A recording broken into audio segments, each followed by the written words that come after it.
What is going on in YouTube world? Hey, Steve. I'm Dave. This is the Insert Revolution podcast, episode number 20. We're made to the Natron Means episode. Year in review. We'll hit on some of our big pickups of the year, and hopefully some of you guys will join us. I've shot out the link to a few people. You show up, you show up. If you don't, that's fine too. No worries. Oh, absolutely. Evening, Paul. Thanks for joining as always. Well, who is sponsored by tonight? Anyone? We're still tapping the Rockies at least for a couple this evening. I'm sure his mountains are cold. And Christmas gift.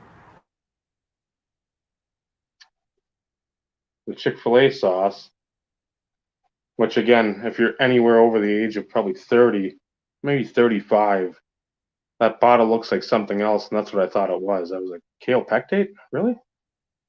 I need that for what? But no issues. Well, it helps with those. It cleans you out. For the Chick-fil-A. So. But yeah, we've alluded to in the past. We've seen it and mentioned it on other podcasts and other chats and whatnot. Again, as shitty as 2020 was in pretty much every regard, picking up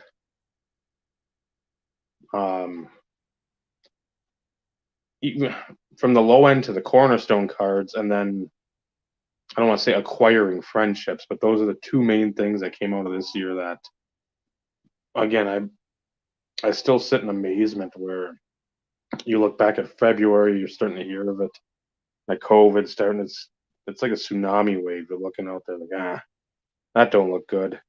And then everything, hobby in all aspects changed, which was it. Again, odd because you're so used to the status quo. You're so used to, okay, here's mail day, contest response, a little lull, another mail day.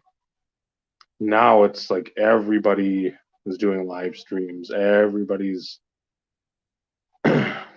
intermingling, which is good. That's what we've needed for a number of years to sort of break the you'll never break the clicks, but just to sprinkle people all across the board, start building up, I'd say, the community as a whole instead of just Fragmented sections of it. And that's what we were used to back in the day. You had a strong community, but there were fragmented areas where you knew folks when they got together. It was rabble rousing, and again, I partook in it because I love to rabble rouse.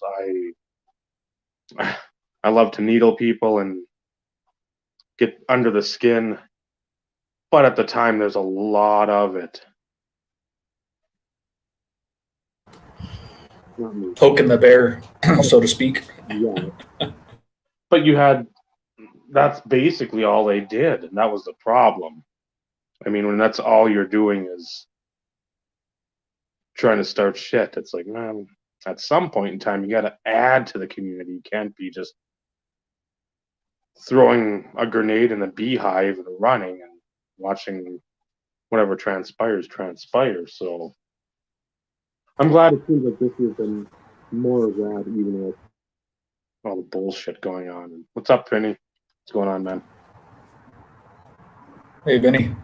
No, I agree. I know we've alluded to it, and to a certain degree, it's got a blog feel to it to a certain degree. The only difference is, from a co-host perspective or anything along those lines, you don't have the little picture, that was so you could barely see kind of really what was going on in the co-host perspective, and coming across StreamYard and everything else, and being able to do it via a link, which means you get to ultimately dictate who you want in and who you don't, per se. the nice thing about at least us and the individuals that consistently hang and watch and, comment and discuss and add to the conversation, we don't have to deal with some of the rigmarole that we did back in the blog PV days, to where you had, 15 or 20 mods just to kind of pay attention and watch what was going on to avoid just some of the crap. And I don't want to call them scum, but, there were always those individuals that purposely would come out of the woodwork and just try and start shit for whatever reason under, anonymous names or things along those lines. At least with this format and, the individuals that, consistently are here like clockwork, it's just a hang. And, I know we always get poked fun at, and as far as we may have a topic and whether or not we touch on it or not, at the end of the day, nobody cares. Yeah. And, because this really is, this is a discussion and a hangout amongst friends, to where anything and everything can be brought up. There's nothing off limits, so to speak. We do still try and keep it somewhat PC, because I do know we have, a few of our fellow followers, I should say, who may or may not have their kiddos watching. So I've thoroughly enjoyed this, and, I still go back and reread Vinny's Instagram post from time to time, that this wasn't a coincidence, you thinking about doing this, and of all people reaching out to me. You had a multitude of individuals you probably could have asked. But, correct me if I'm wrong, but, I kind of felt as though I was kind of like your first and only choice, really, from the beginning, to be able to have these conversations. And that's because, we do have a vast knowledge from a hobby perspective, and can talk a lot of, different areas of the hobby, so to speak. But at the same time, the cards, like we always say, it's really secondary. That's what brought us together. That was the common bond. But, it's really building the deep friendship that, really lasts the test of time. And, I only have a small handful of people I continue to talk to. What's going on, Nitro? On a regular basis. And, it's one of those in which it's not intentional, but, sometimes life gets in the way. And, at least for those individuals that I still, chat with, it's not about cards. It's about, hey, how are things going? How's the family? You're still working, especially in times like this. And, I talk to Vinny almost daily these days, and it's throughout the day. I can always tell when you're off from work, because that's usually when you and I go back and forth frequently. I know you can't very well do that when you're at work, because you're at your physical place of employment. Me, I'm sitting at my kitchen table or laying in the bed in the bedroom watching TV, because it's, kind of a slow period, so to speak, as far as some of the stuff that I have to do.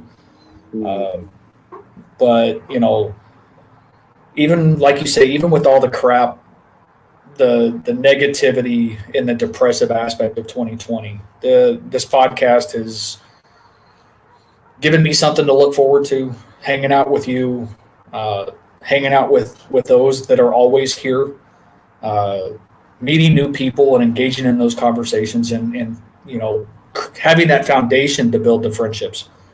I would have never thought that, any of that would have transpired. But, at the same time, that's me also getting outside of my shell to a certain degree, agreeing to this craziness that we call the Insert Revolution podcast. And the rest is history. And the fact that we hit 20 in our first, go around, and it's been consistent. And, I know the guys look forward to this. Even after a crappy day, and I know when you're tired and had a crappy day at work day, you still look forward to this. So it's a nice thing to look forward to, and I wouldn't have changed it for anything. And I'm looking forward to what 2021 brings. For the podcast, where we take it. If we get some more individuals that come hang out, we're gonna have to be paying money. Speaking of which, I did started thinking about this though. Since I know we're using the free version, and I should say you're using the free version since it's on your channel. And I know we've talked about the prices or whatever, but just throwing this out there, maybe something we want to do next year in the event that we want to have a larger group, we can split it. I don't mind splitting it. Yeah. Because if you do it annual, it should be the one-time charge, and I can just PayPal you the money or whatever, and we'll be squared up for the year. If we want to go that route. I mean, I don't foresee us going, over 6 people, but hey, you never know. And it's one of those in which if we have a lot of people who want to come in and join and, converse and, talk whatever, I want to make sure that we have the ability to kind of get more people in if we can. Well, it's always a nice option to have that, even if you don't use it. It's in your back pocket if you have to go to it. So, well, and it's small when you split it though too, and that's the thing. When you look at it from an annual perspective, you split it, between the two of us. It's minuscule from a monthly perspective, Yeah. and that's definitely something that I've been thinking about. And I've enjoyed the smaller gathering, but at the same time, who knows? And, like you said, to kind of have it available in the event that, we need it for whatever reason, it's nice to know that we have it as an option.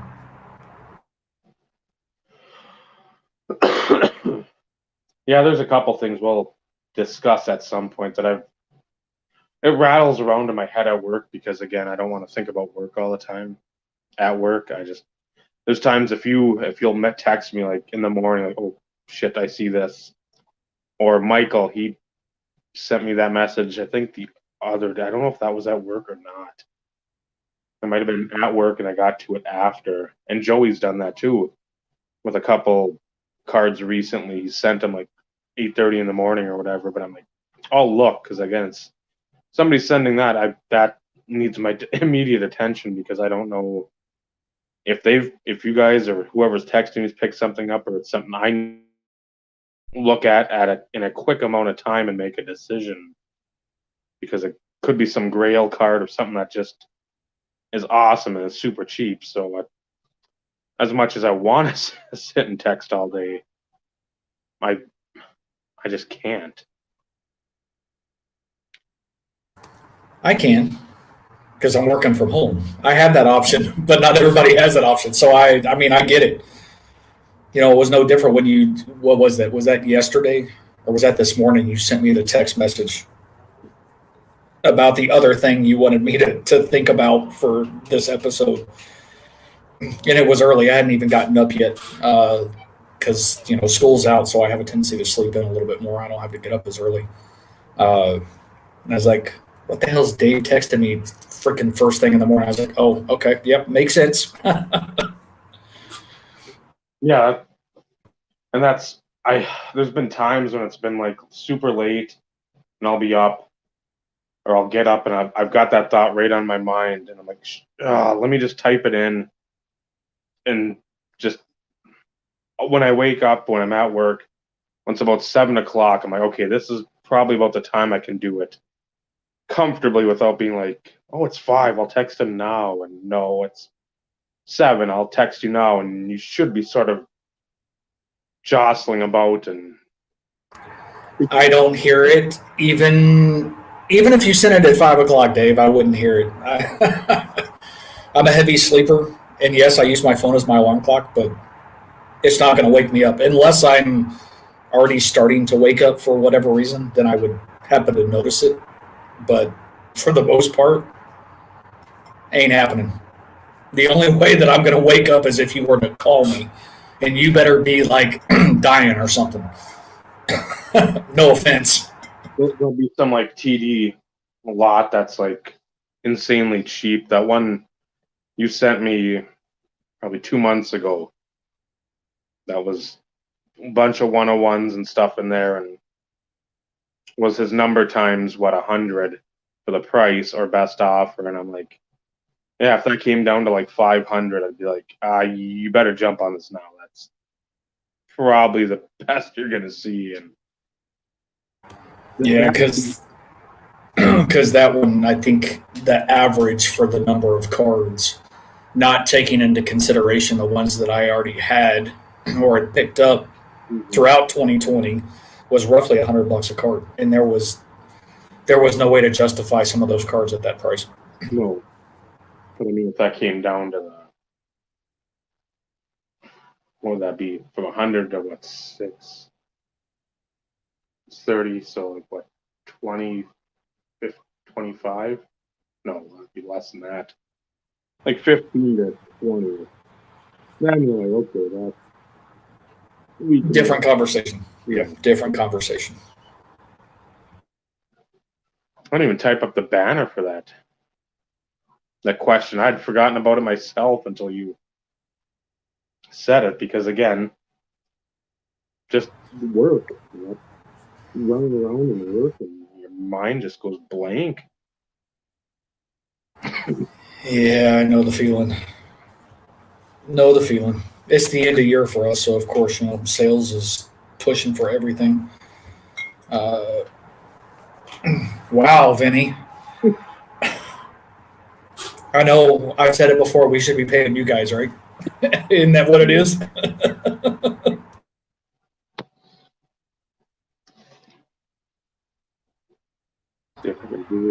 I was going to say, Dave's trying to type something. Let's see how well this goes. Oh, ouch, Paul. Paul's feeling gypped, Dave.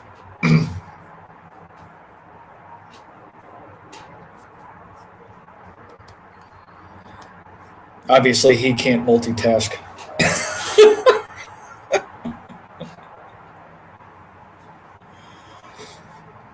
Earth to Dave. Come on, Dave. I know you can multitask. Well, when I type that in, that screen minimizes to like the old blog TV size, because everything. So I'm just like, I see us, but it's. Yeah, but you could have responded, because I know you can hear me. My voice doesn't change and go like way down. I know that.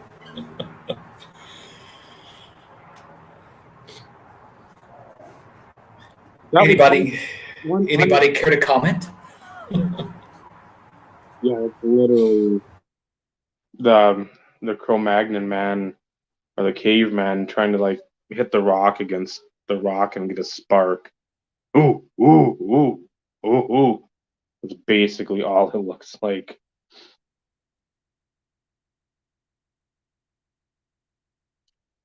Yeah, so I had that in the brain for last week. I'm like, type it in or you're gonna forget it. I forgot right away. So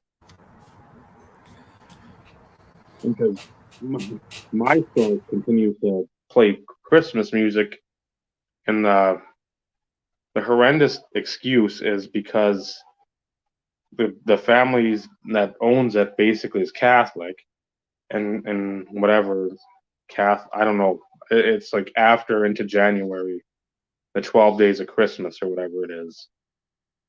So that's the reasoning and rationale for that. But if it was like churchy type songs, I'm okay with that. It's like the Alvin and the Chipmunk shit and the Dominic the Christmas Donkey and all this trash that people should be shot over because it's absolutely the worst garbage ever.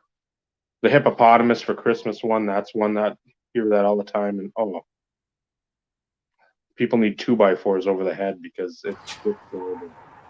So are you going traditional Christmas songs or Christmas songs in general? Look at me in general. I there's traditional ones that I enjoy more so than any of the new bullshit that is just a money grab. That's like the investors coming in. People are pandering to them.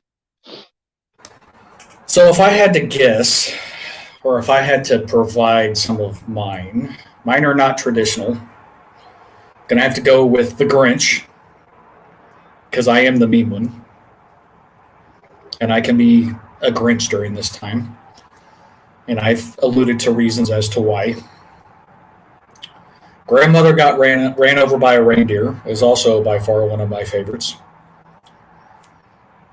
Can't go wrong with Adam Sandler's Hanukkah song. I like the original. The second one's okay, but the original.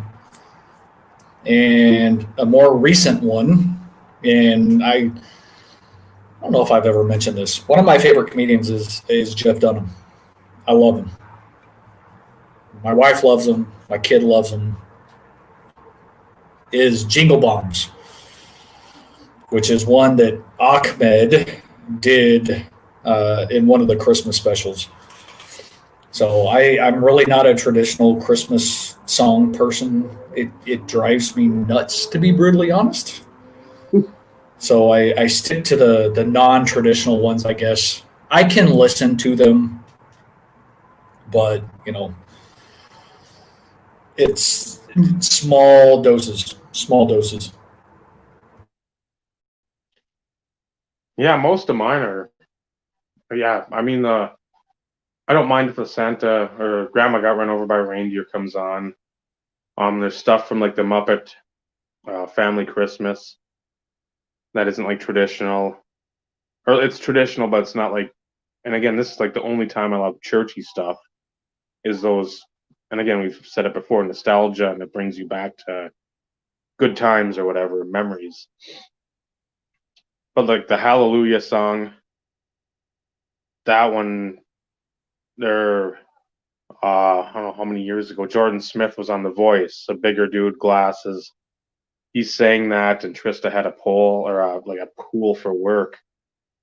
And I said, pick him. He's winning it. After hearing that song, I'm like, there's no fucking way he will lose at all, ever. And he won, thankfully. And like the Hark the Herald Angels thing, I love that. I mean, but when I say sung, I don't want it sung by like who am I thinking of? The comedian from the late '80s,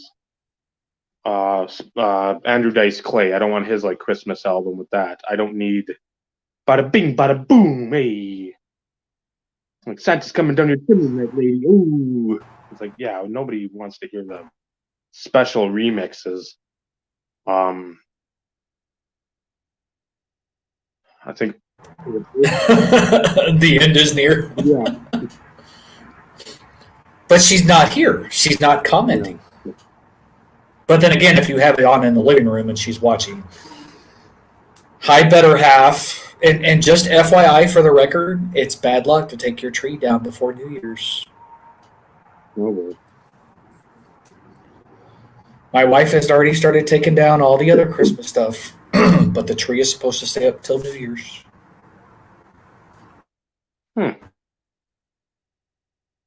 It's no different. It's not supposed to go up until Thanksgiving.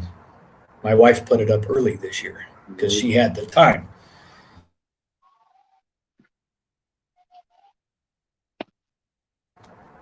She forgot her password. There's a thing called forgot password, and you can reset it. Just saying. It's going on, Joe. We pick the same password for everything. No, I have multiples. I have to have stuff I can't, right? on a file. I lose. I'm like, oh, what's this one? And then I've got to go through about 4 or 5 that I've used over like 20 years and hope that it's one of those. Well, because for work, I mean, mine changes every 3 months. Mm-hmm. And, because of added extra security in, the online space these days, it's not uncommon for you to have to change it every 6 months or whatever, though, too. So there's a few of them that I have like in a spreadsheet because a lot of them are the same to a certain degree, but there's different iterations to them though too, and sometimes I don't always remember them. I think what else? Christmas wise, I mean, there's like Silent Night. The ones I dislike greatly are like Rudolph, Frosty the Snowman. Don't knock the still animation of Rudolph the Red-Nosed Reindeer. You can hate the song all you want, but do not knock on the show. I don't know anything about the show. Because I'll be going to Minnesota, and you and me are going to like come to blows. I still watch Frosty and Rudolph every year when it comes on. Even like as a kid, you'd watch that because I think CBS would have them. ABC would have the Charlie Brown one. NBC would have the It's a Wonderful Life. Which pisses me off. Charlie Brown was only freaking being you could only get it via string on Apple or Disney. One of them. Mm-hmm. They pulled it off, so you couldn't watch it on TV unless you had one of the streaming services. It pissed me off because that was another one that I always watched. And that was, I watched them, and then the Grinch. I was like, eh. Charlie Brown was always a favorite until the Muppets one came on. That Muppet Family Christmas, where I photoshopped my face or got my face somehow in there. That is such a great. If nobody's ever seen it, or if you haven't, it's worth 47 minutes of your time. If you watch this, it's worth a fraction of that. And it's on YouTube too. You just look up Muppet Family Christmas and look, I don't know, 47, 48 minutes. Look. I think I've watched it 4 or 5 times in the last month. And I've got the DVD, the original. I've got the original VHS. I still watch it because it's great. But song-wise, I love Josh Groban's voice. So when he sings anything Christmassy, especially like the religious jive, I'm in on that because Trista likes Michael Bublé, but I don't as much because he's more over the top. And I don't. If it's just like a straight-laced, good voice, great voice version, I'm in on that. When it's like, it's not as bad as like a Dean Martin, the ba-ba-ba-da-doo, ba-da-ba-doo. You're not going that over the top.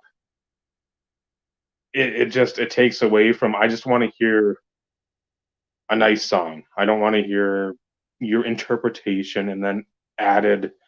I don't need to hear DJ Khaled screaming remix, all that crap. I'm just sing the fucking song the way it was written, not because you had a couple too many martinis and you don't know, you're not reading the music right. There's a few songs out there that don't need to be over the top or remixed, or it's no different than the national anthem. Mm-hmm. Or the Star Spangled Banner. The national anthem is one in which I still have an issue with people putting their own spin on some of them. There are some in which, I'll give them credit, is not horrendous. Mm-hmm. But, to a certain degree, that's a song that's meant to be sang a certain way. It's no different than, some of your Christmas songs. I'm not a fan of Groban by any stretch of the imagination. That's not my cup of tea. But I could listen to him. I agree. He's got one of those voices that you really don't mind listening to, whether or not you like that kind of music or not. Mm-hmm. But sometimes people have a tendency to go way over the top on some of that stuff, and it takes away from it. What's his name? I know the Burl Ives. Have a Holly Jolly Christmas. That's probably my favorite religious one because it's, again, a very nice voice, some baritone in there. It's It's just soothing. It's not screechy and oh, look at me, look at me. I'm gonna just like butcher it Roseanne Barr style. It's like no, you're just singing the lyrics. I would have been meant to be sung. Yeah, that was an abomination when she did that. Yeah. Jeez. She would have done that like In this day and age, you would have had bottles thrown at her and I'm sure cell phones, and she was. Why would they even ask in the first place? Of all people, why would anybody even bother to ask? That's what I don't understand. And I'm willing to bet whoever set that up was fired and blacklisted from any sports organization ever. yeah. Again, that would be like an Andrew Dice Clay, like sing the Lord's Prayer or something out there. Let's go to the NASCAR. We got the invocation by the Reverend Andrew Dice Clay. Hey, Jesus, what you gonna do? Don't let any of these people die, eh? It's like No, Yeah. Some people don't obviously think, so to speak. it's kind of worse over the years. I mean, everything's more magnified now with the intelligence levels. Much agreed. Oh, who do we have? Oh, we've got Carlos and Ty. What's up? What's going on, guys? Not too much. How you guys doing? Hey. Doing good. Doing good. Did you recover okay from the 5 hour and 58-minute podcast on Sunday? No, I think that was a YouTube glitch, actually, Steve. We only got offline about 10 minutes ago. So I already had the equipment already plugged in. We just kept going. I changed shirts and we're good to go. Bullshit. What? Bobby and I actually kept talking for another hour and a half after that. We could have gone to 7. Did you? Mm-hmm.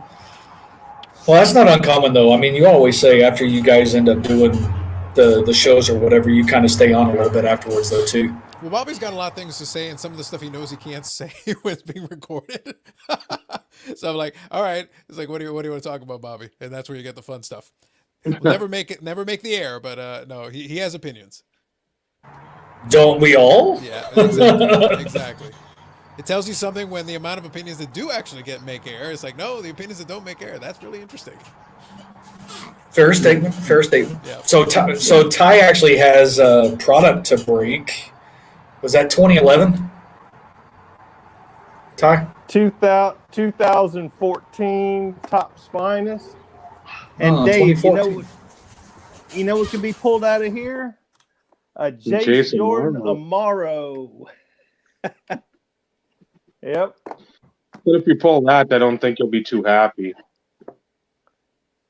Yeah, the 101 was already pulled, so. As I say, there's. I guess I'll get into it. Yeah, when I saw. Who's the I cover don't know. athlete on it? I couldn't really make it out. Who's the cover athlete on the box? Oh, Blake Bortles. So then next year we'll be getting the other Jacksonville Jaguars quarterback. Now that the Jets managed to do the only way you can win and still lose. Yeah. Right? I love it. I thought it was fantastic. Yeah, good luck, Ty. Last week, my dad tells me all that has to happen is if the Jets win and the Bengals win, I win. He wins $7,800, and I'm like, the Jets and the Bengals, and the Jets played the Browns and the Bengals played the Texans, and lo and behold, he won them. So that was pretty crazy. But A nice post-Christmas gift. Good luck. CJ Spiller. So, Carlos, I do have to ask, though, did you bring cards to show I've got a couple here. They came in the mail today. for year in review? I've got these ones didn't actually make it onto the video, but it's still 2020, so these will count. Okay, Year good. review. I can meet that criteria. That's no problem. Perfect. Logan. Sorry, Thomas Ty, go ahead. Refractor. Oh, Logan Thomas refractor, right? He's doing Rookie well now. card. You know them all, Dave. I mean, Paul That's- Richardson.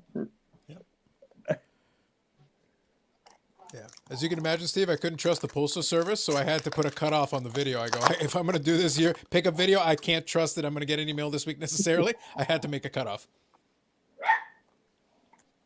Jordan Matthews die cut for the That's Eagles. nice. It's a good looking cards. I just felt like getting some tops product football. So, and actually, I got a couple boxes coming, but I didn't want to. You know, the boxes nowadays, what are they? $350 something stupid. So I was like, hey, get something cheap and tops. But I in made football, that suggestion so. to somebody. They say, "Oh, I love ripping wax." Great, go back a couple of years.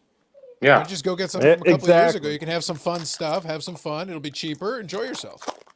You don't need You to buy could, this year's pull stuff. a- It's too expensive. Well, here's a Tom Brady. It's not a refractor, but anyhow. Odell Beckham. This is nice. Number to 75. Kind of goldish. I don't know. Yeah, rookie My year. lighting. You know, it is. Yeah, rookie card. And that's LSU, right? LSU Tigers, baby. I'm wearing the black and gold to the Super Bowl. Back in 2010, they won the Super Bowl. This shirt's 10 years old. I can't believe. Man, I'm getting old. But yeah, how crazy is this? I wonder if this ever happened. Oh, snap! Yeah, now we're talking. Oh my God, Blake Derek Bortles, Carr, atomic rookie. refractor. He did it. Derek Carr, rookie card, autograph, number to 25. That's nice. It works. It works. Man, That's nice. That's a Derek better Carr. than too much. Anything else you could pull out of that class? There's a lot of crap. So to pull a car and that's top notch. I was going to say that's one of your better ones that you can still pull that's worth a damn. man. Trey Mason. Yeah, when I saw the Yeah. 5-hour 58 mark, I couldn't believe that. I'm like, it was like 2.5. I think I ducked out. Yep.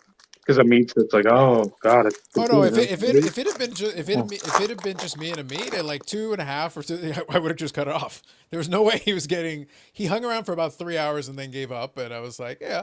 But then as soon as Bobby came on, I was like, well, Bobby likes to talk. And then Mike came on, which is surprising to me. This is the first time he'd come on the channel. I was like, okay, well, Mike is here and he wants to talk. I'm like, okay. As soon as we Trey got close to Mason, Carvin's, I was like, all right, go autograph. through it, guys. Okay. Autograph nice. patch. Trey Mason. Rookie card.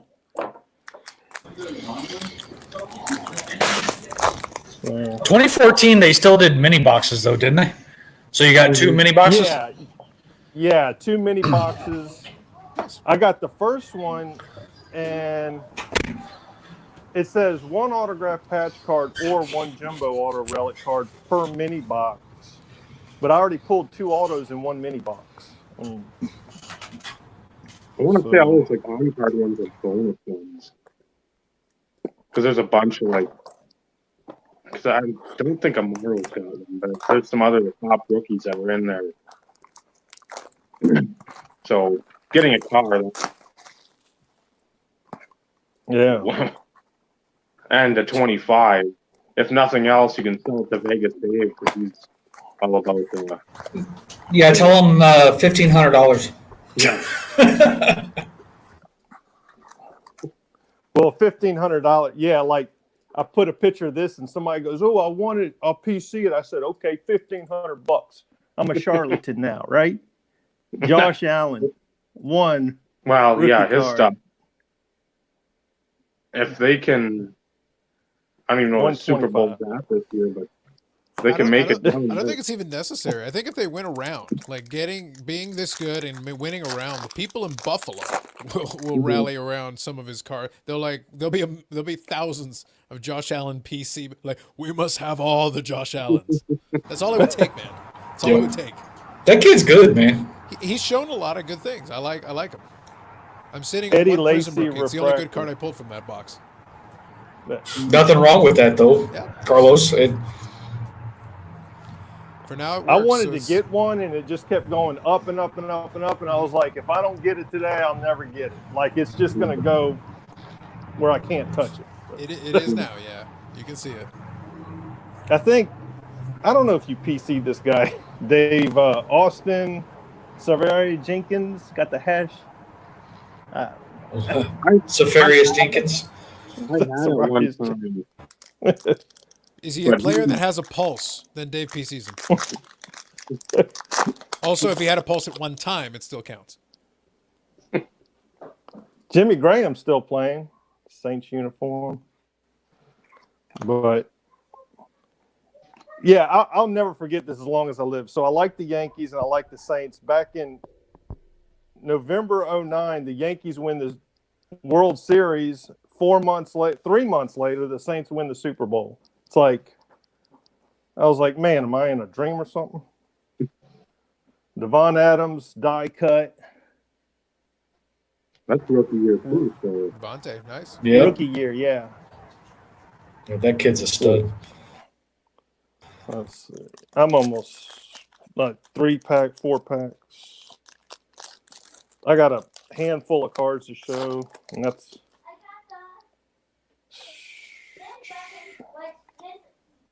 yeah, it was, Alfred Morris. Nah, it's not a rookie card, but I thought he was going to play longer than he did. But he's still playing.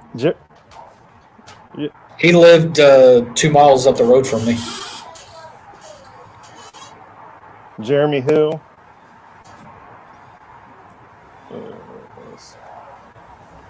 Oh, the better half has shown up. Everybody look out. Benny's better half has shown up.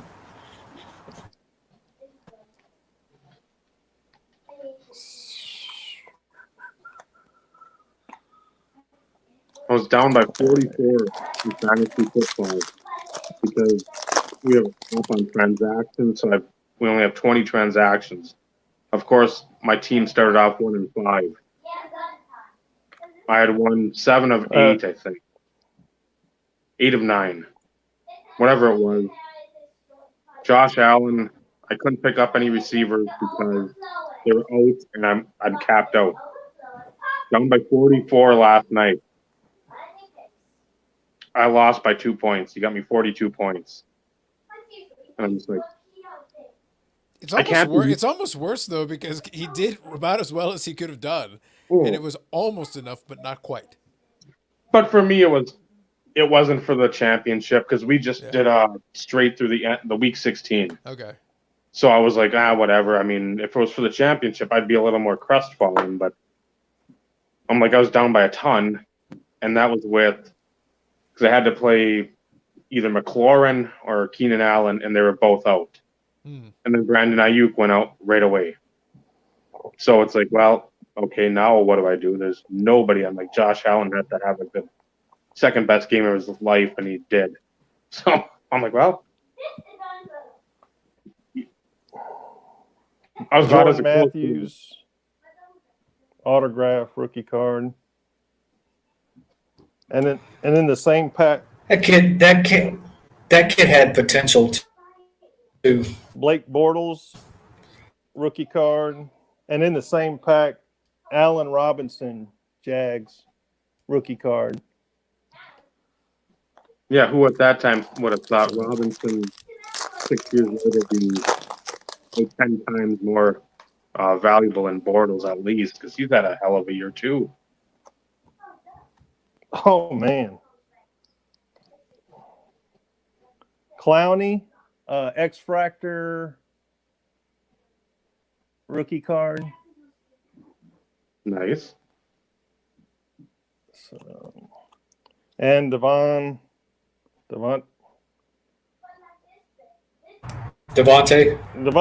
Adams.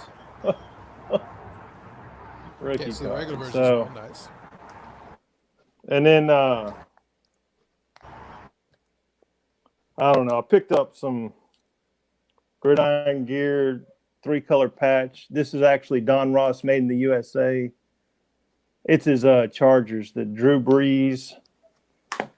I got a player. It says, let's see, player worn, personally worn by Calvin Johnson in an official NFL game to 25. Absolute patches. Yeah, love those. Such a great set. My first baseball card, 1987 Topps, and it says 1986 All-Star Game. Went to my first card show in Fort Pierce, Florida. So I would be 8 years old. And that thing was huge. And I just remember, like, if you were buying a vintage card for $100, you were just like at the end of the road, like only crazy people spend $100 on vintage. I mean, I don't know. But Adrian Peterson in the Saints, did he have a cup of coffee? More like a sip of coffee. Autograph, all on sticker. Which number for his 10. For his auto is a miracle. Oh, all on sticker. Yeah, I think you got one all on sticker, don't you, Dave? You got. Yeah, I got like a mirror gold, I think, from 11 or 10. Future Hall of Famer. That's one of those He rare started in situations one where game. a game worn jersey might have been worn about as much as a photo shoot. Mm-hmm. It's like, how long did that last? It's like, actually, the photo shoot, he wore it longer. You might want to take the photo shoot one. He started one game. Yeah, I know. And then my big bopper, Derek Jeter. Okay. So, Who else is that? Yeah, I can't make out the other one. Kyle Green. He had Okay. one good year, I think, or one okay year. So I think the old Padres like first overall pick. he's in a San Diego, Padres. I looked it up, and it was like he had one okay, but so Nothing wrong with the Jeter auto though either. No, yeah, what's going on, Reed? that's all on sticker too. So Yeah, his auto. He was pretty nice. I mean, I was going to say Jeter did pretty well. A lot of those guys, like a Rodman. If you look at some of his sticker stuff, it's just literally like earthquakes happening at the same time he's signing. Well, TD's got a lot of off sticker ones, unfortunately. But, you know, it's one of those in which, from a player collector perspective, you pick them up. yeah.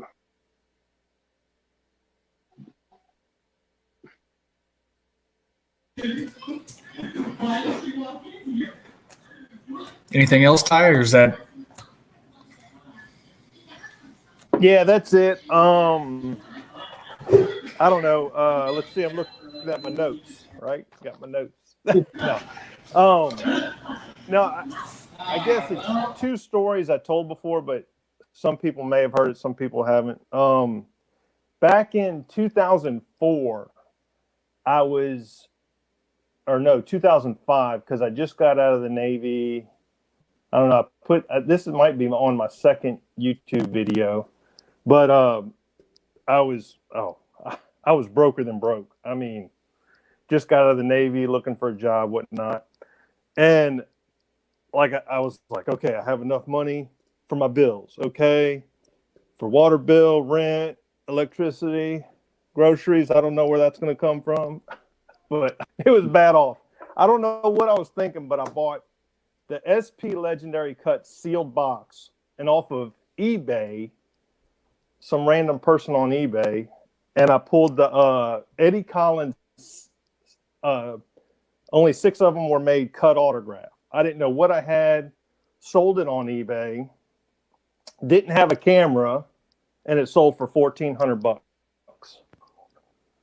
That's on the White Sox. But no, Black Sox. Black. White. Yeah, the Black Sox. It's the White Sox. Black Sox is a It's very the White different Sox. context. That's a very different year. Yeah. It was. And It was. But that's the reason why it sold for what it did, is because the fact of that whole situation between Shoeless Joe Jackson and that entire team, and not having a whole lot of autographs. You know, a lot of people, you know, whether it be, I can't say Hall of Fame because they would never make it. But that's a big thing from the baseball era that, you know, that doesn't happen. So it was kind of like that dark era of the sport, so to speak. And the fact that they actually made cards of those individuals, that was a risk that they took, but yet there's also a cult following just because of the people on that team. Yeah. It's one of the fun parts though about baseball in that era though, when you go to the history of it, is that it's you know, it's thought of that way, Steve. It's the dark era of the sport. They go, yeah, for a bunch of players were betting on games for like the first 45 years of the sport. And They just got caught. It's like, you idiots got caught. The rest of us were doing it the smart way. No, and I agree, and that's the thing. It's, you know, Shoeless Joe Jackson, you know, it's one of those in which that guy was a man among boys from a skill set perspective. It just, and if I'm not mistaken though, he never got caught. He just was associated with the whole aspect. Was he not? It was a borderline thing where like there was likely overtures made to him. So like they know that there were offers made. And it's possible he took the money not fully understanding what he was basically agreeing to. So because he wasn't a highly educated guy. He was basically just a player. So for him he's like, okay, what's this money for? Something to that effect. And as soon as you do that, as soon as you touched it, you got you were within vicinity of the money. It's a bad optic. It's a bad look. So then it's really hard to separate it. Like, no, I didn't do it, because statistically, a lot of the players that were taken down with it, you go and look at what they actually did in the series. They played pretty good for a team that was trying to lose. So Shoeless Joe Jackson had, I think he hit like 330 or 340 in the series, something like that. It's like, if you're trying to lose, imagine if you're trying to win. How much better you were planning on playing. Yep. Yeah, and the guy they brought in, Kenesaw Mountain Landis, he was intent on making an absolute. He was going to teach everybody a lesson, because they gave him basically godlike power in that instance. The commissioner of baseball today does not have that kind of power. For that moment in time, Kenesaw Mountain Landis could overrule owners for a little while. Today's commissioner is an employee of the owners. He is at their behest. Well, yeah, because they pretty much pay his paycheck. They literally they choose who the commissioner is, so they get the hire, they get the fire, and their money comes from the owners. So it's like, no, you are our employee.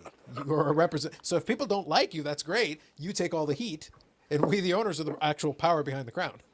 Your job is to sit there and look like you actually make decisions. Yep. But he gets paid good money for it, so you can't knock it. Like, you take the job, but you take the flack with the job. You're not going to be able to probably see this, but no, there's no way. But Shaq signed this, and he was he came down to Bell Chase High School, and it had to have been like his rookie year or something. So he went to LSU, and then like hour and a half south of that is Bell Chase, where I went to high school. He went there, and this thing, it was insane. Like, it was like 200 or 300 kids, just with a bunch of randomness. I mean, pictures, or I don't even know where we got this, but there was no order to it. It was just 300 kids, Shaq's in the middle, no one's around him, no bodyguards, and he's just signing autographs. And it was I don't know. It was insane. And like people just got their autographs and then they left. And then eventually he got through them all. But it was like, that's back when Shaq didn't have bodyguards and there was no line or nothing. It was just a big mob of kids and he's in the middle. My, how things have changed these days. Yeah, big free for all. Then that you try that now, and you'll have like the men in black be stepping between and doing the pressure points on your neck, and you'll be like, "Can you?" And that'll be it, and you'll wake up and just be like looking around, and the guy from Fractured Fairy Tales and Rocky and Bullwinkle will be sweeping up next to you or whatever. And it's just like little different now.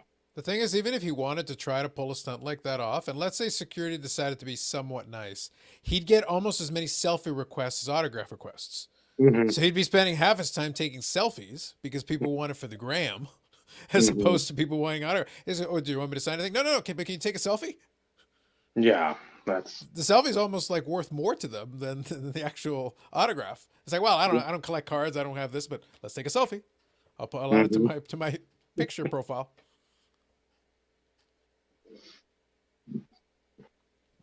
Plus, he's on TV now, so at least he stayed relevant even past his basketball playing days because they can watch him on TNT, and he's there and he's doing his thing. So, Well, and he's a part owner in Papa John's and a few other things. He's done well for himself, after sports, unlike, others that blow through tens of millions of dollars because it's like they automatically think that their career is going to last forever and they don't bother to do anything with it. yeah. He tried rapping. there was an attempt made, yes. But I'm sure he made a crap ton of money doing that though, Yes. just because of name recognition. Yeah. Didn't matter if it was worth a damn. Movies. Stacking Foo Chickens or something like that. So the little MC off to his side or whatever. And it's just like, oh, yeah, it was not worth listening to. But again, you see Shaq doing here, like I've said for Josh Johnson, like whatever he's on, I'd buy. You had how many Shaq fans? I'm sure if Shaq was hawking tampons or whatever, they would have bought them because Shaq is on there. I'm gonna buy it. That Shaq's picture's on there. So what you're saying is we need a straight to DVD Steel sequel with Shaq co-starring Josh Johnson, and then you would have to buy it. I wouldn't have to. I would buy it. You'd be like, I would have done this without him. Oh my God. You'll see one person standing in line outside like a Best Buy. Sir, what are you standing out here for? There's no like PS7 or Xbox 820 or 840. What do you the second Steel DVD? Josh Johnson, Jack, just let me in, please. If you get Steven Seagal in there, I'll pre-order for you, Dave. You get Steven Seagal. I'll order one for me. I'll order one for Steve. I'll order one for you. We need that in our lives. Jean-Claude Van Damme. It doesn't have to make any sense. It's just that we need it in our lives at that point. You'd hope Dorf would be in there somehow. Sure. Why not? Whatever. Of course, I get him to sign it with a black marker on a black jersey. You can sort of see, You know, you with can a see black- a squiggle between his arm and the jersey. You can see a squiggle. Yeah, I can see it. Yeah, I can see you part can of you it. can make out some of it. You can make out there's definitely Yeah. something written on there. My dad's like, here, take this. I think he's going to be good. He might be good. Well, that and back then, I don't remember there being like the gold, the silver, a bronze, the sparkly Sharpies, and then you had all the. You might have had maybe a red, maybe the green, but I mean, it is now where chartreuse and burnt orange. And, like, Well, they had paint pens though too, so I mean, Yeah, the paint pen probably would have been the choice there. Yeah, for that kind of thing. But a lot of people weren't thinking about it in those days because, so around the time this team was doing this thing and they were winning championships in the early 90s, Pat Borders, pick another obscure baseball player. Pat Borders was the MVP of the 92 World Series. So around Canada, around these parts, he was a big deal for being MVP of the World Series. And he did a signing, and my dad went to go get a baseball signed. I still have it. But back then, they weren't thinking. So he signed it in Sharpie. And the problem is Sharpie on a cheap, made in China baseball with the cheapest leather you can find over the past 27 years. The thing is, at this point, if you really squint, you can sort of see that Pat Borders signed it at one point. If you really squint hard, because it fades right into the leather and basically vanishes. Doesn't matter what you do to it. If you sign it with a ballpoint pen, though, it would still be good to this day. Hey, Dave. Hey, Dave, I think Matt's waiting to get in. Because I know we can have up to, what, 6? There he is. What's going on? What's going on, Matt? Oh, Carlos is here. I need to get out of here. Never mind. You already had your chance. Get out. No, I just wasn't sure how big of a dick you were going to be today, so I go for for maximum. It's like, don't you have a 47 part? Don't you have like part 47 of your series? Aren't you recording that now while you're recording this? Shouldn't you be looking at multiple windows? No, I got too busy listening to you talk the entire time to finish my series, so sorry, I got distracted. That's at least worthy time used. Okay, It's I'm only done. 6 I'm done. hours. Come on. You're right. It wasn't even half a day, man. Yeah. That's a good point. Wait until I do the extended version, the director's cut. Oh, You will gosh. see something. Now that I was gonna buy the new Steel sequel, but now that you're mentioning that, I should just get that instead. If we can get that 2-pack, man, we'll make some bank. Oh, there you There you go. $5.99 special at Walmart, right? Bro, absolutely. No. It's the bargain bin, $2.99. Get it right. Oh snap! That's funny. As long as How I are get my you share guys? of the $2.99, I don't care. That'll be the most money this YouTube channel's made ever. There you go, dude. As long as I can get a signed copy, man. There you go. Signed copy from you. It'll cost you $599. Oh man. Yeah, it's true. You know, Carlos's autograph. You know, it's rare, beyond rare. Well, I priced it according to Meat's fees because he's going for at least $10.99. So I Oh, figure okay. if I charge about half, it'll look like a bargain by comparison. Gotcha. Yeah. Gotcha. He's gone all out for it. Like he's got in his head now. He's YouTube famous. He's like $1,000 per signature. I'm like, well, if I charge $500, it'll seem like a bargain compared to that guy. That'll be all right. Did you guys have a nice holiday? Yeah. Yeah. Different, but nice. Gotcha. So I'm going to ask Matt, since you decided to join this craziness, and you know, since this is the year-end in review, going to ask you the same question that I asked Carlos. Any cards to show? Did he already show off? I saw the. He has not. No, we He has not. No. Ty showed off his stuff. I saw He that. opened his 2014 finest box. That card was nice. Derek Carr auto numbered to 25. Nice. For the time period, it's a pretty good pull for that box. Yeah. Nice. Heck of a- Very nice. It's crazy to think all those cards are still sitting in boxes still, isn't it? Mhm. I mean, I got a few, but I mean, I don't want to trump anybody. I was enjoying the. You're not trumping anybody. It's one of those in which I know Dave reached out to a few people, and I want to ensure that if people come to the table with some of their stuff from a year-end review perspective that they want to share, they get that opportunity. That's stuff to do, man. That's what a year for everybody, man. Shoot. Yep. I mean, And Matt, oh, go ahead. but before you go any further, when you were on, whenever it was, my days are running together these days. As I had alluded to, I did come to the table with my top few for the year, but I am still planning on doing the video. Okay. So I promised to you that I would do that because I know you had mentioned that your dad would want to see it. He would. So I will still make sure I get that done, and people are already popping off fireworks. Jeez. Well, I was gonna say, Carlos, that's got to be tough for you, man, because like the last patches you've shown would be good enough for most people's collections in a year. You know what I mean? Like, I it's just literally crazy. I said I was going to do a top 25 because I was like, all right, I want to limit this thing. And then I started watching through the videos and I'm like, okay, well, I could grab a card from this. After about the 12th video where I could have grabbed 3 or 4 cards from each, I'm like, damn it. I'm not doing a top 100. I don't care.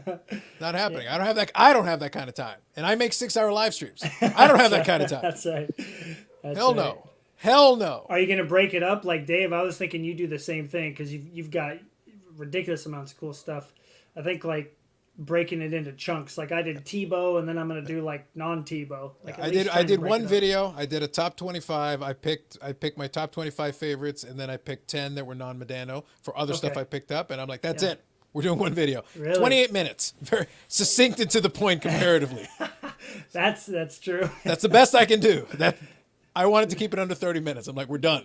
Those are the best to have on though, like on the TV in the background Yeah. while you're doing other things, and like look up and see the card and like, oh, you know, that's Yeah. here you talk about it. Yeah, That's and cool. I used the phone. I kept it because the camera on these phones are really good because Yeah. I used the iPhone because it records 4K. So I'm Mm-hmm. like, okay, so I can actually take a pretty good shot of this and put it under a good light, and if it's got some shine, I can move it around and actually show that off. Yeah. Good. There you go. You get a high res. If you got 4K, enjoy. It's cool too because they pick up the texture of the patches. You know, like when you're Yep. showing some jerseys, if you like rotate it a bit, you can see some of the threads and stuff in there. It's crazy how far the cameras have come in like what 4 years now Yeah. since we all started recording stuff. I mean, Dave and I were talking about that though. I said that it's like if somebody's thinking about doing YouTube, it's like, well, now if you have a phone, a newish phone, you're good to go. yeah, You don't need a fancy camera. I like cameras, so I'll get a camera just because I enjoy it. Again, that's why Matt, the $299 from the DVD double feature is going to be critical. That's the only way I'm going to pay off this camera in less than 46 years. that's a good So, point. so I need my $299. Damn it! So it's going to a good cause. is what you're saying. Absolutely, I'll break even by like 2045, 2046. I mean, it's not about the hair. It's about the tortoise, right? Like get there slow and steady. So If you're in this genre, you don't have a choice. Yeah, it's right. about the dead tortoise at this stage. It's not moving. being drug along. Yeah, exactly. Good point. Jeez. No, at some point, the Brodeur will be a top 25. I want a Abreu could be just a top 10. I'd still be very strong with that. Yeah. Johnson, I don't know, him and maybe Derek Lee would fit in as like a top 10. Because again, I picked up Johnson stuff, but it hasn't been. I've got 3 I've got with me, and I want to say I've gotten a few others, but there again, I've picked up. It never fails to happen. Picked up so much stuff, you lose track of everything you pick up. But that's why I joked about the whole going back to the tapes. Is like there was stuff. It's like I got that this year. That was this year, and I was like, and that was this year, and I was like, crap. I basically gave up around March. And I'm like, all right, screw this. I went through my purchase history. That's how I was able to figure out. I was just like, no. I did the same too. I went to the phone and went back to January of this year, and I was like, wow, I got that then. I had the same reaction that Carlos had. I'm like, wait, I did not get that this year because this year seemed really long. You know, I think we've all been through that. You go back and you look and you're like, wait, did I really buy that in March or February? It's crazy. Yeah. Well, it seems like 3 different years. You've got pre-COVID, which was just 2.5-ish months. Then you had COVID, like up here it was sort of, I don't know what's going to happen. We didn't have to wear the masks really until the end of July. And then you had like that COVID going on for basically the better half, like the last third of the year. Right. So I'm going back. I'm like, okay, I was on Facebook. I got off Facebook at the beginning of April. So I've got to go back from January to like the beginning of April and see what I picked up in the groups there. Because again, that's always a hodgepodge of nothingness. That just whatever struck my fancy. Then hockey, it's easy because pretty much every hockey card's been since March. And then Josh Johnson's just, and I never remember because they come up so sporadically. But Abreu I know because the one dude out in Pennsylvania has just been unloading his collection the whole year, and I've been able to, if I want to spend more, I could have gotten more, but the stuff I've got, that's the stuff I was willing to spend a lot on, and I was happy to get all that stuff. So, yeah, there at some point, it's probably going to be at least 4 videos, because then I can lump all the other hockey guys, non-Brodeur, into like a top 25 and still have strength from, even if I just say, hey, it's the top 25, no order at all, no ranking system. These are the 25 cards I really like of Sakic, Waugh, Forsberg, and everyone else. Here's my top 25 brodeurs, which I probably could do a top 50, but with how much I've picked up of him. But yeah, it's Don't do it. Yeah, It's a rabbit hole from which there is no return. Just don't do it. Yeah. well, again, you just the stuff I've got that I set aside. I showed Steve it. Just and that's a minimal amount of the acquisitions of the year. I'm just happy to see him organized. Sorry, I put- Steve. I'm just happy to see Dave have something in an organized box. I pulled 18 cards, and I could have pulled more. You know, it was one of those. This was a quality over quantity year, just because, you know, as I mentioned on your podcast on Sunday, though, Carlos, one of the interesting things in 2020 is 90 stuff coming out of the woodworks, and, you know, stuff that we hadn't seen in years.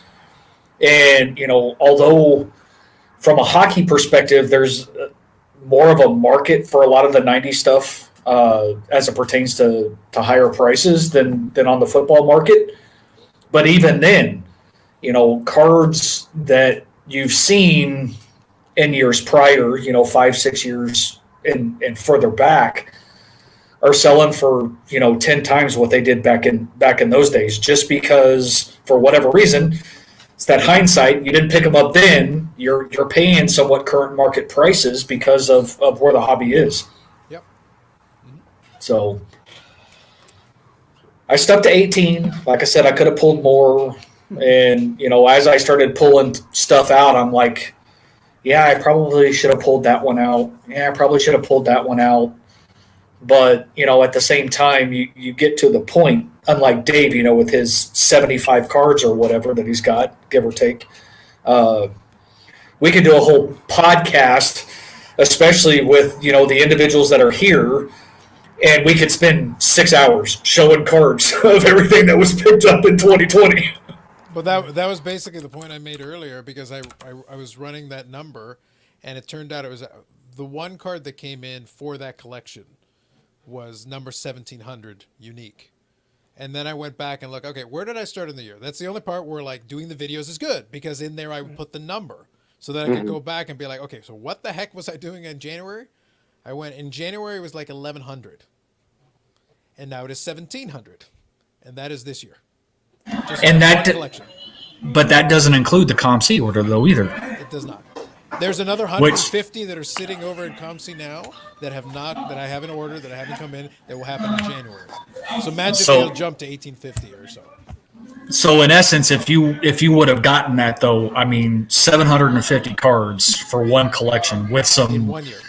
some very nice stuff from the 90s. Quality and quantity and rarity and whatever else you want. Yeah, you nailed them all this year, and that's an understatement. Yeah, it was really interesting talking to him when I was on there last time, just about that perspective of having a collection that big. And, you know, I teased Carlos for not being excited as much of these cards that most of us It's no would longer be. possible. But that's exactly what you're saying. So it's like the number chasing 2,000 and then 2,500 and 3,000. That must be exciting, though, in a sense, to know that you're kind of approaching a goal or a milestone, right? Rather than like, look at this card right here. The journey is more fun than the individual cards, because the individual cards at a certain point, it's like, okay, well, once you have a one of one, the first time you get a one of one, like, it stands out, it's in your brain, oh man, this is, and the first time you get a certain category, whatever, and there was one bridge left to cross, and technically I already crossed it at the very end of this year, and in January it'll come in. And then, like, at that point, you got one of everything. And once you've gotten one of everything, then it's just like, well, now you got two of everything, or five. Right. So it's not the same. It's never the same as the first one that comes in. It's like, oh my God, this is it, and then it continues from there. Then it's the journey. Then it's like you're just climbing that mountain and going like, okay, what's the next spot where I'm going to set up camp for a little while and check out? Okay, this is kind of cool, and then you move on to the next thing. Yeah, that's the one thing I actually regret not doing in my journey, so to speak, is, you know, actually tracking counts per year, so to speak. I mean, I think it was because of the one collection, and I still don't think I'm going to get Germany in, unfortunately. It'd be nice if it still gets here before, the first of the year. Mhm. But I want to say 230, 220, 230 in that range this year alone, which, is still a pretty substantial number, considering most of it's been early stuff. It's not newer stuff. Because if that were the case, the number would have been a lot higher because of all the 2018, 2019, 2020 stuff that he's been in. So I'm going to change my philosophy or my dynamic a little bit more going into 2021 because of, Carlos. I'm not going to do it the same way you have because, keeping it track in the video. I mean, that's a cool touch. I mean, I really like that. But at least from a mental perspective, finding a way to track it on my spreadsheet to where I know this is how many I've actually added this year. Yeah, I took a different. So the video was one component of it that I kept that was really good for record keep because I could go back to videos and figure out when I got whatever. But then the other thing is I stole an idea that I saw on a video from Nate because he's got all those bonds cards, and he actually started keeping in a notebook like thing. So I stole that part of the idea around mid-year. So around June I started tracking that separately from it, just how many cards, how many autographs, and how many memorabilia cards. So I went from June the 4th, and I just started filling in every single time I had a mail day. So I started at 1313 in June the 4th and ended up at 1700 by this point of the year. So that's about 400 cards just since June. Very nice. So it also tells me it's fun though to be able to go back and through the list and you can go, okay, you can see where the heck you started and kind of track where you've been, and you got a whole notebook. But you can do it on the spreadsheet. I just liked having a little old school, being able to jot it down. I think it's fun to do these top whatever videos though, because even for you, Carlos, it's got to be nice to go back and take 30 seconds or so, or 5 minutes per card in your case, to enjoy. But you know what I mean, to sit back and be like, oh yeah, give me some time to appreciate the card itself, because like for you, you don't get a chance to do that as much. I don't know if Dave, I don't know when the last time you've looked at all your brochures. I mean, holy smokes. So it was fun to go back and do that with Tebow, just because it's like, man, I haven't looked at this card in a while. So it's fun to do those videos. I mean, Ty, I'm sure you'll agree too, right? It's nice to go back and rehash some of the stuff from, especially early in the year, that just gets thrown in a box for a while.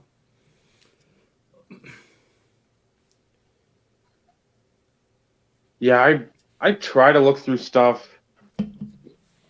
If for nothing else, if something pops up, I'm like, shit, do I have this or not? I need to.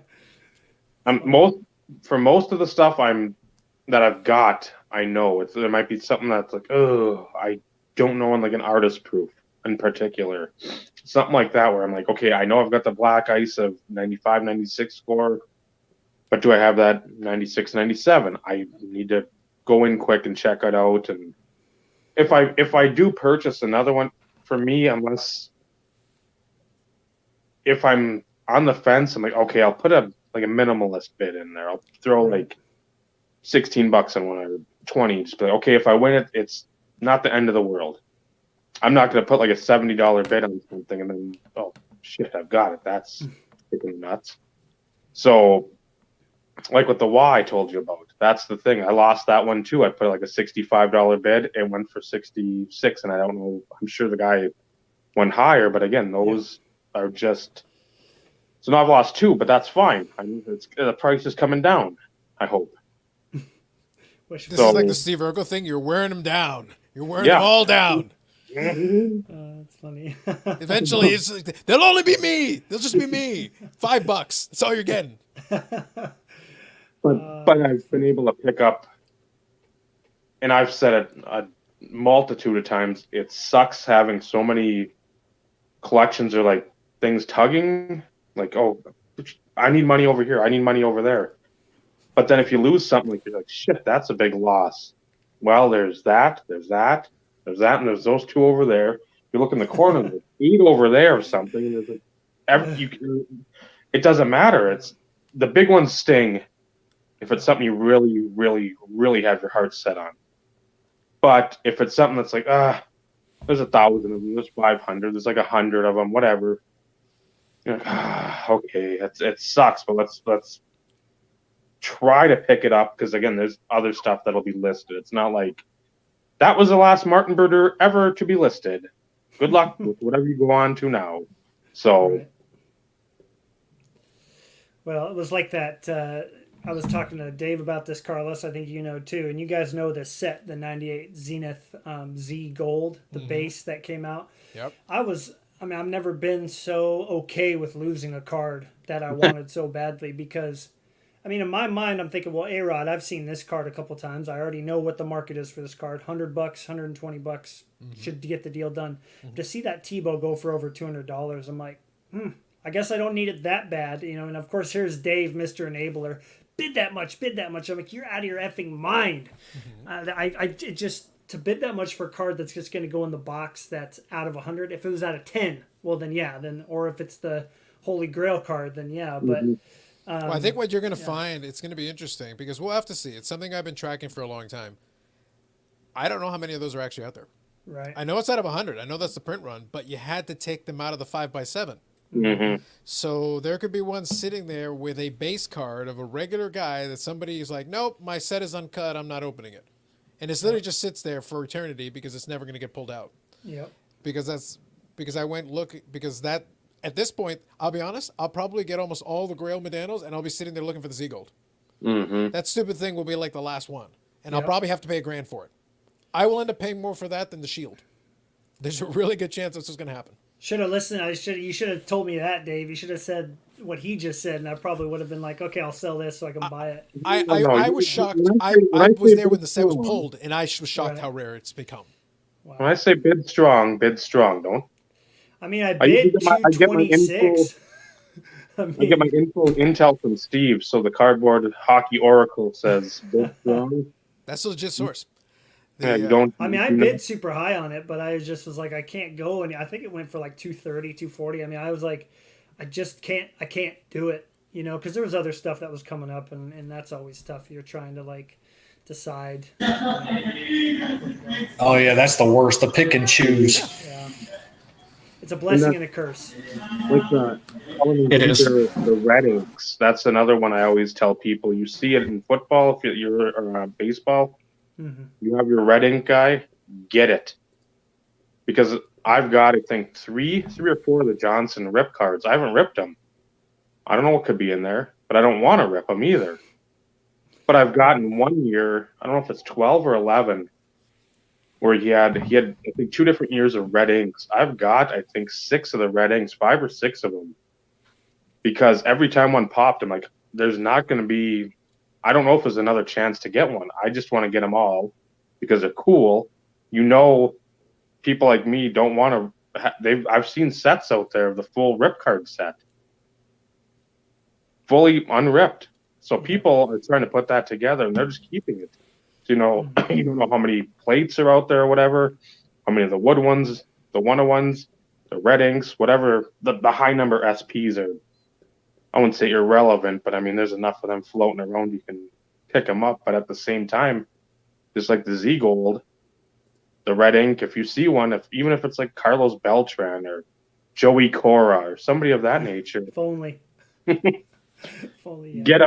get them while you can, even if you're paying more, because just because it says 10 doesn't mean you're going to see all 10 pop up. Yeah, it was one of those cases too. I mean, Carlos, you have your foot on the door on the baseball market, and I know Dave does too. But like when you see the Griffey sell for less than a Jocelyn Tebow, I start wondering like, okay, maybe less of the hockey stuff was ripped out of there, or for some reason this is more popular. I just couldn't wrap my head around the price tag of that card because it was just so like beyond where baseball was at the time, which doesn't make any sense. It doesn't, but then you have to remember it's really, you said the magic words at the end. If in the baseball one they pulled the card and then cut the card and they pulled most of the Z Golds out, it's not necessarily all of a sudden, it's supply and demand. The rules haven't changed. The supply was out there. So you could be like, oh, but it's a Griffey. But yeah, but I saw 3 of them last year or 3 of them in the last couple of months. So there's a couple out there. That Jocelyn Tebow is like, well, it's just Jocelyn Tebow comparatively to other players. But it's like, yeah, but the last one was 2.5 years ago. Yeah. Oh, but they're out of 100. Yeah, but the last one was 2.5 years ago. So then so you got the goalie collectors who are nuts. You got a Montreal Canadiens collectors potentially who are nuts. And then you got anybody else who wants to collect Jocelyn Thibault, and they're all sitting there. So when's the last time one of these came up? They try to find comps, and they can't because you have to go so far back to find something. Yeah. That's where you run into a problem. I'm with you. You know, it's funny you mentioned that because I have one football card here, Steve. You won't believe it. You're talking about not selling for 10 years, and there's a football card of Phillip Rivers that I saw in college, and this is in 2010, 2011. I was like, I got to get one of those someday.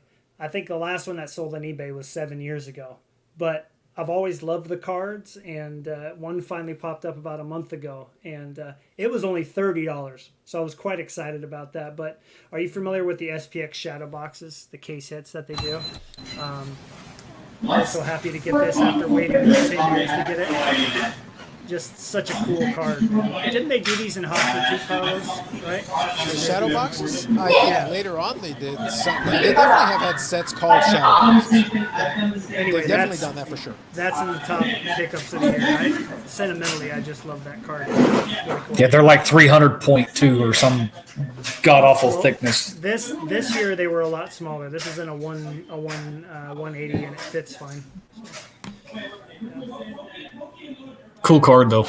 Yeah, dude. Cool design, cool concept. Right. Talk about a connection from playing a video I pulled game. a Gale Sayers shadow box. Oh, nice. I want to see that. Is it the same year, Ty, or is it different? Uh-oh. Is he there? This is from 2010, by the way. You're muted, Ty. Take your phone off mute. Oh, There we go. I don't know. Gosh, I moved. It might have been 2010. Some Okay. upper deck. That was crazy. That was actually pretty cool. That was in Monroe, Louisiana, and when I lived there, they had a group break at the local card shop, and I mean, you had every different kind of, walk of life. It was really cool because you got to get to know people locally, and I don't know, it was real cool. But Right. anyhow, I pulled the case hit. Yeah, Gale Sayers. I traded it or sold it or something. I don't know. I got a madness to me. I probably sold it for a Drew Brees autograph, and then some product came out that I wanted to break, and I didn't have enough money, so I probably sold the Brees auto. I don't even want to get in. Yeah, that's right. It sucks when you enjoy breaking wax, when you have to make those sacrifices, so to speak. Crazy enough, though, for those who were around last week, I still haven't opened these. I still have them sitting here at my table. And wax used to never last, but I'm still, hoping to be able to open one with my kiddo. As I promised to Vinny, I said I would try. No promises. And on the flip side, I want to make sure I get a chance to open them live on camera, though, too. So I don't want to just open them and, hey, here's my recap. No, I want to actually take the time and actually open it on video. So You also want it to last because it's not like you're getting a bunch more retail boxes right this minute. It's gonna take no. Yeah, it's going to take a while before that'll happen again. Well, if it wasn't for Vinny, I wouldn't have these. Exactly. It's a scarce commodity, so you got to milk the maximum effect out of it. Just walk in there with your bat wrapped in barbed wire, and people will back up and give you space to grab a box or two. I'm not holding my breath there. Jeez. But it's been hard. I'm not going to lie. It's been hard. But, at the same time, it's one of those in which hoping I can do at least one with the kiddo, and the rest of them I'll be able to do live on camera. That'd be awesome. Well, hey, there you go. Nice. Love it. Love it, Dave. I almost bought one at the shop. I actually went to my local card shop this past Saturday. Mind you, it's, a 50-minute drive. Not at all. But, I love the owner there. He's always been good to me. Come to find out, he's actually retired. His son's actually running the shop. But Dave, you may or may not remember D-Mavs, KHD, back in the YouTube days. Mm-hmm. Yeah. he's still helping out at the shop. So he was there helping go through stuff. So I was sitting there shooting the breeze with him, and I hadn't talked to him in 9 years because I stopped going to the shop because stuff just started getting a little bit more expensive, and I kind of went on hiatus. But I was tempted on buying a 10 because they had them right there in the front as you walked in the shop. Just to spite all you people who give me crap about hockey. But I didn't. How can we give you crap about hockey when you're the Oracle? It's tough to do that. I mean, That's a sound argument. All you guys should feel bad because the minute people start reaching out and saying, so people are going to start believing it. That's going to be the problem. This is no concern of mine, Steve. This does not concern me or bother me in the slightest. Not even a little bit. No, not so much. You just need to let Carlos know when that happens so he can do his evil cat. Yeah. If you want to forward it over, I can play my old customer service thing and show the type of compassion I was known for in the customer service role. What I lack in compassion, I make up for in lack of compassion. I got it, Paul. Thank you. Thank you for sending that over. I'm going to check that out, though, by the way. Dave and the rest of you, there were 3 cards that I loved in college, and they all came up this year, which I think sums up 2020. Like cards that a lot of us have been searching for a while, just like the 90s stuff popped up out of nowhere. And I remember, again, being in college, not being able to afford any of these cards and saying, okay, one day I'm gonna own them. But another one was from the Cup, and Carlos is like, be careful going down this path of picking up the Cup cards. You do have to be careful with that one because there are some nice cards in the Cup, and a lot of them are expensive. This is a really exciting one. I love Marc NHL Andre Shriman's Fleury. very nice. Yeah. And I remember seeing it in college, and I must have lost 3 or 4 of them, because it was been $50, but this is pretty close to when they won the Cup, if not the year after. I think in 2010 they had won the Cup the year before, so this card was crazy. And I used my eBay bucks on that earlier this year. I think with Nice card design. Yeah, with the autographs, I think you'll do okay. It's when you get into the patch autographs. This kind of stuff right here. Yeah. I grabbed that before the season got going, thankfully. So I was very lucky. The last one was, now Panini started doing hockey cards for a bit, and I know I wasn't a huge fan then. I'm really not now, but they did a set called Limited, and they had these on-card autographs called Select Signatures, and I always loved this card because it's of Magnon Rhéaume. Yep. And it was during a charity game that she wore this uniform and this mask, and it's on-card. And the last time I saw this available, you can see it on ComC right now, $450 or something if you want to pay it. I was like, I'm never going to pay that. I don't care. I don't want it that much. And one came up on eBay, and I won it from Canada. So it was nice to get literally 3 cards that I wanted in college this year. And I've had them on my watch list for a while, never saw them. And so it was a good year. Like to hear it, though. But I am going to pose the question. We talk about it frequently on here, and you've been a more frequent guest as of late. And I know it seems I haven't watched them all. I'm still a little bit behind on the interview series. I actually just finally watched the one with Ryan, That Knob Cursive. So, I mean, that ought to tell you how far behind I am. That's funny. But, without me getting caught up, has the trend been in almost all the interviews, though, that you've experienced, really the connection's been, like, a lot of the focus that from the positive aspect of 2020?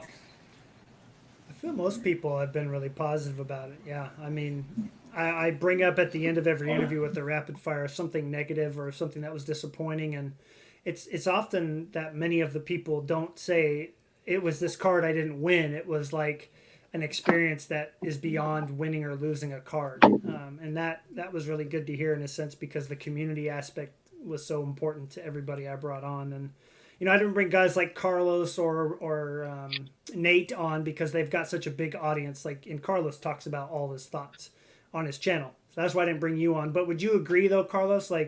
Think about all the streaming you've done and had all the guests on. The community, I feel like, has been the best part because we're all sitting at home and we've been able to connect in ways that we weren't doing prior. So that was the common thread with everybody was the community aspect of collecting this year. So Yeah, Yeah. I think that dominated the second half. So in the first section, in the Amit section when he was there, for the first chunk, one of the things that caught our eye for 2020 was really the explosion in the amount of content, including live streams, including all these things. Now, some of the content good, some of the content not so good, but that also meant you had an explosion in a lot of good content. You had a lot of live streams and things that were very good. A lot of things that came out of it that some people were like, well, I got time, so I may as well give this a go and give it a shot. Even stuff that people may or may not have cared about. One of the guys I talked to was Chris, CRT Sports Cars, who did the Project 2020 thing. Some people don't care about Project 2020, but that's fine. He was furloughed. He had time. That's what resulted in him doing it. And after a while, he became like one of the foremost guys. He was interviewing the artists from Project 2020. He was doing a ton of stuff related to that. He was very much into that set. He likes it. And he's happy to talk about it at all times. He was on podcasts talking about it. He was on my show talking about it. He was all over the place. That would not have happened had it not been. So from a hobby perspective, so I narrow my focus. In general terms, 2020 hasn't been good in a lot of ways for a lot of people. From the hobby perspective, it's hard to argue unless you're somebody who collects like expensive rookie cards that became super expensive or something like that. Like it's a very narrow band of people who like suffered. Or if you really love cracking retail. If you really love cracking retail, this year probably sucked for you. Yeah. But if you're a collector, or maybe a longtime collector who hasn't seen stuff that came out of the woodwork out of nowhere, for your wallet, it's terrible. But for your collection, it's been a boon. There's never been. Those numbers are like, and I mentioned it, I think, last week when I was talking to Steve and Dave about it. It's like, it's not like my collection was bad in 2019. I had some nice stuff back then and before that I had been building for the previous 24 years. But this year, like I've added such a stack of ridiculous quality, quantity, I increased my total by 50%. And that's an already pretty decent sized collection in one calendar year. Stupid. Like that's absurd. Dave, are you in that same boat too? I mean, first of all, the community aspect. I mean, look at what you've been doing lately on this channel. I mean, that's something that wasn't happening prior, but I would say that's probably been the best part of other than you convincing me to collect hockey. That was a pretty big influence for sure. Well, yeah, it's not only the content that everybody's putting out, or you see more people just sort of floating around in rooms or wherever. All of us at the beginning of the year, at the end of the year, you would have said, "Hey, you 5 guys are going to be on a streaming platform that's on YouTube, and you're going to be talking about cards." You're like picking 5 names out of a hat. It's like, no, I doubt that. I watched Matt. No clue who Carlos was until the burning of the cards in effigy. Ty, we've talked forever. For the record, I didn't burn the cards in effigy. I was talking about the person who burned them in effigy, but yes. A brilliant individual that probably regrets that even more so now. But yeah, it's right at the beginning we had talked of this episode about like, it's like blog TV used to be. But now we've got more people that can join in. You don't have the PM systems where you can like just chat amongst each other. But again, it's not like the old school TV picture in picture where I'd be huge, Steve would be in the corner. You've got 5 faces up there that are all equal, or 3 faces, or 2 faces, or 6 faces, or whatever it be. Right. Ty, it was nice Later, meeting Ty. you, by the way. Take it easy, Ty. Yeah, nice meeting y'all. This has been great. Thank Got Awesome. Take care, Ty. Have a good one, man. I just Get them kiddos to bed. Yeah, my last note. One card I wish I don't know if I traded or sold it, but man, one card I wish I would have never. I pulled it from either 2005 or 6 Ultimate Collection Baseball. It was a dual autograph and patch, right? You got Frank Thomas, Big Hurt, with his A's patch, 2-color, Ken Griffey Jr. autograph, triple color or double color, triple. I don't know. But the Frank Thomas sticker autograph was not Big Hurt.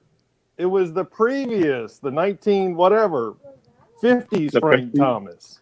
Yeah, the original Frank autograph. Thomas. Yeah, I have him in the 56 top set. Yeah, somebody. Wow.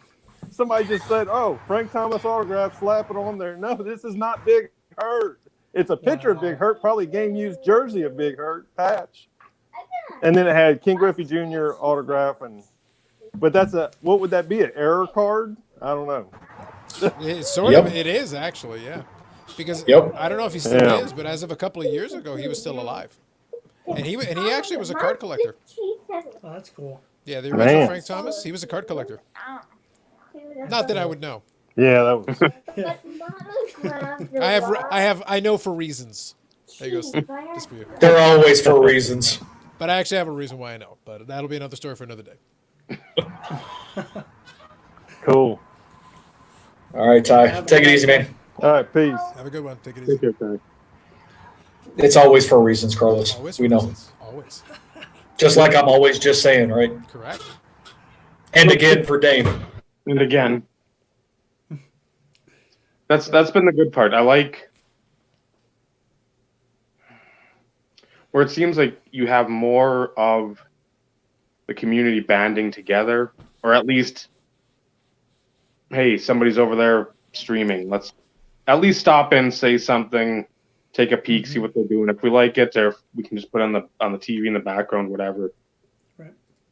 It's been a lot of that, and I mean, that's again the good part where you can start new friendships. You don't have to talk to the same people, which it isn't bad either. But I mean, you still have you have a weeping willow tree instead of some like Joshua tree out in the middle of the desert. You have more avenues to go down, more connections, card wise and just chat wise. Like, oh, you like shitty old horror movies, man? I want to talk to you a little more too. So let's BS about that, or if it's a book or something, or if you're into religion, I'm into religion. We'll talk about that and the periphery or outside of the streaming aspect of this. But just building the friendship. Okay, we like cards. We know that. We're obviously we like cards. That's nothing new. We're not telling any tales out of school. And then you find, well, if you don't mesh with this person that well, we'll just stick with cards there. We can talk about other things and stuff and trinkets and knickknacks. Then guess what? Then you start building those friendships and relationships, and that's I've always been about that. I know Steve said it too, but I'll always say that's a main thing for me in the hobby. I want to find people that A, will tolerate me and my foul mouth. B, wait a minute. I thought I was the foul mouth. At least in the meat's mind, I'm the foul mouth guy. I don't know how He's much. true. He's right. I don't know how much he pays attention to that. Dave, you were camouflaged. Steve had you. You had cover. I suppose. But you can deal with the foul mouth. You can deal with like the 40-minute videos, or me farting on videos, or me dancing on videos, or in the shower. That's my favorite. Burping, lots of burping. I just can't believe he watched like a 5-hour live stream on replay and didn't like speed it up at all. he watched it in 5 hours of real time. I was like, dude, you can speed it up. And he's like, I didn't think about that. It's like, that's the problem with me. You're not thinking. What are you doing? You're overthinking the Ziggy Palfy upper Way deck. overthinking that. Way overthinking. Oh gosh, But that was funny to listen to. You're not thinking about, hey, 2 times and fast forward and get done with it in a reasonable amount of time. Two times speed on YouTube is the only reason I can get through as much content as I can. As long as I can understand the person who's talking, then I will put it on 2x, and like it makes my life infinitely easier to get through a ton of content, because otherwise you're going to miss 3/4 of it. It just takes too long. It's not possible. I mean, that or you mute it and put on some music, you know? So that's what you're telling us that you do, Matt. You don't actually watch the full episodes. Matt, Okay. if that's the case, could you put all my live streams on like a playlist? Play classical, play rock. I don't care what you play.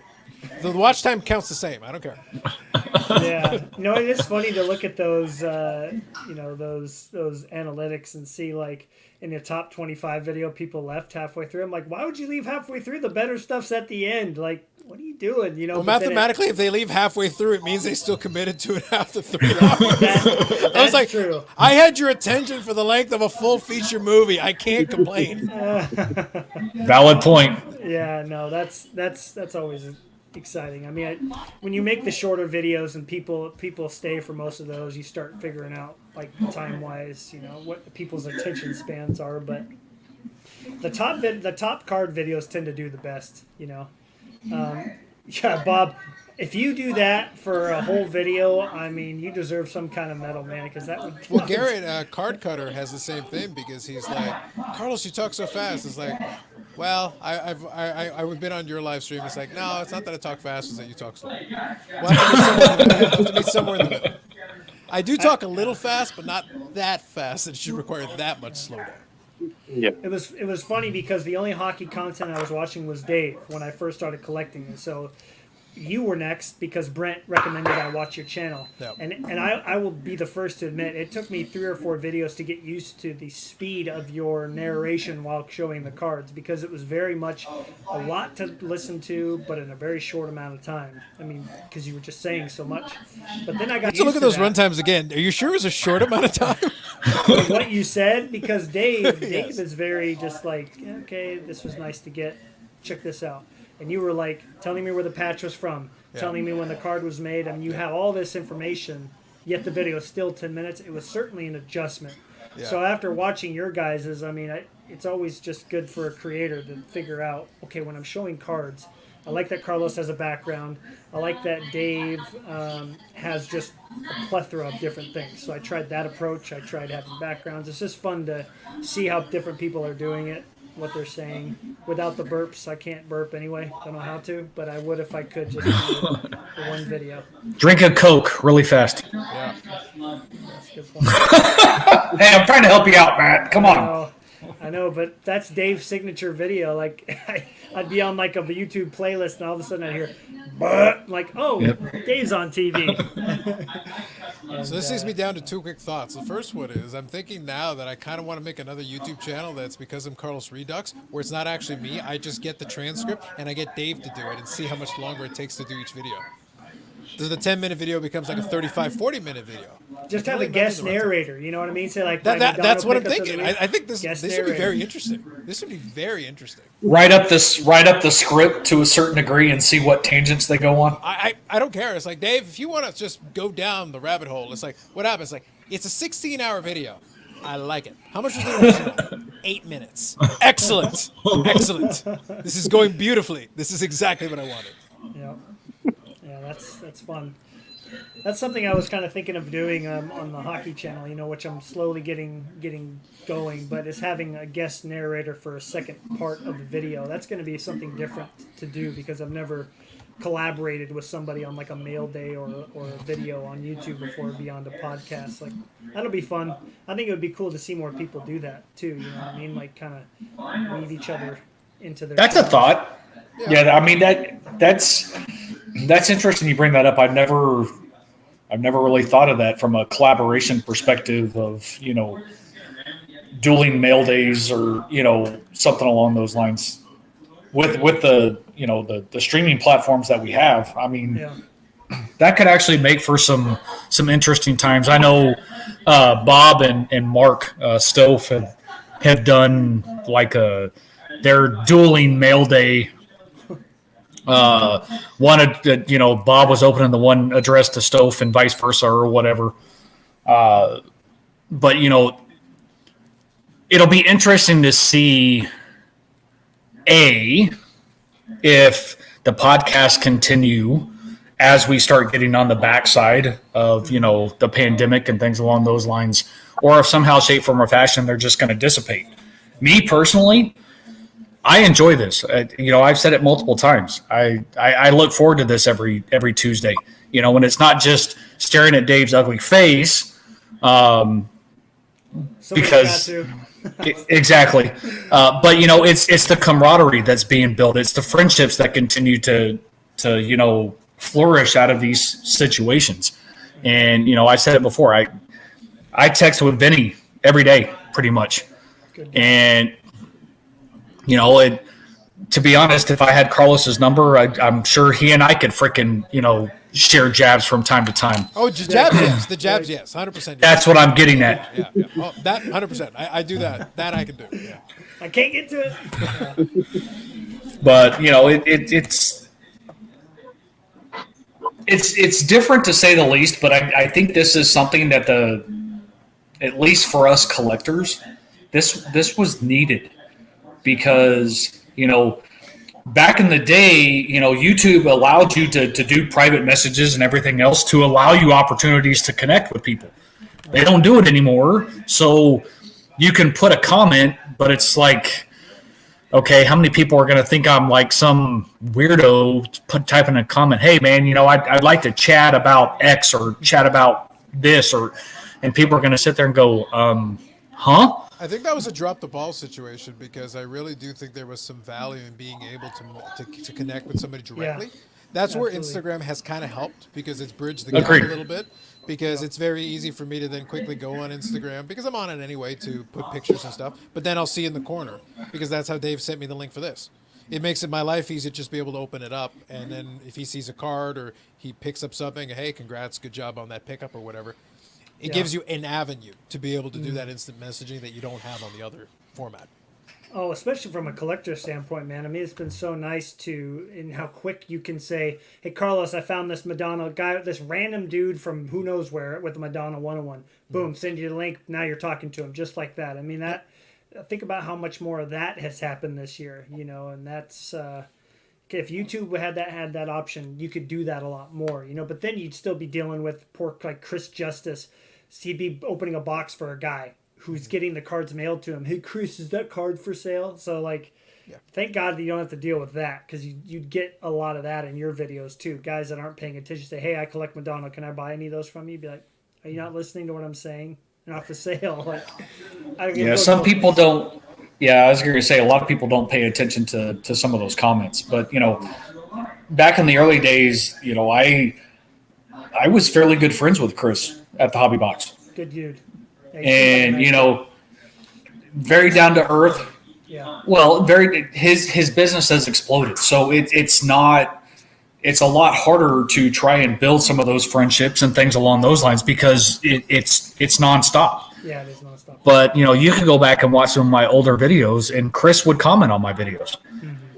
I was shouted out in some of his videos.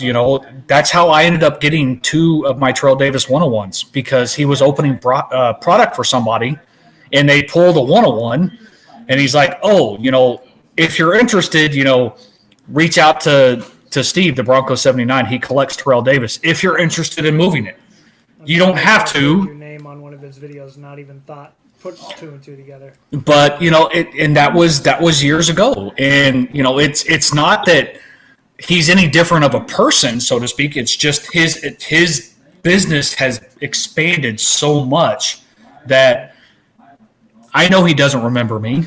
I've gone on some of his live broadcasts from time to time and said, "Hey, Chris, how's it going? How you?" And he doesn't remember me. But that was 10 years ago. And it's not that I'm slighted by that.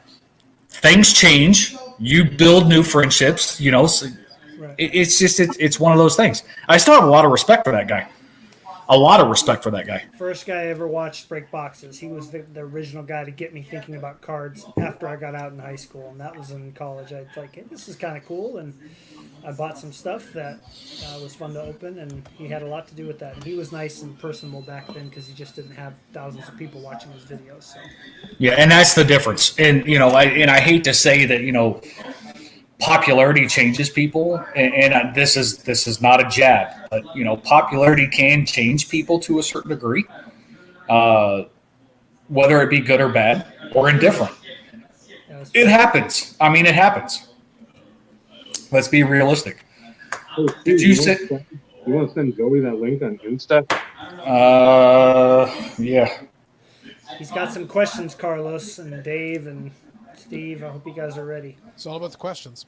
One thing I was going to say also to your point is, so the link you sent me to connect with the person with the one-of-one was one example of that for sure this year. Yeah. And the shield also came about as a result of that.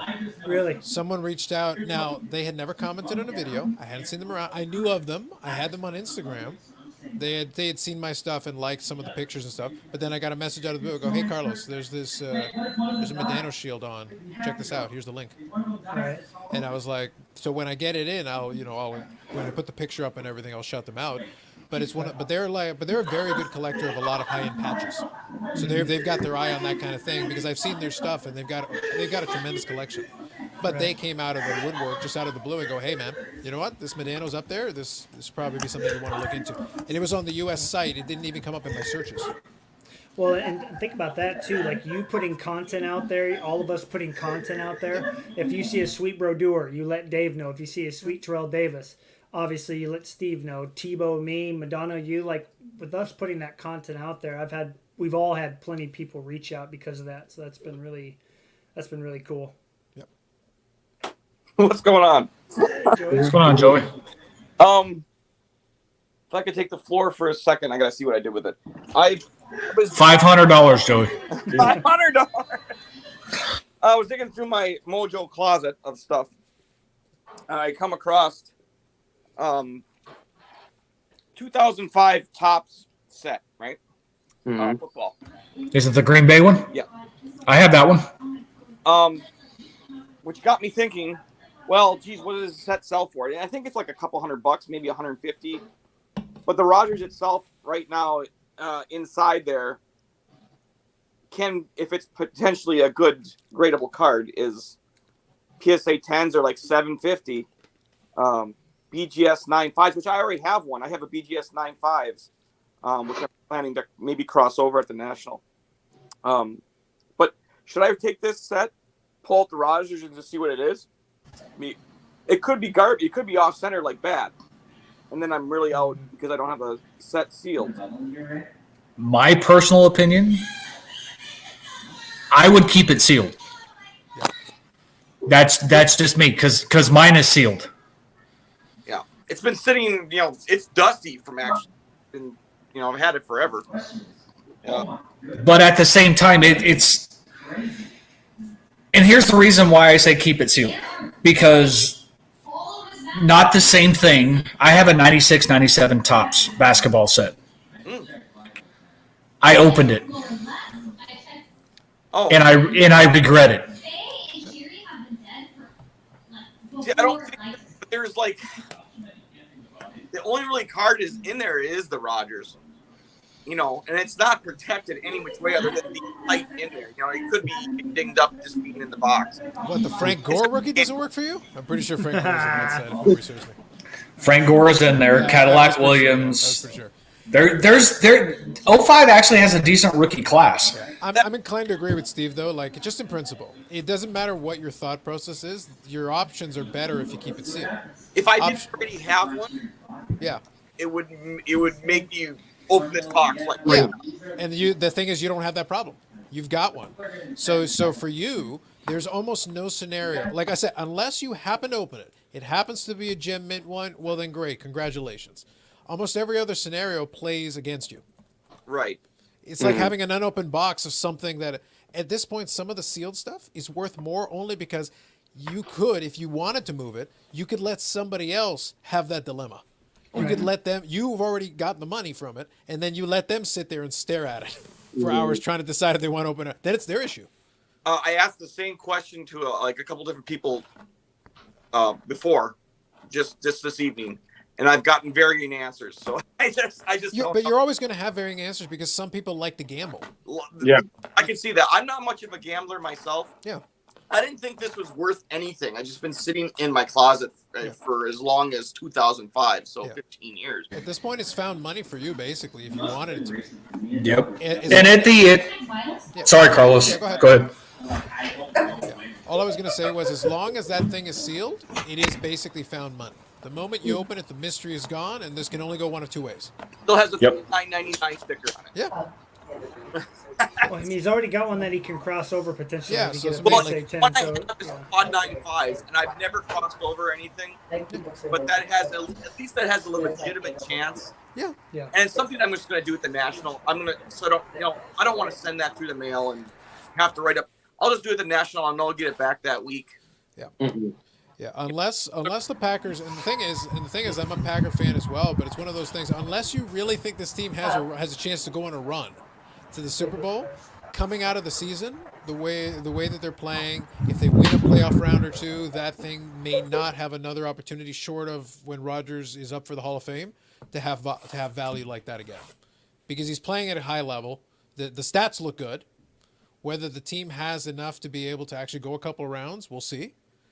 But like it's looking about as good as he can for a box like that until such time that something else happens. Well, I see that the Packers got a lot of play for it, so do the Bears on 2 weeks. So it's going to be another division matchup where you don't know what the hell is going to happen. But they thoroughly dismantled a Tennessee team. Like, I mean, sure, Derrick Henry got his yards, but nothing major.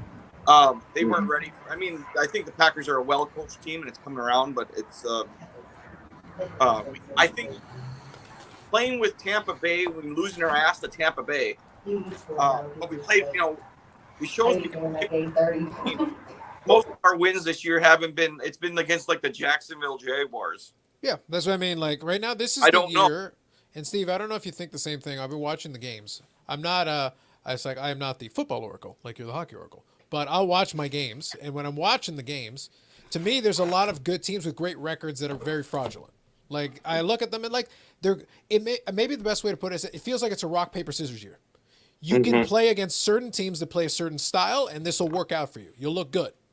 Whether the record is good or not, it'll look good. But you play against another team, even if they on paper suck, if they're the wrong matchup for you, you look terrible. Well, see, going into the Tennessee game this week, the Packers couldn't stop the run to save their lives, especially up the middle, and they had to face Derrick Henry. Yeah. And they changed their whole defense around, and he didn't run wild on them like he's done other teams. It's week to week. It's one of those things. Like, but I'll see little. There are things where if the circumstances are right, and you're talking a playoff game, if you get in a playoff game with a playoff team, they know what they need. If Devontae Adams can't get his, and Valdez-Scantling and those secondary guys do not make their catches, if it's not happening, you can stall that offense for a couple of quarters, and then all of a sudden you're in trouble. Yeah, getting off to score on Tennessee like right away puts them behind the 8 ball. But that's my point. If they don't do that, then they can get in trouble very quickly. Yeah, They just stall, and then nothing happens, and then I've watched it for a lot of weeks where they'll play really well for like a half, and then stall for the second half. Or they'll do it in reverse, but they'll have these stretches where it's like, do you guys even know how to play offensive football? Actually, well, I think they putting a full game together was the first time they did it was against Tennessee. Yeah. Period. Right. Yeah. Oh my gosh. Who's this guy? Look at these guys. I don't know what I'm talking about. Brad knows. He'll know. He'll tell me if my Packers are any good. Well, I'll tell you what you do have is a corner in Alexander. I can tell you that's what you do have. Yeah, I do agree with that. He's going to be an all-pro. What I found out this year is already from the Pro Bowl player, but Elton Jenkins at the offensive line, he's an animal. They found something there. The whole offensive line is playing over what I expected them to play because they lost Lane Taylor right away, and we had to go to Lewis Patrick. The Packers front office gets the most crap in the league, and I don't get it. I don't get it either. Like, give me the number one center Corey and the Linsley, top 3 left tackle. I will take that over a number 1 wide receiver every day of the week. well, they have a problem. J.C. Treader and Corey Linsley were both centers for the Packers. We let J.C. Treader go to the Browns, who got paid big money. He's still there playing. And we kept this guy for whatever reason. And he's a 5th-round pick. Treader was like a 6th-round pick. They find offensive linemen like it's their job. Exactly. I'm like, give me 2 or 3 great offensive linemen over some rookie wide receiver that's supposed to be good. You have Aaron Rodgers. You're going to take an average player and make him good, and a good player like Adams and make him great. You know, it's making Adams look like he's the best receiver in the league. right? And no offense to him, he's not. I don't. But he makes it look like it. He's pretty. But, right. But when there's like one option in Green Bay, it's not an option. It's not like when there was Nelson. It's harder to get things going if Devontae isn't going.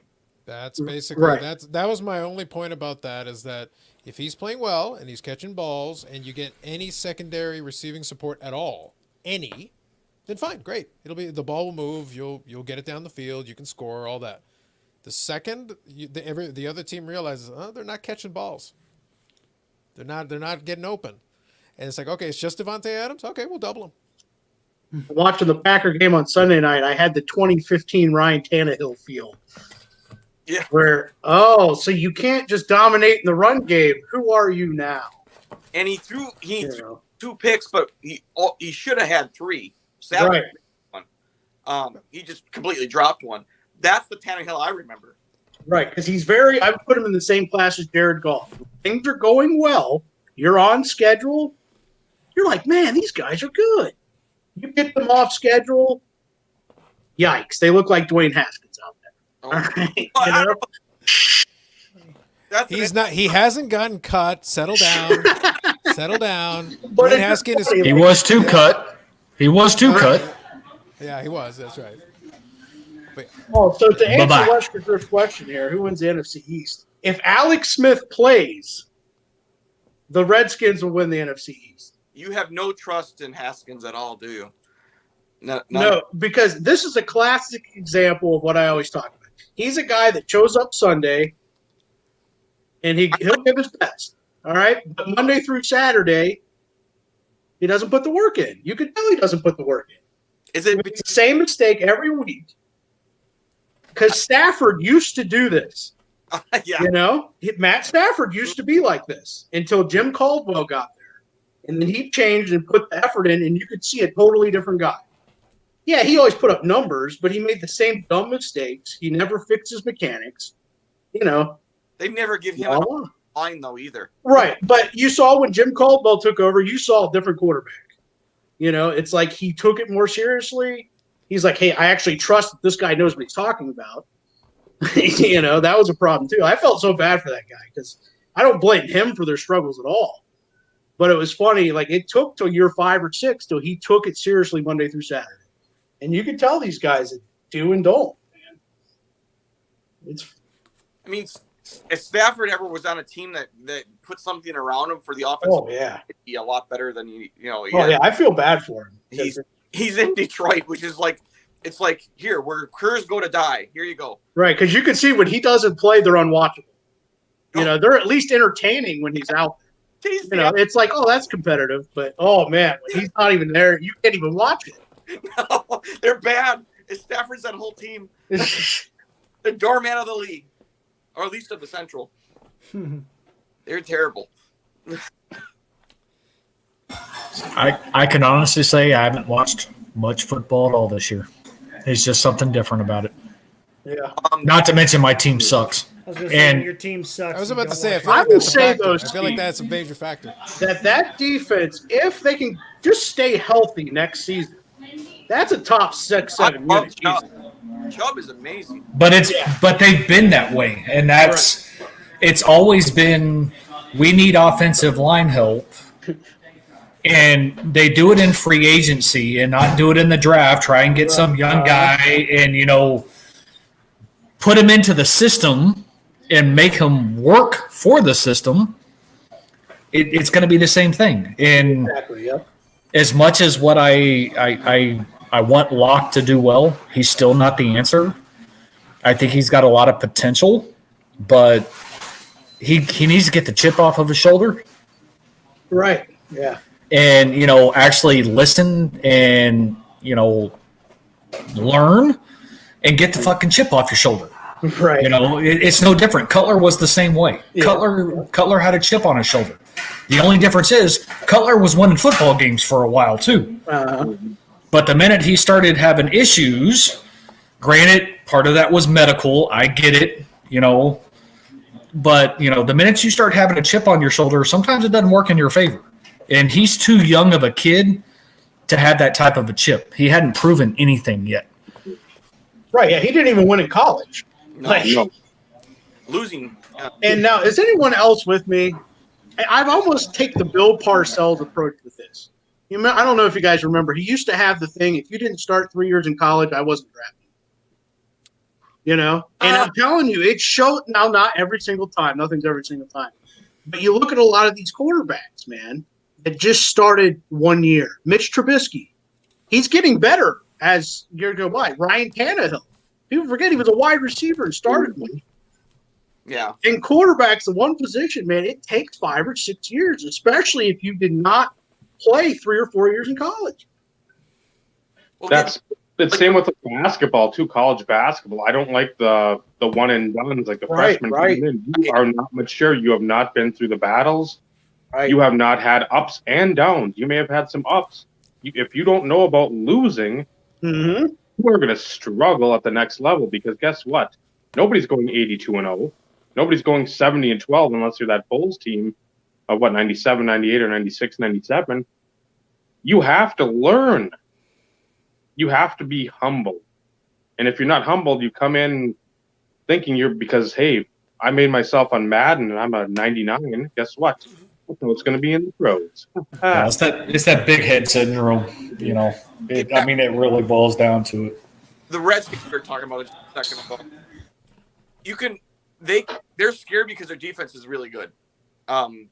It's going to be really scary in a year, maybe 2. But if they can squeak into the playoffs this year, they're a team that you don't want to see. I'd rather see that because all of a sudden they can put on a defensive, onslaught for a whole game, and you're like, if they played the Packers for whatever reason, I'd be scared because that kind of defense they don't do well against. Like Tampa Bay's defense is stellar, So I'd rather see Dallas, but I mean they got some up and comers. That Chase Daniels is good. He's going to be even better. I think he's going to be better than Bradley Chubb is. Sorry, Steve, but I think he is.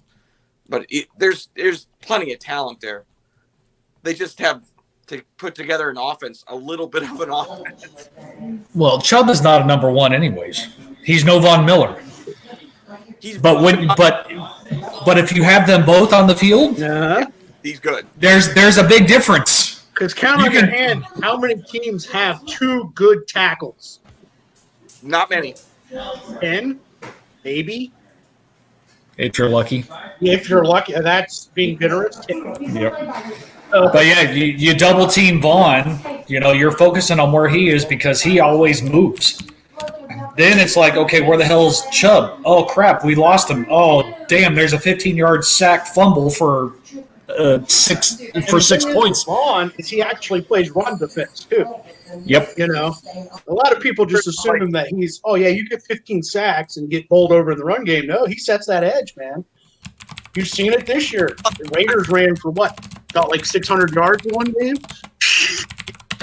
Von Miller doesn't get a whole lot of tackles, but he does play the defense way the scheme. He doesn't over pursue a run play and just make it wide open. He never does that. Clay Matthews used to do that here all the time. You're like, right. He wouldn't do that so much. He would have been a better player if he didn't. But, Clay Matthews was still pretty darn good. But what's your drift to your question about the Wentz Hurts thing, I believe?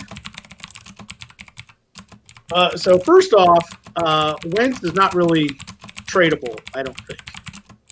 So I think they're going with Wentz next year. I don't think he's tradable. Because everyone's like, well, give him to the Bears. The Bears don't have any money. It's like, this is what people don't think of when they're like, well, trade him to this team. They don't have any money. They can't because if you're trading for Carson Wentz, you're on the hook for $40 million. Yeah, this isn't like a luxury tax in the NBA. Right, exactly. So it's like, and honestly, I just cannot believe a guy because I wish I had the channel up because I had it saved on my computer here. He ran 10 plays, the exact same plays. One, I think, was 27, his MVP caliber year. The same exact plays with average wide receivers. He showed the 10 completions from 2017 and 2020, the 10 incompletions. The exact same plays. And his footwork's all jacked up, which has always been a problem. And he just up here, like, he lost it. So it was like a golfer who got the shanks, He's got. So I think he's going to be fine next year. He's got. He just needs to hit the reset button. No more diving headfirst into shit. Oh, right. He's got to be. Randall Cunningham learned how to play football eventually. He almost needs to go the Roethlisberger approach, where he learned, okay, I'm going to learn to get rid of the ball quicker. And this whole extending the play for 6 seconds, I think I'm done with that. That sounds good on paper. But why on earth would he do any of those things to improve when he's got the money locked in? They can't get rid of him, and they've tried to literally replace him. And the only time they won the Super Bowl was when they put his backup in. No, like there's a whole segment that's like, actually, we'd be better off if you dropped dead. That'd be kind of cool. Put somebody else in there. His confidence level is shot. That's what I'm trying to get at, though. Like, if psychologically, every single time he thinks he's got something going on, when he went down, he was an MVP candidate that year. Mm-hmm. He was on pace. It looked like he could be. Nick Foles came in, got the job done, got into the promised land. And then the next year he got hurt again. Nick Foles was good in the playoffs. Nick Foles is never good at any other time, apparently, except when he's backing up Carson Wentz. Something happens, and then he comes in to be the hero.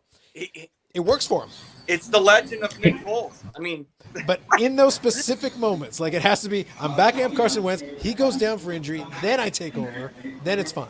It's a great story. And another thing with like Doug Peterson, these Andy Reid disciples, they know offense. All right, the backup. They know it. All right, but their play calling stinks. They're all pass happy. Andy Reid does the same thing. Pat Mahomes has just been bailing them out the last 2 years. He saw the same thing on Sunday at the Falcons. If you guys watch that game, at least 12 calls, you just go, what the hell are you doing? Now, Pat Mahomes often, hides it. And this has been his problem why he always lost, because he knows offense, man. He made Donovan McNabb and Brian Westbrook and no one else look like a top 10 offense for years, But, oh, gosh, when it comes to play calling, all his disciples are the same. Matt Nagy. You just go, huh? The whole game, you're just sitting here going, what? Like in certain situations. And all his disciples do the same thing. That's why the Packers went to LaFleur, because we couldn't do any of that anymore. That run around backyard football is not going to save Rodgers any more years. It's going to get him killed, I said. So this get the ball out and have all this motion, that's the new wave. If you're not doing that now, you are going to lose. Yep. But it is. It's a copycat league, and if you're not doing that now, good luck to you. That's why see what they, you got some players there, but even if Dak Prescott was still playing right now, Dallas would still be shitty. Well, that's because their defense sucks. Careful, because McCarthy doesn't care about any kind of defense. He's never has. There was a defense? He said, they got one of those? When did that happen? Because at least when Rod Marinelli was there, the guys were going to play hard, even though if they weren't good, you at least knew the effort was going to be there. Like with the Raiders the other night, they're not good. But no one could look at it and go, you didn't put in an effort. You're just not good. Right. But, yeah, with the Cowboys, you just go, and even let's talk about the Patriots last night. Okay, that second half, they actually quit. When's the last time you've seen a Patriots team ever quit? They quit. Their defense has been like the Miami Dolphins of the Super Bowl, the no-name defense. Good. But I don't know what they happened to them this year. Maybe because their offense is doing nothing. It's not helping. Oh, yeah. It's not helping them at all. But, I mean, maybe it was just smoke and mirrors for their defense for all these. Tom Brady was so good. I don't know. It could be. But yeah, we did steal the mold where we're building back to front, which everyone for years said, well, you build the front line first, right? Yeah. Well, in this pass happy league where the quarterbacks are getting rid of the ball in 2 seconds anyway, well, you're not sacking them hardly anyways. So go find 3 corners and 3 safeties that can play anywhere in the field, and you got a shot every week to defend these guys.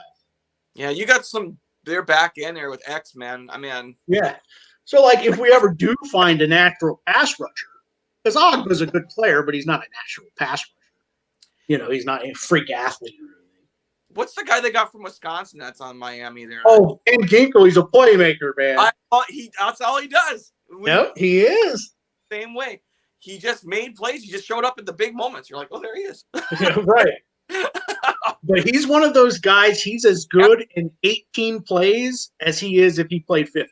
He'll have the same stats. Aaron Campman, like for the Packers, he was just always the same consistent kind of guy. You never, he wasn't going to step above somebody, but he was consistent, kind of player. Showed up with his lunch pail every day. Let's go to work. That's what you get from Wisconsin linebackers, though. I mean, we missed out on TJ Watt that one year, but I would love to have him back. I would say you have to keep Hurts for sure, Ed. It's good to have a safety valve with that team. Yeah, you have no reason at that cheap of a price for guaranteed 2 more years for sure. Wentz is going to get hurt again. Like, what would you get for Hurts? Let's see, theoretically, what could you get, even player-wise? We won't even talk about a draft pick. Someone might give you a late first rounder if somebody down there wanted it, right? Max. But let's think of a player that has a big contract that, somebody's like, oh, okay, we'll move on from you. You're great, but you have a big contract. You would have to take that, which the Eagles couldn't do anyways. Mm-hmm. So, yeah, I don't think either of these quarterbacks are really tradable. You're not getting anything for him. He's on his rookie contract, which is right. Peanuts. Now they get, because it's always the same thing for wherever you're drafted at in the first round or in any rounds really. It's so you're getting him for nothing. What 4 years? I think on him. Right, you can have that 4th year option, right? And it's that bargain basement price. There's no reason to get either quarterback. You can get 100%. The bench. He's going to ride that pine forever because he's affordable. He's not even our second quarterback. He's our third. And the Eagles' offensive line, when healthy, that's a top 5 unit. Yeah. I mean, they put money and draft picks into that line. It's just none of them are there by the end of the season. So that's why I honestly think Wentz is going to be fine next year. I really do. I'll be shocked if he looks lost again and it sucks. I'll be shocked. I'll take the under. So you're going whatever you want. Win, I'll take the under. Done. I'll take by mid-season. Someone will frame him for murder, and they'll get rid of him that way. And that may be the fastest way. Not that I would advocate for that. Not that I would condone that. But it's the best idea you have. Philadelphia. It's the best allegedly. I just have a hard time believing he forgot how to play football. I just can't believe it. So I'm going to go with that. It's just one of those years. Now he may get hurt again. I feel like that's automatic. Like that's a given.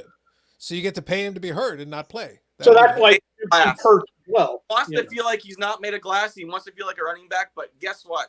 You're the quarterback. You gotta slide. You gotta run out of bounds. For the love of God, you don't need those extra 3 inches. Let your running back get that on the next down.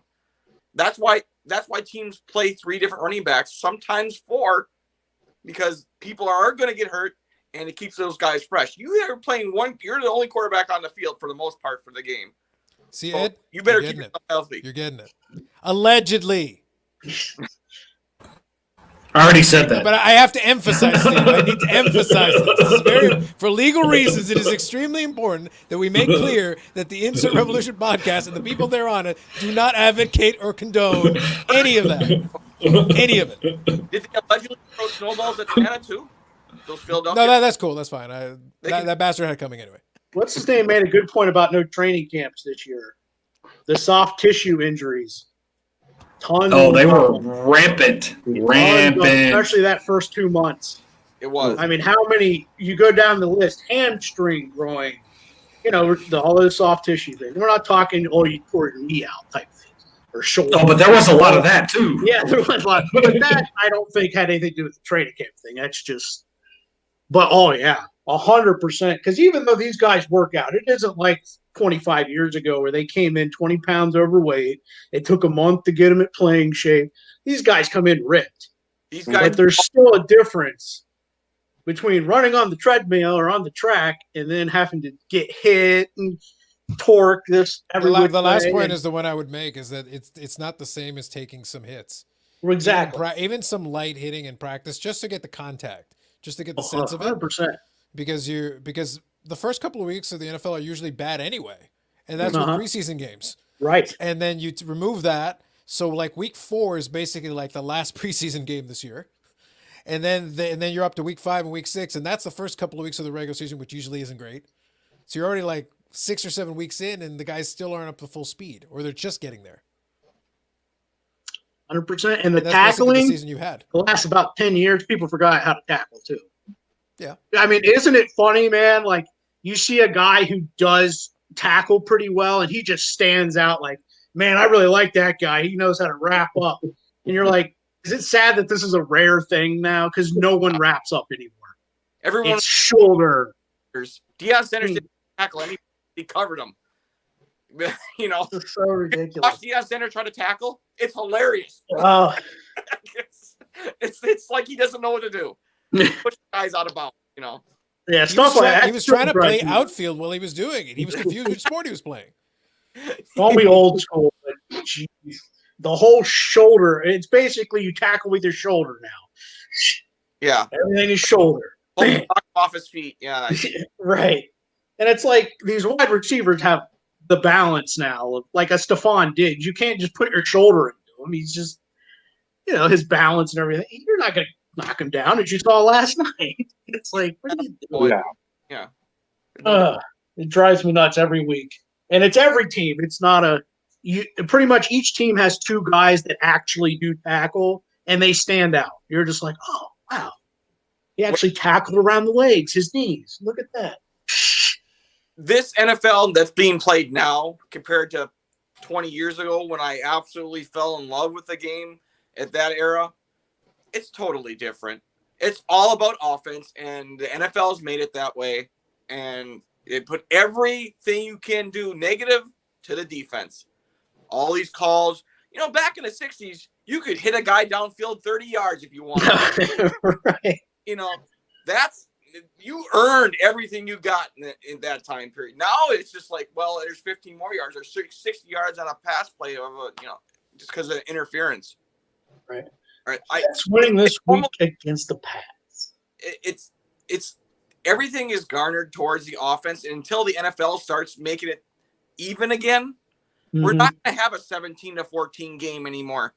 I mean, once in a great while, and it makes headline news when it does. And unfortunately, I don't think we're going to see it either, at least in the foreseeable future. It's just because the casual fan loves I don't think casual fans love like the college football Big 12 where it's 62-58. I don't think.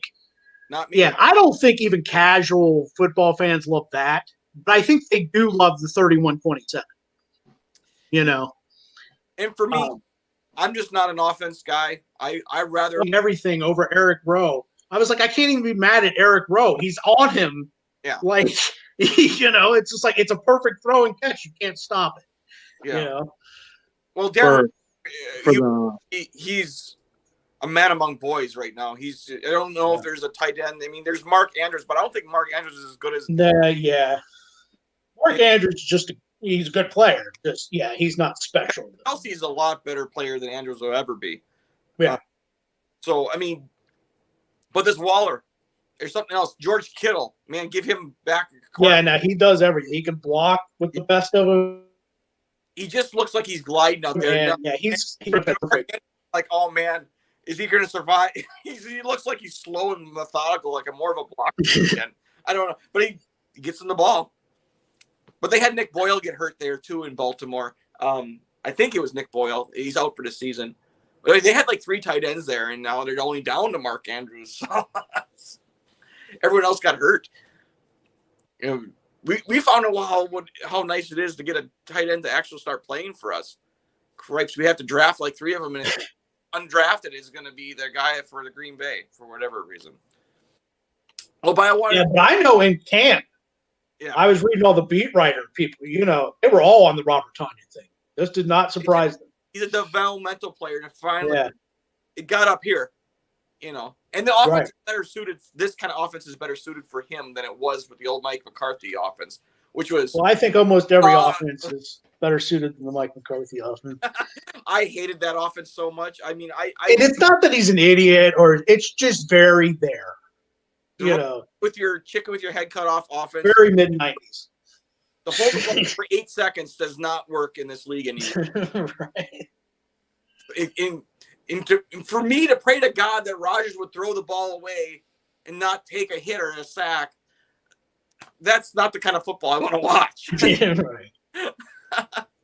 I love to get the ball out, utilizing all this motion, which confusing the shit out of defenses. It's working for us, and it's out. The ball is out in 2 seconds now. Like, where was that 5 years ago?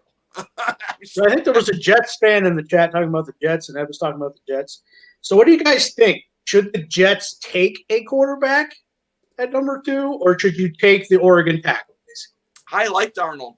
Give that guy some offensive line, and they got something going there. Because I thought Mims is a great draft pick for them. Yes. But Darnold, there's nothing wrong with Darnold at all. Is this presuming they still have Adam Gase somehow because he finds a way to weasel his way back in there? Because if so, then I would just wait until the next pick comes and just skip the first round. I don't care what pick they have. Just don't pick anybody. You can't screw it up if you don't pick anybody. Trade out of it. No, don't even trade out of it. I mean, the most Jetsy thing you can do is just sit there. No, that's until the clock passes and then everybody drafts and you're still standing there. Didn't Minnesota like take up all their time one That's year? what I mean. You can actually do that. If you actually wait past the clock, the next team can actually make a pick. The jetsiest thing to do is literally just sit there until everybody picks and you're still standing there with your pick and you're not making it. I mean, that's a possibility. You can't, I don't know if you're still I think you'd be less hated than you were picking someone. That is literally my point. That is a legitimate suggestion. Pick no one and don't trade the pick. Get nothing for it. Do nothing. In fact, don't make a pick in the entire draft. Just do nothing. See, I've gone through a lot of where people say the Packers have drafted so bad. Well, you haven't seen a lot of their picks that they have. We're getting Pro Bowl caliber players at line in the 5th and 6th round consistently. Some of the offensive players didn't work out and the defensive backs didn't work out. But that's typical, right? If you're 50-50 if you go look back at your last 10 draft classes and you said I was about 50-50, then that's good. That's great. Yeah, it doesn't matter if you were 50-50 because of round 4 through 7 or 1 through 3. Now, obviously, usually if you hit on the first rounder, you probably have an annual Pro Bowler. Right. But still, if you can look back over a 10-year span and said, I was about 50-50. They're good. Yeah. Everyone gave Green Bay a lot of crap for Rashawn Gary. Now they're eating crow because the guy's damn good. Well, even the A.J. Dillon thing, people forget there's no way Aaron Jones, I don't think, comes back there. He's got Drew Rosenhaus as his just signed him. So he's not. I would be very surprised if he is back there. Rosenhaus, I'm getting $63 million. We're not going to be able to pay it. Oh, good. People are talking about the Dolphins wanting him, and I'm just like, no thanks. Not that he's not a good player or it wouldn't be nice to have, but to me, that's a luxury item. And we still got a lot more building to do before we take luxury items. Our 4th or 5th round pick himself. There's more of those kind of running backs in the draft every single year. Yep. Well, like we found Myles Gaskin. He was the last running back taken. And I'm like, he is by far our best running back. It isn't even close. What happened to Breida? What the hell did it happen? Is he just COVID and it was just... the thing is, I think some of that is our fault. He's not being used He's just not being used properly. He doesn't fit what we're doing. Because he is a literally, hey, there's a hole. Let's run through it like bat out of hell, right? Well, our offensive line's not good enough. He's going to have to make a guy miss, have the vision to see what to go after that. And that's what Gaskin does well, even though he's not super fast or super big. Look at what Ahmed did, just being some kind of undrafted. Right. You know? Yeah, I think in Breida's defense, I don't think he fits. So I don't think he'll be back next year either. I hope But so. I don't think it's because he stinks. But he's also an 8 to 10 carry guy. That's it.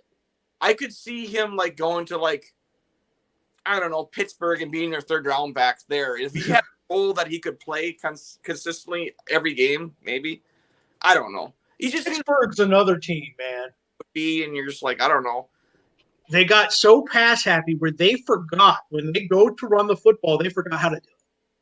That is the same similar offensive line they've had in years previous that could push people around, man. Mm-hmm. It's like they got so soft that they forgot how to do it. Because running's an attitude. It is. It's not just how good you are. It's an attitude, and they just don't have it. And it's going to cost them, obviously, in the playoffs if they can't find it, which I doubt they're all of a sudden going to be able to find. Well, it's just been your team has been killed by injuries to the running back position and COVID and everything. You're just like, who's the guy this week? I don't know. But yeah, I just don't get like Steelers known like, oh yeah, we can slap you in the mouth, man. Now they are finesse on offense. Yeah. They don't care about running for all of us. And as soon as James Conner has done nothing this year. Oh, shit, nothing. Nothing. They don't care. They're going to say, we're going to pass every down until you stop us. And it's working. But is that going to work when it's snowing and 5 degrees? I don't know. Maybe. Maybe. I could see them being an early out, but I don't know it. But when I start predicting things, I don't even want to hear myself because I know. I'm not much in the prediction game either, man, because I think Carlos, when I was coming on, was saying it's all about matchups, man. This year, though, as much as any other year I can think of, what I'm watching is that I usually like to make a couple of bets on a couple of these games, and I've gotten to the point where it's like, nope, there isn't a damn. It's like, oh, it's the Jets. You know what? They could win. It'd be stupid, but they could. Why? Uh-huh. Because reasons. Like I'm watching it and I'm like, you know what? I can't take anything for granted. There's always a couple of teams where it's like, you know what? Bet against them. You'd have somebody you bet against every week, and you have somebody you bet for every week, and then you figure out the rest. Build a parlay around it. There you go. Like I had a friend of mine bet the Jets against the Rams on the money line. Yeah. Wow. But that's the thing. Like but here's what his thought process was: the Jets do not really get pushed around up front, so they control Cam Akers and company. Yeah. Well, we've seen what Jared Goff does when you know he's going to pass. Yeah. And as long as the offense is functional on the other side, says I could see him winning a 16-13 game. That was a little more than that because of other. Yeah. But and he took him and he put a lot of money on that. Just a turnover or two away from making it a game every week. I mean, it's. Mm-hmm. But even if you take a look at a team that's supposed to be like a dominant team, that can be a dominant team. You take like a Kansas City Chiefs. They've had competitive matchups against inferior competition. Right. Where Patrick Mahomes has pulled them out of it. Denver. But it's like, if one thing had gone wrong, Denver could have won. There's no, it's perfectly well could. And then what do you say? Is Kansas City bad? No, they're not bad. They just kind of like hang around. They don't really, you look at Kansas City and you're like, occasionally I'd like to see you just put a beat down on a legitimately bad team. Like if the team's not on your level, just beat them down. Beat them by 40. You don't have to do that every game, but just once in a while. I am really interested to see them in the playoffs because I want to see, is it just we're a little bored and we've got another gear, or is this who they are? Well, they were bored in the first half of the Super Bowl last year. I guess they were bored because they were down to San Francisco for the first half and then turned it on. But look at their issues. They don't really run the football that well. Yep. No. Okay. Well, that's always a problem. Yeah. Mm-hmm. What if you do not get Tyreek Hill over the top? Yeah. I'm saying you're forced to go 15 plays. That's where field goals come in. weird stuff can happen with a Right. team who is that talented. You watch, it's like, no, this is really good. They won the Super Bowl last year. In theory, they should be gearing up to be like on a mini dynastic run here. In theory. Yeah. But you're looking at them and going like, because stuff happens. So like Joey can attest to this. The Packers win a Super Bowl they probably shouldn't have won. They just put it together in the playoffs. It worked out. The next year they go 15-1. They look like a juggernaut, and I'm watching it, and I'm one of the few people around me that are like, I actually like this team less. Uh-huh. The 15-1 looks fraudulent to me, and I like Yep, the that previous year's team better because I saw things that I like in the playoffs that worked, and they put the pieces together at the right time. They found a little bit of a running game at appropriate time. The defense locked up at just the right time, and then I'm watching them put up all this offense. They're winning these games. But the other teams are putting up plenty of offense too. And if something happens, one bad thing happens in a playoff game against, say, the Giants, Turnovers? yeah, and then suddenly it's like, oh, this 50. You were 15-1, and at the first opportunity that you had, you got bounced. Yep. That doesn't look. And the thing that's one of the worst 15-1 teams you can ever see. Offensively, they look great. The Packers should have had no business winning the last Super Bowl. It was No 45. Yeah. We had 10 guys on IR. We had nobody. The one team that was going to win the Super Bowl is when we lost to Seattle in the NFC Championship game. That team was That was great coaching by Mike McCarthy. Like tremendous coaching, like, amazing coaching. So it all evens out. I mean, that team was made to win the Super Bowl, and it just 15 was the last one that they legitimately had a real shot if they had been able to play through that game. That was their position where they could have. And they had it. And they had every opportunity, but they just choked it away.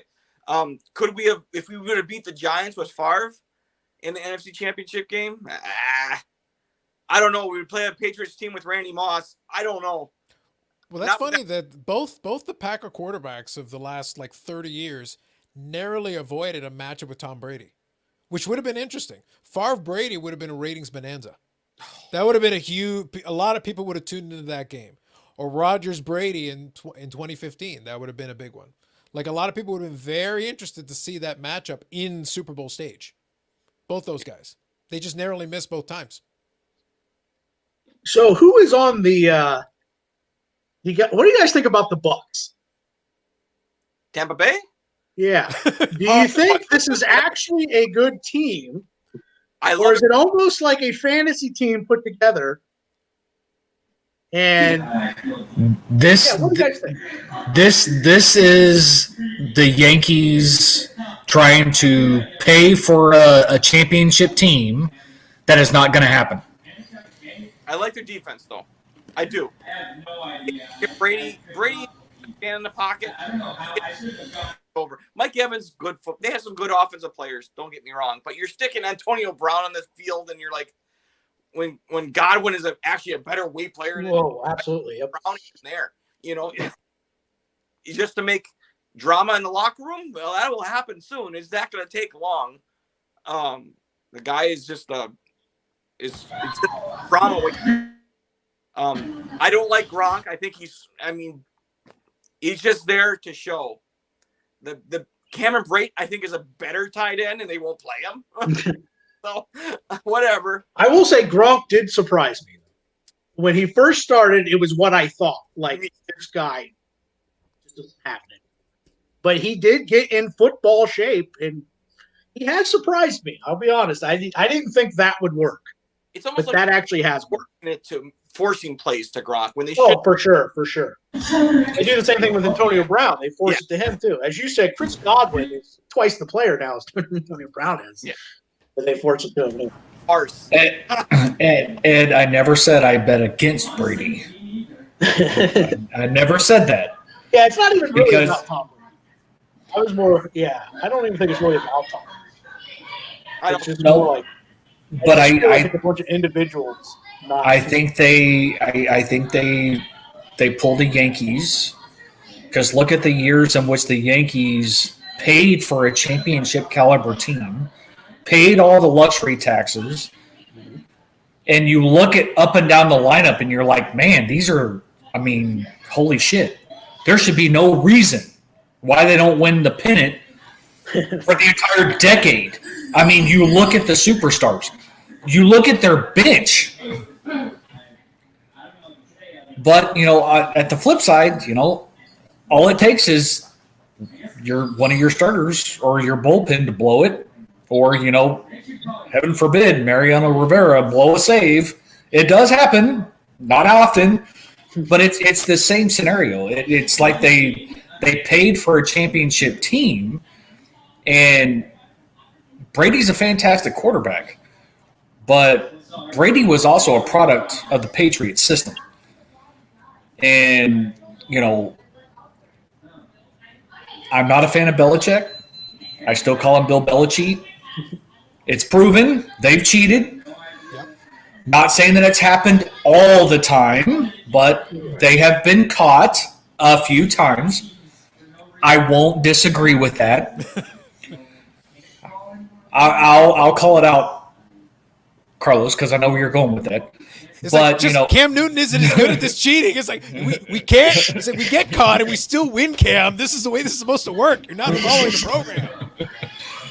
I mean, like I said, I'm not taking away from Brady's caliber as a great quarterback, but he was a product of that system, and you can see it. Yeah, he is nowhere near the quarterback that he was in Green Bay.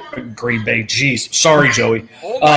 In New England, I remember the Brady era in Green Bay, and then we cut him because he sucked. He was trash. I want Mark Brunell back. Forget this guy. And also, too, when people say like Brady's part of a system, it's not just offensive system. Because like I similar to what the Dolphins, because they really are kind of following the Patriots mantra a little bit, where it's special teams working together, defense works together with the offense. Like everyone keeps wondering why we keep starting Tua. It's not even for the future. It's because he doesn't turn the ball over. That's why we're still starting Tua. You just hit on a key point that I want to make, playing off of what Steve said, though. Yeah, Brady is a system guy, a system quarterback. But and I'm a Tom Brady knocker as much as anybody else. I will say fake news on Tom Brady being the GOAT. But here's the thing. The thing that Tom Brady did with the Tampa Bay Buccaneers that helped them a lot. Last year, the Tampa Bay Buccaneers were barely a 500 team. But their inferior quarterback, who was junk, got 5,000 passing yards and 30 touchdowns with an inferior version of that offense that didn't have Gronk and didn't add additional pieces.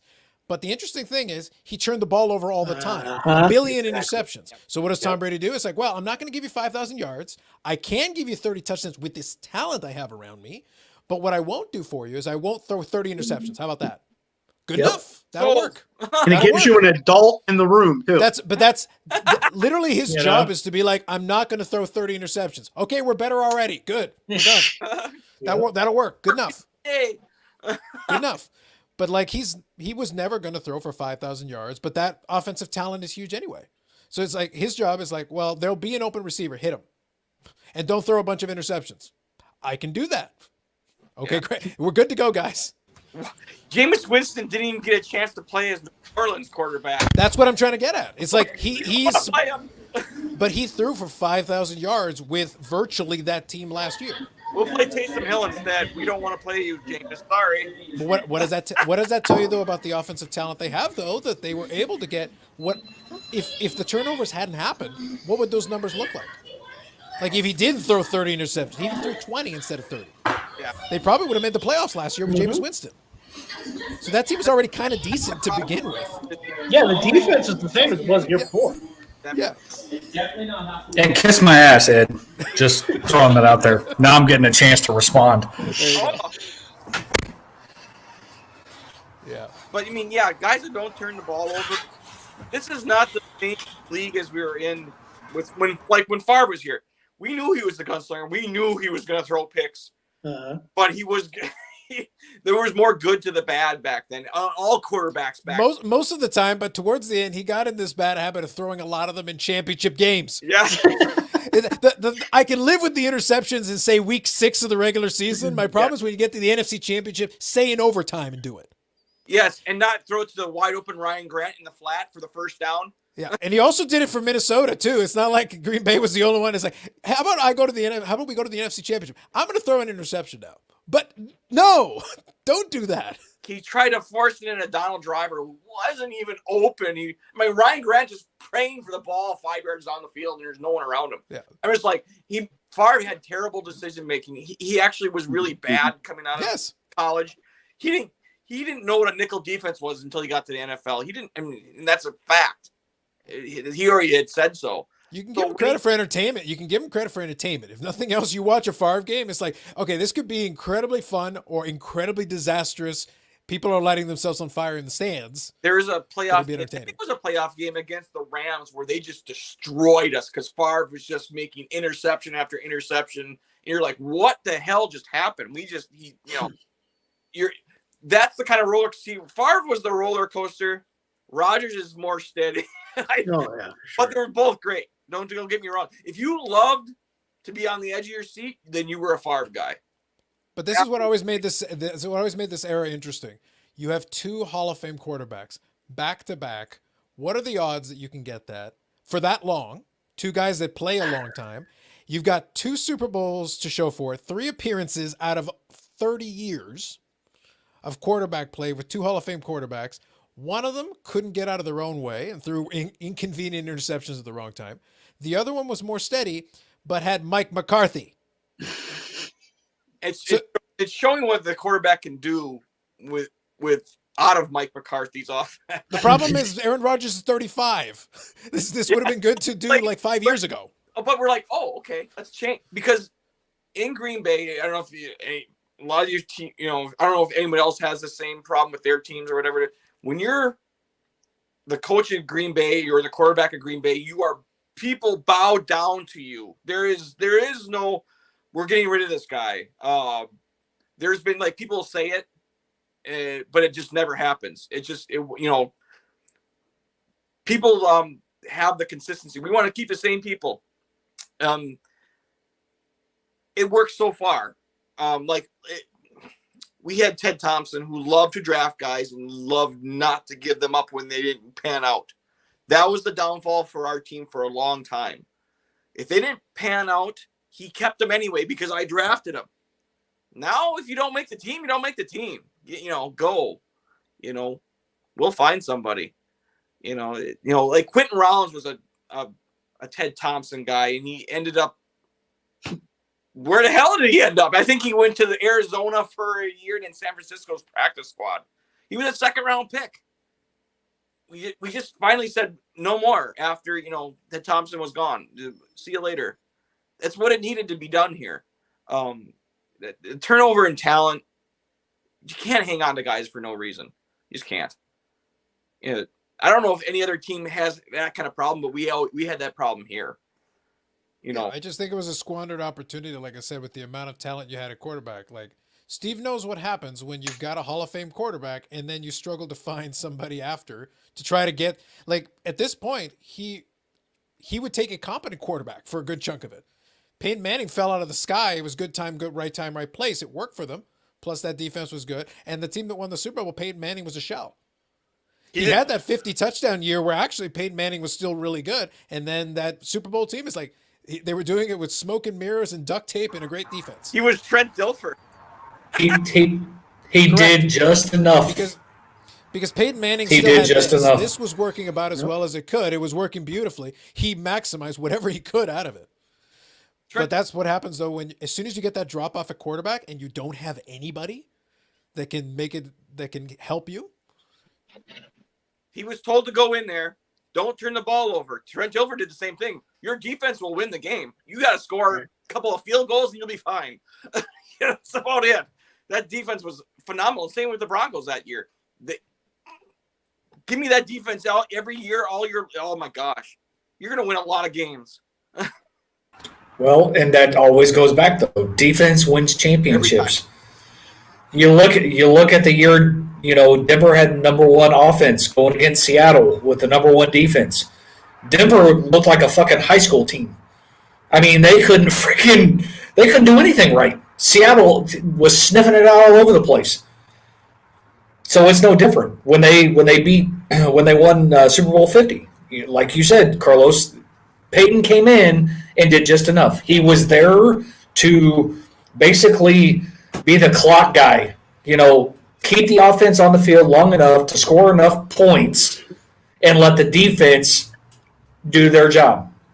And in the end, defense won the championship. End of the conversation. Yeah, Trent in that Hill, situation, it wasn't an take it. insult that he was a game manager. He was the ultimate game manager in that moment, and he did the job beautifully, and he got a second ring for his trouble. A game manager sounds like a compliment to me. But in that moment, he was the ultimate game manager, and he had already had the credentials. It wasn't a Trent Dilfer situation because he proved he could get it done for years. He was just broken down. He wasn't the same Peyton Manning in his prime. So everybody's like, no, man, you know what? You did the job, and guess what? Here's your second ring. Enjoy it. I mean, you could have, if someone had offense all year long, it would have probably would have the same result in my eyes. I don't know. You would just have to have someone capable back there. It's all it would have been. That defense was just so dominant. And same with the Baltimore defense with Trent Dilfer. You just go out there and have someone that could make an out pass a couple of times. Love the Ravens defense. You know why? Big Sam Adams and Tony Saragusa. I mean, that was like 800 pounds in there. You were like, running. No wonder you gave up 10 yards a game rushing. Never. They were phenomenal. I mean, yep. I'm not going to run on this team. I'm going to try passing on it. Well, good luck. You got Hall of Famers in the back and all pros in the back. Ball hockey back there. By the way, I wanted to say before I get out of here, I was watching the Bucks game. And they just they had a record of 3-pointers in a game. I think it ended up being 29 3-pointers in one game, which is if anyone watched the Bucks play against the Knicks the other night, which the Knicks demolished the Bucks for whatever reason. But this team then comes out and beats the crap out of the Heat. I mean, beats them down. So I don't know about this team either, but there's my basketball knowledge. I don't know much other than the Bucks, but I know the Heat. I wish they would get rid of the 3-point line. That would really help watching basketball. I wish they would just do that for about 3 years. Just get rid of it again, so people actually learn how to play basketball again, and then maybe bring it back. Because I'm telling you, the last 2 or 3 years, now it doesn't help that my Bulls suck, but I watch it and I'm just like, I find myself turning it off after a quarter. And it's just hard to watch now. It's just, hey, I'm open over here for 3, and then each team has if one you're guy talking about that the can Chicago Bulls, shoot. this isn't going to help. You might have to eliminate the 2-pointer and switch to 1-point. Right. Push in the 3-point line. Yeah, it's like can we just do first point wins? Maybe that'll work better. Yeah, I watched them the other night. I'm like, all these guys do the same things. I was like, why do we have 5 of the same player? I'm like, I don't get it. But I'm watching basketball now. It's not the basketball I grew up on by far. It's like a totally different game. It's like a different. Yeah. People beat the crap out of each other in the 80s and 90s. Oh yeah, I miss guys just hating each other and on the court, not necessarily hating each other off the court. Some did. Right. Yeah, like I like a little animosity. You know? Yeah. But yeah, now it's like, where are you going to grab a steak after the game, man? Just right. Well, and then Dallas the other night or whatever was up by 40 or 50 points after the first half, set a record. That was hilarious. Yeah, I saw a headline of that, yeah. The good thing about the Bucks is that this Giannis player, it's not the James Harden. It's not. This guy is actually a nice guy. I don't know. You might like James Harden, but I don't. Or he's not Russell Westbrook. He's not any of these guys. He's personally a nice guy. We got him for the next 5 years here. So we're relevant again. And he's just, we don't like having I like watching a team that's full of, they don't have any hate for anybody. It's just nice player. Like if you tell me, that's why I have so much problem with guys like Antonio Brown, because he's an asshole. I don't want to watch players like that. In fact, I hope they do something on the field that gets them off the field again. That's what I don't care. But if you're actually a nice person, and you can tell on some of these players, some of them are just obviously type A personalities, and all they think about is themselves. I don't like that in a player. That's why you think I love the offensive linemen, because they don't want to be in the spotlight at all. They don't care. So yeah. So as far as I'm watching this Bucks, I don't see, there's guys like Chris Middleton, and there's guys like Giannis, and there's guys like Brooke Lopez, which I'm gonna miss Robin Lopez this year, because when they were together when the Twins were together, they were funny. You know, they were very lighthearted. You know, it's not all just all basketball. It was just there was a fun team. It's nice that they win once in a while now because we're not used to winning at all here. We used to be the doormat, but So are the Mavericks. yeah, it's they're fun to watch because, well, I mean, it's not the 80s and 90s, but people are making shots. The amount of skill in actual shooting from that far deep. Oh my God, these guys, you know, Damian Lillard can launch from half court and make it, you know, just like, you know, I don't know nothing other than the Bucks really, but I'm like, man, this difference in shooting from 20 years ago till now is just like mega difference. But that's the reason the 3-point line thing became a thing. Is Right. that they could spread, they could open the space. So you don't have to go in the paint. And mathematically, it makes more sense to take 3-pointers, especially if you can hit them at almost 40%. It becomes a math problem. You actually make more points that way. Yeah, you'll miss them, but when you're making them and you get hot, you blow the other team out by 30. Oh, you make your little I'd rather dunks. see a game of horse. Yeah, you make your little dunks. You get 2 points. I'll get 3. And then we'll see how long you want to keep doing this before you realize you're actually behind. Yeah, like they brought in Brook Lopez a couple of years ago, and he just sits in the corner. Yeah, I noticed he was a 7-footer who never goes in the paint. I'm gonna shoot threes all day, and I'm like, you know, it's a weird thing to watch because you're like, this 7-footer is not underneath the basket at all. He rarely posts up. I'm just like, this is not your Bill Laimbeer Pistons teams. I don't know. We've clearly established that you just want low scoring everything. I told you, switch to the 1 point, and then you can have your low scoring games. I'm nostalgic for when I was a kid when sports were just like eye opening to me. Where, you know, and now it's just those teams that I watched back then. They're not even present in today's games in any of them. The only thing that's probably stayed the same is maybe it's not even that much, but hockey stays the same. I mean, to a I was certain going degree, to say that's like, I think that's why over the last 4 years I've gotten so into hockey. It's just because it's everything we say the NBA isn't. Exactly. You know, like what we complain that the NBA isn't anymore. Selfless. Because even stars, they only play 27 minutes out of 60. Yeah, they rotate and they're on 4. So yeah, you know, so it really is. They don't really have a effort. choice. If you try to skate at full speed for more than about 30 or 45 seconds, they collapse onto the Hey, ice. Seth Jones played like 80 minutes in a game. All right, Carlos. No. Not exactly. No. Well, it was pretty close. Yeah. Yeah. The thing is, defensemen can do it because they will pace themselves, stay in their zone. They'll play a certain style that will allow them to stay out there because they have to. But most of the skaters are like, no, I want your maximum effort. They say go 100%. Give me 100%. But I think that leads to them not having the, oh, look at me. Right. Because you can only play so much. So you are literally only a piece of the puzzle. Now, you might be a bigger piece than obviously the third, fourth line guy, but you're just a piece of the puzzle. It's also that the sport has got a smaller piece of the sports pie. The top guys, the very tippy top guys make 10 million. It's the top guys. Yeah. Everybody else is much further down that pecking order because that money doesn't exist.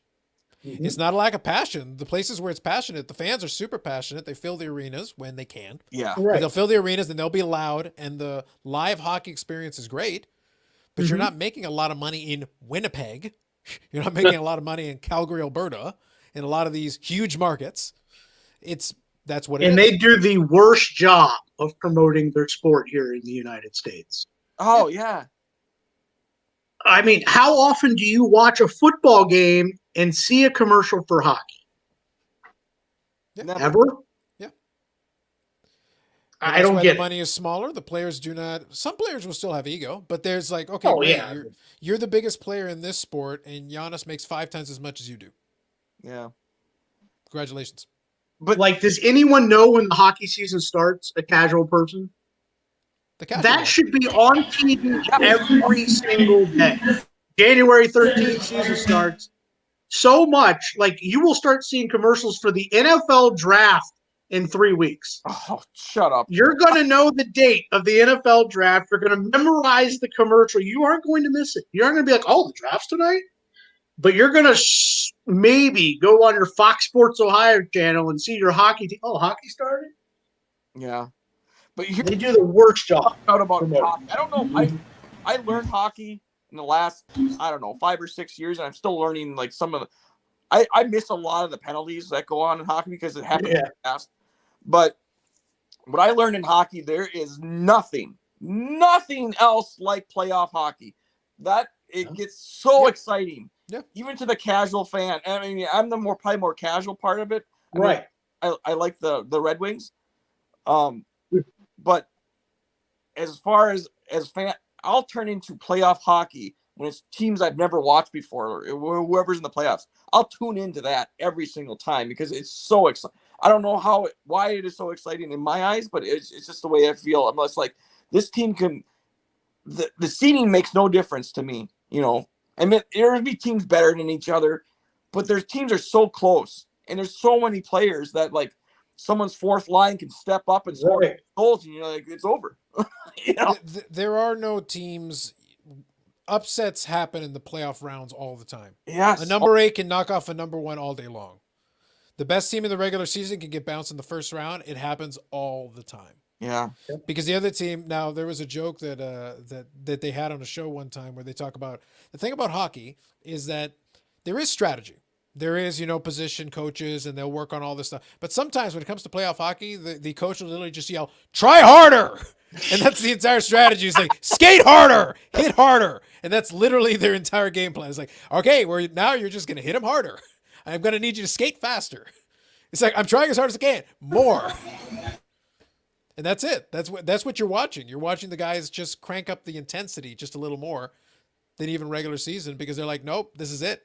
Well, like this year with the Lightning, they won literally because of the third line. Yeah. Braden Point was awesome. Yep. But it was the Coleman, Goodrow line that when they played the Jackets, that was a complete difference in the game. Yeah. Where the year previous, we just beat the hell out of them. All right. They started committing dumb penalties because they got frustrated. This year, that group set the tone. They would actually start the game with that group and matched our intensity. And I knew right then, I was like, oh, this is a different team. They're winning it all. And sure enough. And I would argue they weren't even necessarily as talented as even the year previous when they got swept by them. Mm-hmm. But they were just different. It was more playoff style hockey they were playing. That happens a lot, though. Now imagine if you said in basketball, hey, we're going to put the second unit in to start the game. Right. Who would do that? It's like, Giannis can start the game on the bench. Why would you do that? In basketball, the talent, the cream of the crop talent is so high where it's like the best teams will usually win. Or they'll be there at the end. They very rarely will you get those number 8 seeds. Oh, yeah, the number 8 seeds in the NBA Finals. Why? What happened? Did LeBron die? Yeah, either depth or a hot goalie. Yeah, hot goalie. Yeah. That's what I like in the playoffs when a goalie is like, coming out of nowhere and has a shutout. You're like, wow, it's their second goalie. That's why Dallas made it to the finals. The starter was injured. Right, Dallas isn't even that good. Right. Yep. No, you're right. But going back to the point though, it's like they tried hard, they skated hard, that's literally all that. They did it with duct tape. Steve knows that I'm a Dallas fan. Like I collect Medano. I've been following that team for years. That's a Dallas Star Stanley Cup banner behind me. But like I watch this team and I'm like, they have no business getting out of the first round. And then I watch them get out of the first round. They have no business getting out of the second round. They have no business getting. How are they here? Yeah, it helped they were in the West too. Yeah, but the thing is like that. But that sometimes weird stuff happens. Yeah. In hockey, it's allowed and it's possible. It is totally possible. Plus, it's a series. It's like baseball. It's in a series too. So yes, baseball is at least watchable. NFL, you're like, you could have a stinker and be out of the playoffs. You're like, because obviously we've done that before. So I mean, some of the better teams don't move. A lot of times, the better teams in football, if you have a stinker in the playoffs, it's over. You're like, well, okay, that team just blew an opportunity.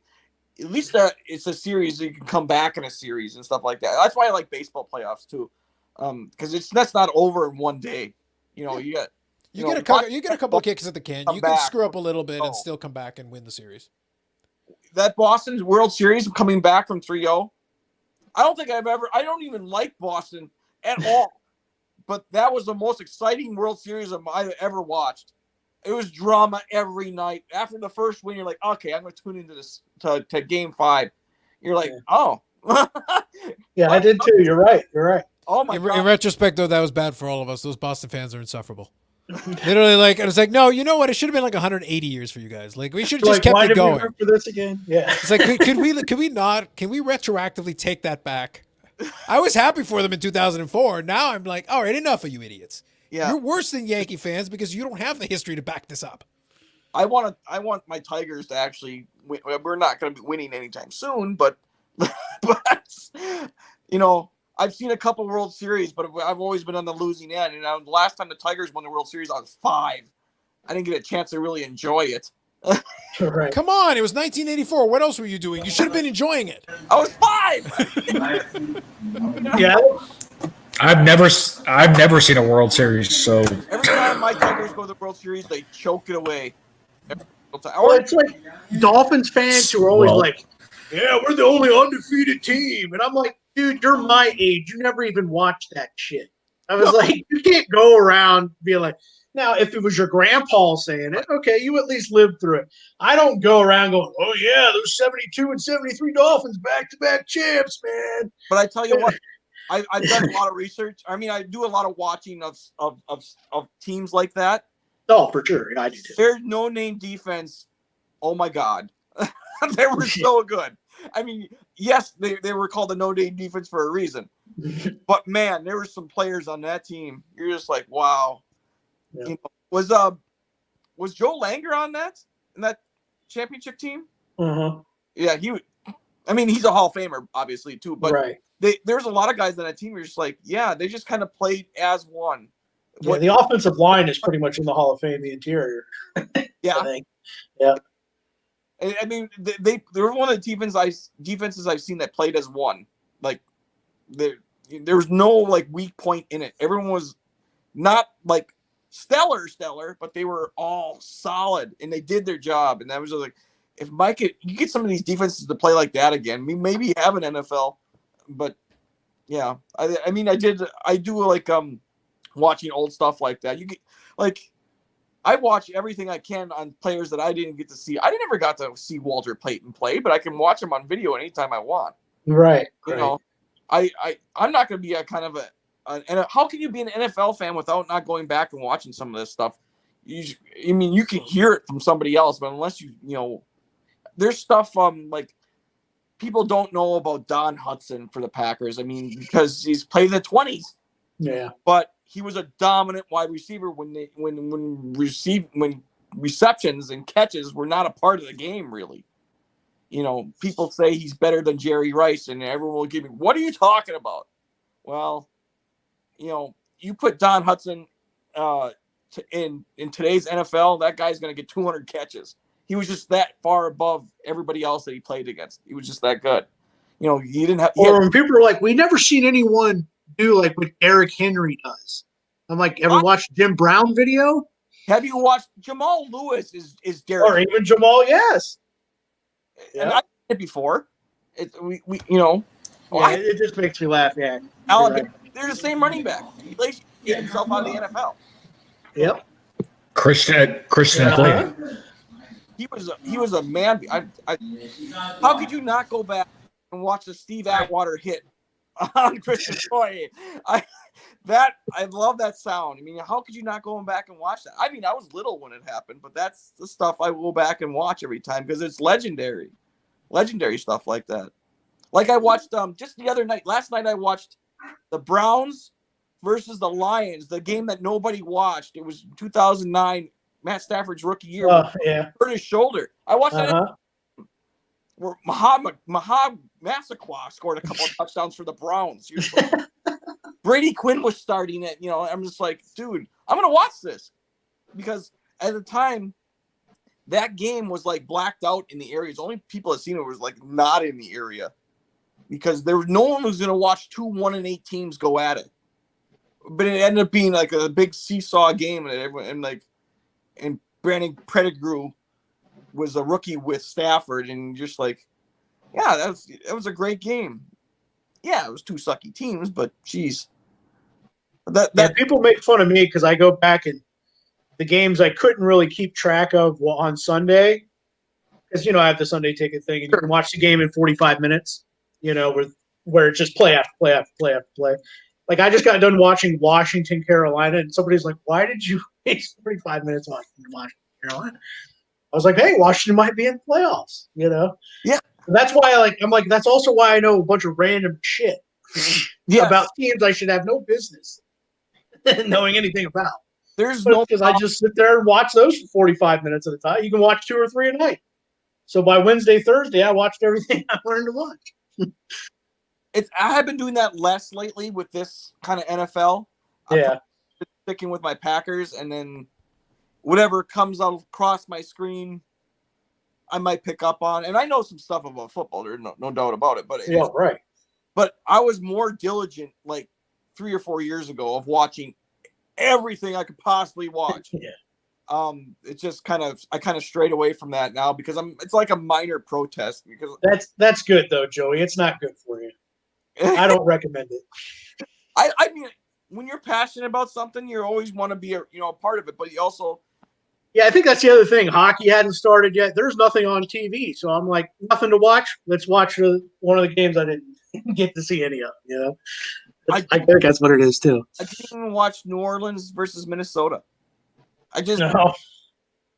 Well, that would have drove you up the wall. Talk about no defense.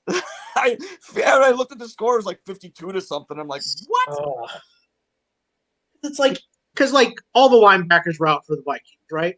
You're going to struggle, you're going to lose, whatever.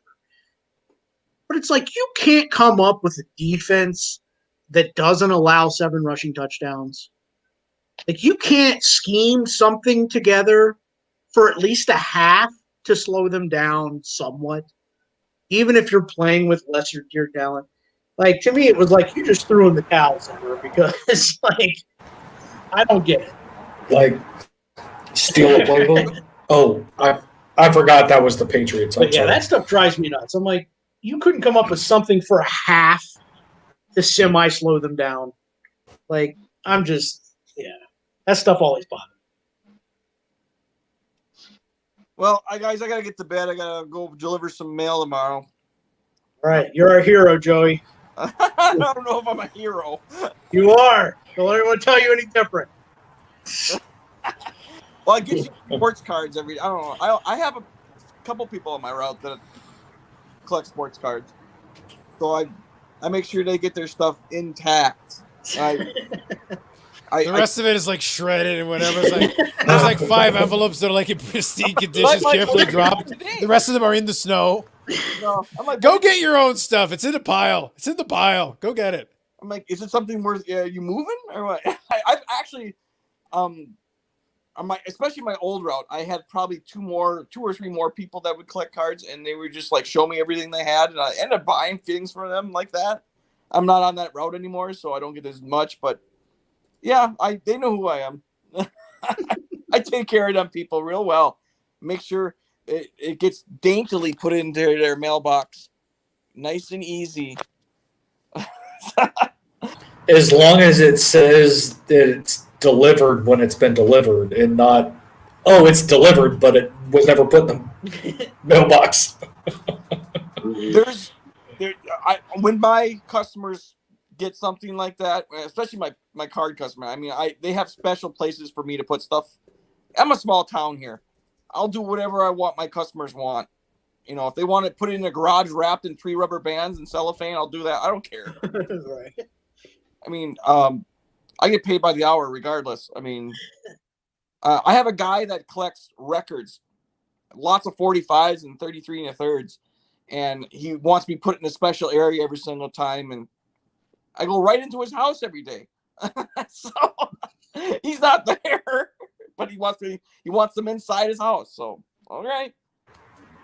So, makes sense though. I mean, you don't want them subjected to the elements. I can understand that. Well, he's worried about people taking him from his front porch and stuff like that. I can understand that too. I get it. I mean, I'll do whatever my customers will allow me to do.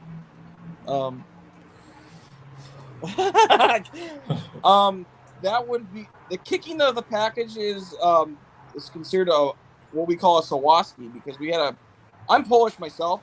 This guy just retired a couple years ago, but this guy was known, if there's something dropped off his cart, he would kick it down the ramp to his truck. He's the old Polish kind of way. He didn't like all this package stuff. This is like the new age thing, or I'm like drowning in packages every day. Oh, I'm sure. People buy dog food and I get it in Amazon boxes, in Amazon pantry, shit like that. I gotta carry all this heavy shit when I used to maybe have 11 packages a day. Now I'm getting 70. Yeesh. And I have to keep the same route as when I had 11 packages. So, and they don't want us to have overtime? Well, screw them. But no, you guys talk about cards. I'm gonna get going. Have a good one, Joey. See you later. Thanks, guys, for having me on. Later, Joey. I love that guy. I like when he gets going. So passionate. I love that guy. Yeah, Carlos gets that way sometimes too. Oh yeah. One thing. I Never found happens. I don't Carlos know a what you're couple talking months ago. I enjoyed Do it. you regret it yet? Yeah, pretty much every day. I tried my best. I really hoped I would have driven you away much sooner. Not for lack of effort here. I'm trying. F. You get an F, Carlos. Well, it is what it is. What are you going to do? I'll tell you what, you get a full refund. Of zero? Yeah. No, like I said, full. You know what? I'm feeling generous. You get a double refund. Congratulations. You get it twice. Pouring another beer there, Carlos? I am. Good deal. Oh, so did you have a topic tonight, Dave? Or? It was actually doing a little bit of some favorite pickups. Yep, year in review. Yeah. Favorite pickups for the year? I can grab one or two so that I can at least get a couple of those in there. If you guys want to show a few, it's up to you. I can grab a couple. I was Sure, looking, Carlos. man. I didn't pick up much of anything. And I started looking back, and I'm just like, I picked up like 2 Merino autos. That's about it. The prices of everything.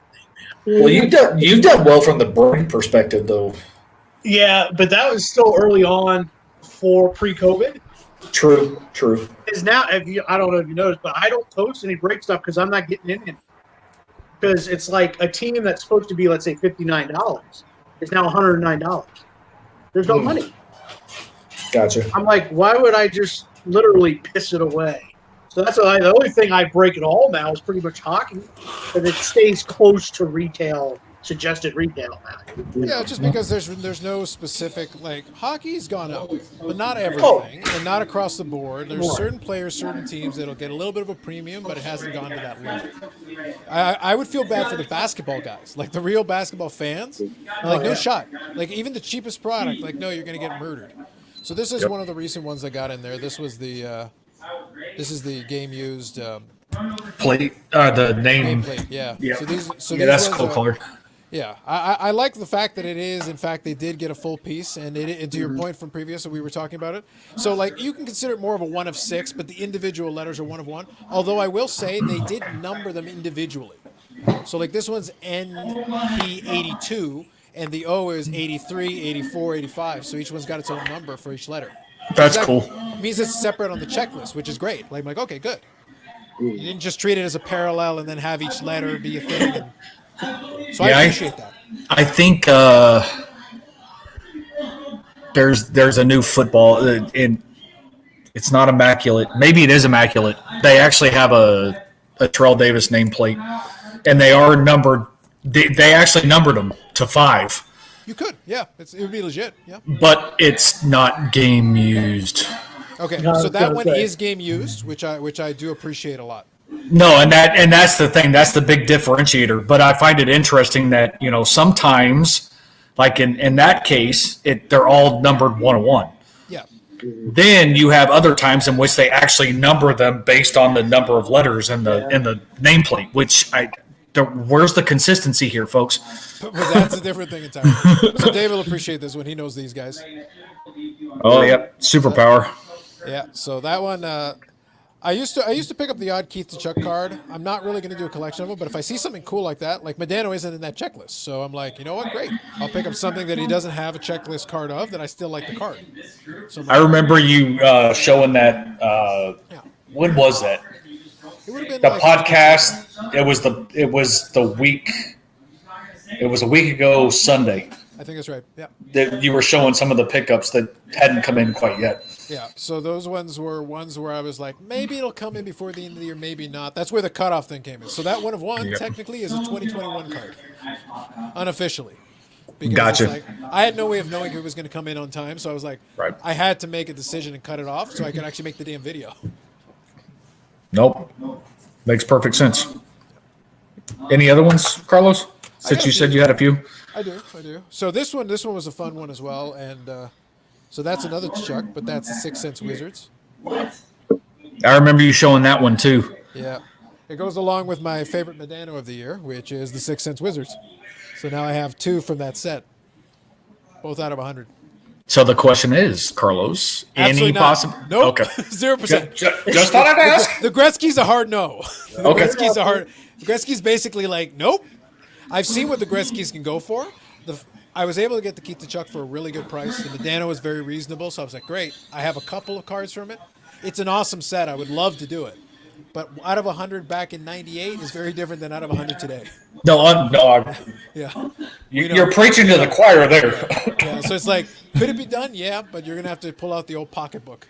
I'm going to need some of the kidneys from Dave's neighborhood already to make that happen. Allegedly. Allegedly, that's right.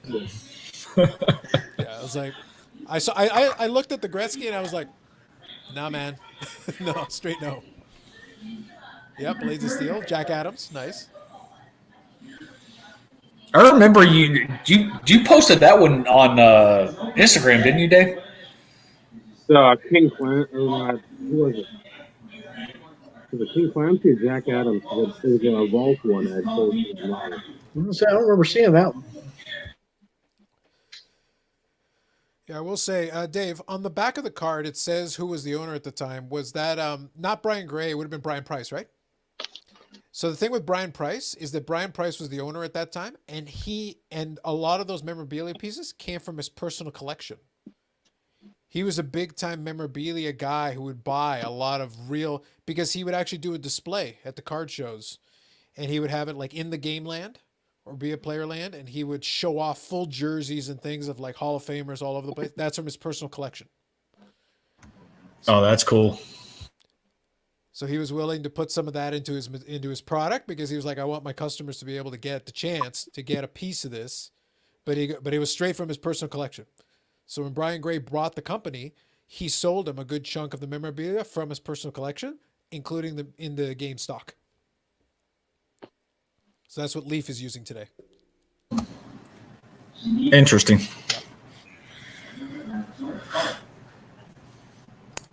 So since Dave's doing whatever he's doing, I'll show a few. Like I said, I picked out some, a few of the plates that I picked up. So this top one, whichever way I'm going, this one actually came from the collection purchase. The other two are ones that I actually picked up. And a lot of these actually came out of that collection I got, but Top Stars, Luminaries. Nice. One's numbered to 75, one's numbered to 50. Dave, don't hate me for showing this because I know that it may send you into a frenzy because of what happened. Well, this is the mirror. Yep. So really cool. Really cool. My mirror blue that completed my rainbow that had eluded me for years for 97. Nice. Contenders red parallel, numbered to 25 from 98. So 97. Now is that from is that the base or is that an insert? no, this is the base. This is okay. Yeah, so it's the parallel. Okay. Oh, it is 97. Sorry, Dave. Thank you for correcting me. But super rare nonetheless. I take it from the previous card also you're a leave the peel on kind of guy? Yes. That's fair. Oh yeah, I'm a peel off guy. I've kind of gotten to the point, to be honest with you, where some of the cards where it's not so cost prohibitive, I'm probably going to get a second and have one with the peel on and one with the peel off because I do prefer them without the peel. But if you only got one, you have to make a decision. Yeah, my 96. So mirror red and mirror blue. Those are nice. Yeah, I those still are like slick. the 96s. Still missing the gold. Collector's Choice 95 gold. That was also part of that collection. Oh, nice. Recent. I showed this in my recent pickups video, but the playoff gold die cut number to 25. I'll save. Should I save that one? Nah, I'll show this one. I showed this one in my last video though too. 97 playoff zone frenzy gold parallel numbered to 5. So that's like uber rare. Nice. Never thought I'd ever see that pop up on eBay. My 2 black finites. I do like the tech, especially for the newer stuff. It is nice. You get the So, shine. If you yep. like the shine, it's good. It definitely has it. So both from 2018, and then of course I still haven't shown this in a pickup video, but my essential credentials 2000, Strong. That's strong. numbered to 50. I'll show this one. Whoops! As I throw it at my laptop. That was He'll out be of. needing a new one. If everybody knows, so you can get the checklist together. Oh, I really like that one. Centurions, that's good. Yep. Non-protected refractor, nice. So that was part of that collection too, number to 75. And then I still have this as my top. That's a good one. My Platinum. precious metals. Yep. Nice. So, like I said, it's one of those in which things coming out of the woodworks. Yeah. And then this actually came in today. Nice. This is overtime. Okay, edge. Wow. Odyssey. The 100? Oh, okay. 30. 25, 30, okay. That'll do. Now, is all those 230 or is it like a jersey number? No, it's not a jersey number thing. Okay. It's just the parallels or the numbered parallels that they did. Gotcha. As you know, sometimes they do it based on that, but Right. collectors I wasn't sure what those. Collector's Edge, they did their shit weird, so you never knew ultimately really what it was. So we'll do the out of 30. Dave knows these. Got to do the mirror platinums.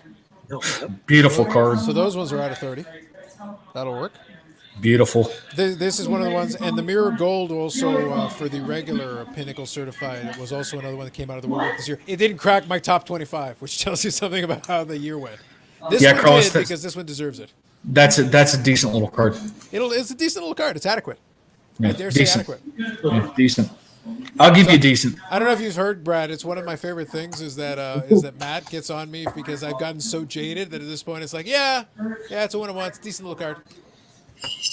Decent little card. It's all right. It's adequate. It's fine. It's okay. Oh, and Dave, you remember I showed this last week to you. So I finally figured out more about this. So the douchebag, I'll call him a douchebag because he didn't send this in a top loader. Okay. But multiple listed, one at one price, one at another price, and then one at a buy it now best offer of like $15 or something. So these are all listed as 97s. This is not a 97. And in the description, it's all claimed that, this isn't recognized by Beckett, blah, blah, blah, so on and so forth. So this is actually 1996 Upper Deck foil mini. And it is in Beckett. Okay. But it's only like a 28 card set. So not all players made it in the set. And it is, if I put Okay, I can't tell. Okay. so if I put a card behind it, Okay, I see it. you can see it is in fact smaller. I don't like when they do that though. I feels like a half measure. It's like if you're gonna call it a mini, like adjust it so it Yeah. it physically looks mini. It's almost like did someone mess up and you're like, you know what? Let's just make it a set. Mind you, that's the kind of dick move that I would be. It's like, guys, I got an idea. We're gonna make a mini set. So how big do you want it? It's like, yeah, make it like 92.5% of the other card size. It'll mess with people. They'll think it's trimmed. Yeah. It'll be amazing. Yeah, it's not like Topps Chrome Mini, for instance, or some of your other, inserts that, Gaudy did or things along those lines that they were actually smaller cards. Yeah. If you're gonna do Now, it, is though, that make it something you size. knew existed, Steve, before you saw that? Not existed. I've been eyeing them probably for a year and a half because it was one of those in which I'm like, in the way that they're always listed is 97 Upper Deck Fulls vending. It was like a vending thing, but FFOLZ, and that's the way they always had them listed. And I'm like, that's interesting. But it was always listed as 97. Mhm. And, you know, of course, if you go look at Beckett for 97, it is an accurate statement. Beckett does not recognize it because it's not a 97 card. Right. So after doing a little bit more kind of looking at the card and doing a little bit more digging and actually like paying attention to my freaking checklist, go figure, you have a checklist, why not use it, right? And I'm like, and I'm going, oh, well, shit, it is recognized because I would have thought if it's a 97, it should look like the 97 Upper Deck base card. It doesn't. So that's when I started doing a little bit more digging. And as I put my Terrell Davis collection in new boxes. When I went to the shop, I bought new boxes to put them in. And because they were getting old. Right. So I wanted to, you know, freshen up the boxes a little bit, I guess, and, you know, give myself a little bit more room to add stuff. And as I was moving stuff over, I'm like, I came across the 96 Upper Deck card. I'm like, whoa, wait a minute. Okay. I'm like, interesting. Then you look at the back of the 96 foil card, and it's like 4 of 28 or something like that. I think it's a 28 card set. So then I'm like, okay, so I go pull up my checklist, go to 96, and I'm going, there it is. Now, I paid full book for it. I should have been able to get it for 99 cents or a penny plus shipping. However, it was one of those in which, like I said, the one guy has quite a few of them listed in multiple formats and multiple prices. I bought the cheapest one. Right. So I'm not complaining. It's another one off the checklist for 96. Can't complain. Other than the fact that the douchebag didn't send it in a top loader.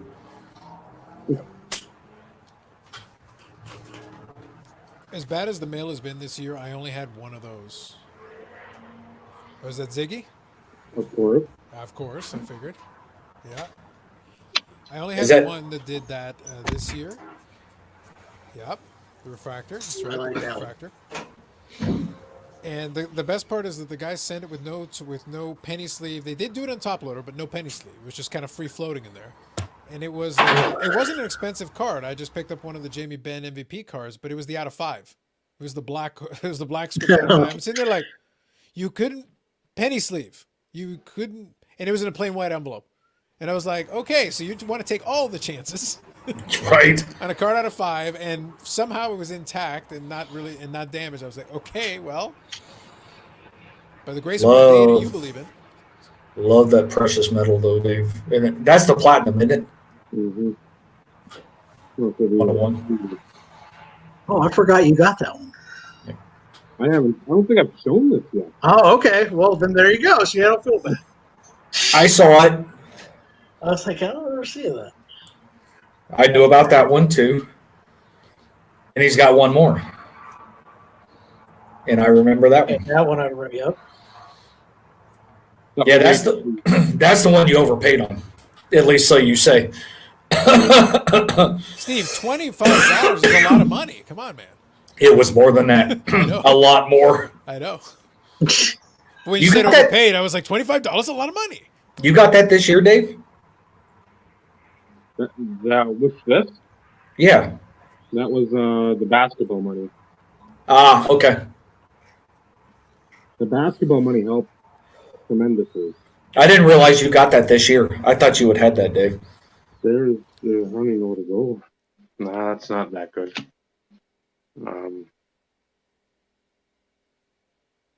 Yep, the armor plates. Yep. Joey, I thought you were going to bed. It's too jacked up. You can't go to bed. Oh, I really like that one. That's the superpower too, isn't it? Ice carvings? Is that what that one's called? I'm learning a lot of these from Dave and Carlos these days. Is that like a regular card feel on that one, or is it actually like a different? Some surface? of them have embossing. Some of them, certain yeah, subsets. I couldn't tell that. It's Okay. almost like rivets on there, Mhm. or the action-packed feel. Not as pronounced, but I will say, design-wise, they did a really good job with those, especially the superpower when you add the foil into it. It's really it adds something. Z-axis? Die cut? Same. Good old Both Thatcher are- Matrix. Overly complicated set. Very. I was like, guys, why'd you do this? One of you had a fever dream and thought this was an awesome idea. Shut up, Vinny.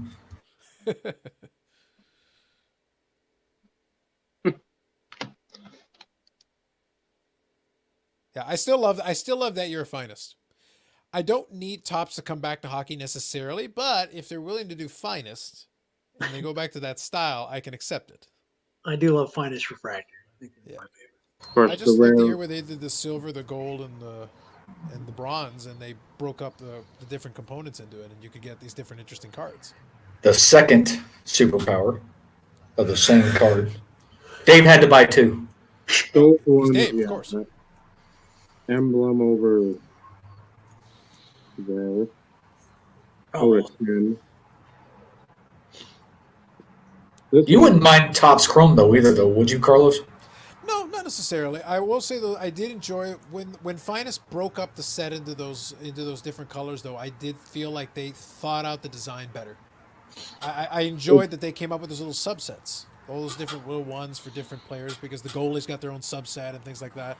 I thought that was good because Chrome's great, but it also it's the same design across the board for all the players.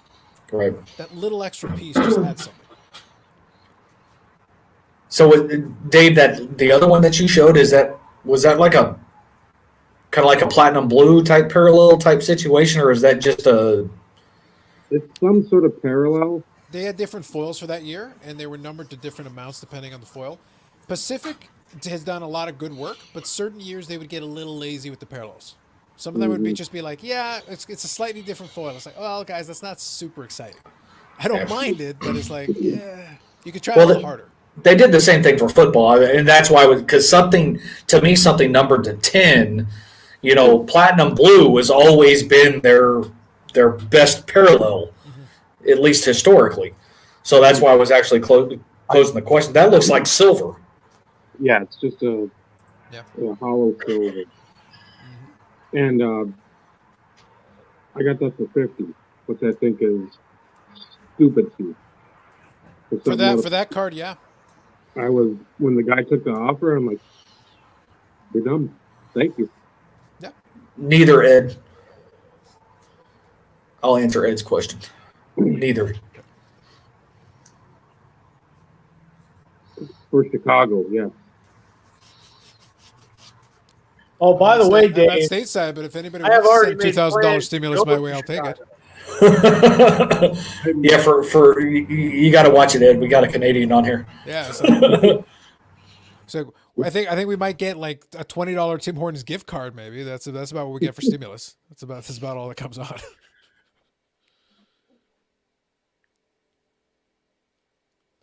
Z Team Gold. Yep, those are good. Even if I did have Artist proof. Yep. Even if I did have a $2,000 stimulus or anything like that, though, I wouldn't spend a big chunk of it on the hobby. I would probably put some of it aside for some other stuff. I'd probably buy a card or something, but like most of it would go to other things. That would be me. yeah, like Ours is going into the stash. that. Yeah, like, like- I don't like- think I would buy anything I wouldn't normally buy, anyways. Yeah, I would treat it like eBay bucks. I would use a couple of dollars as eBay bucks. It might be one of those. I'll go ahead and just buy it. Yes. Exactly. But yeah, I can't think of anything like I'd be like, oh, I'm definitely going to go after something I wasn't going to go after before. I don't think I'd do that. Yeah, the statuses, nice. Well, that's true. No, Ed, it is not. I would tell you what I would use some of mine for, but I have people in the room.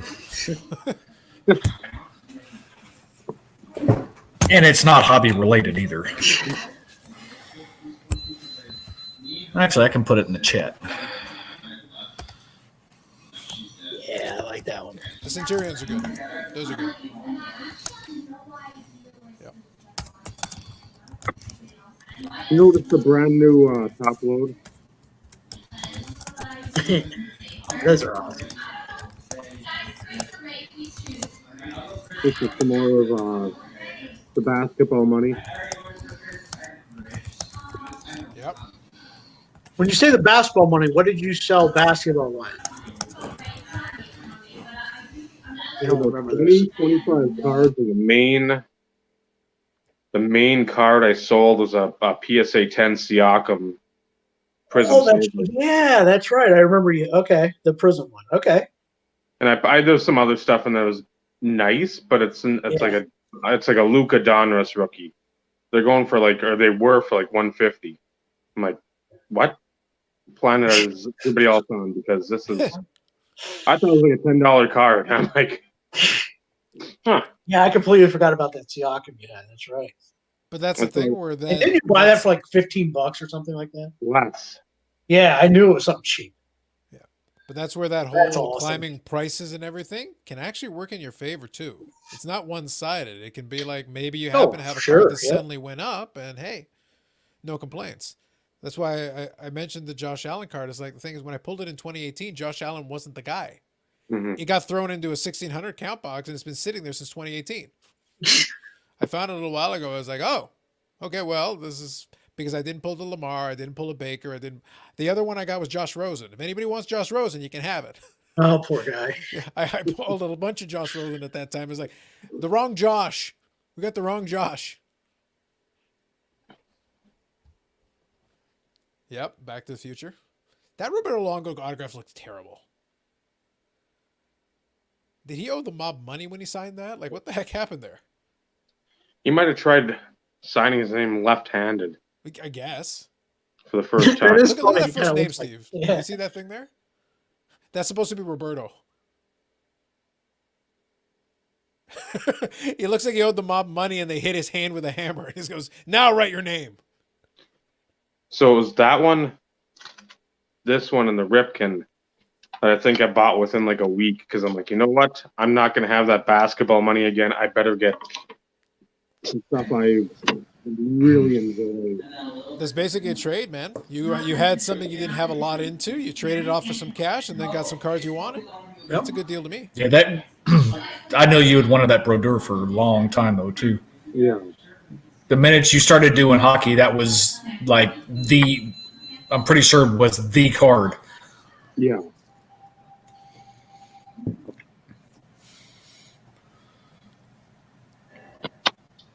Another, I think. Was that Lindstrom? Mhm. Yeah. and that was on a Facebook auction group for like 14 or 15 bucks. I like that year. That was a good year. Because I like that the design of the card is actually designed to hold an autograph.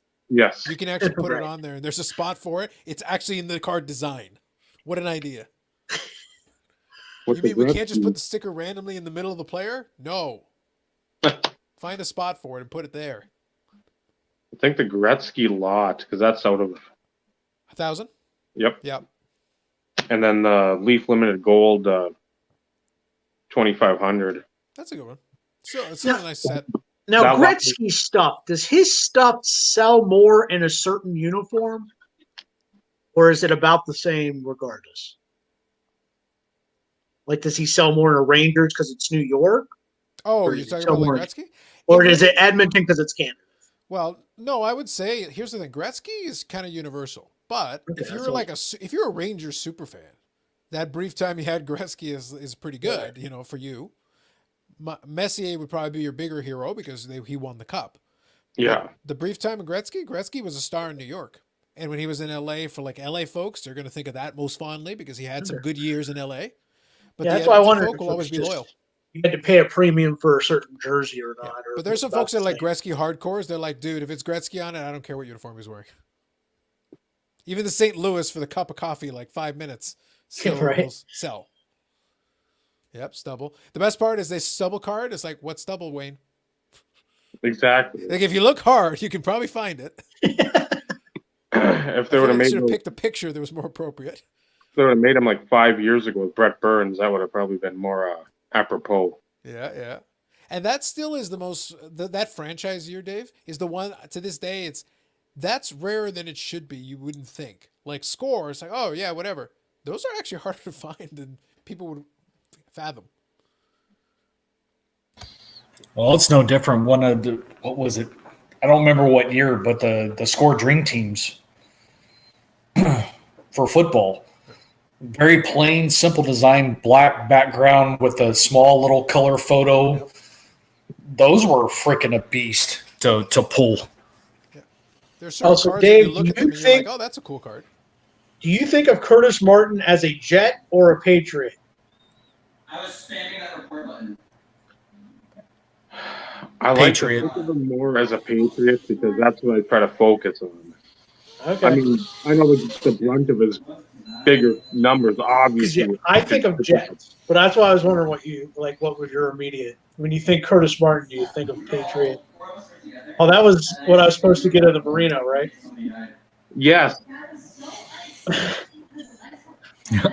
But it went over $100, and I was like, yeah. Still cheap. You don't Yeah. see them. ever.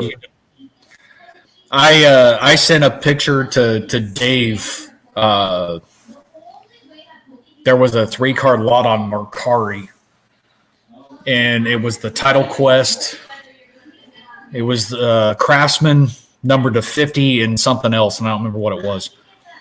But it sold for like $40.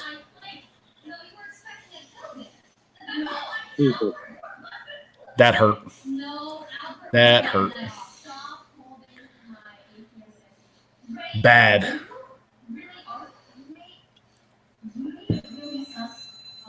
I remember that one. And Brad, the main reason why I consider him a Patriot is because like Dave, I loved Bledsoe. And I strived so hard to get every 93 card of Bledsoe for his rookie year.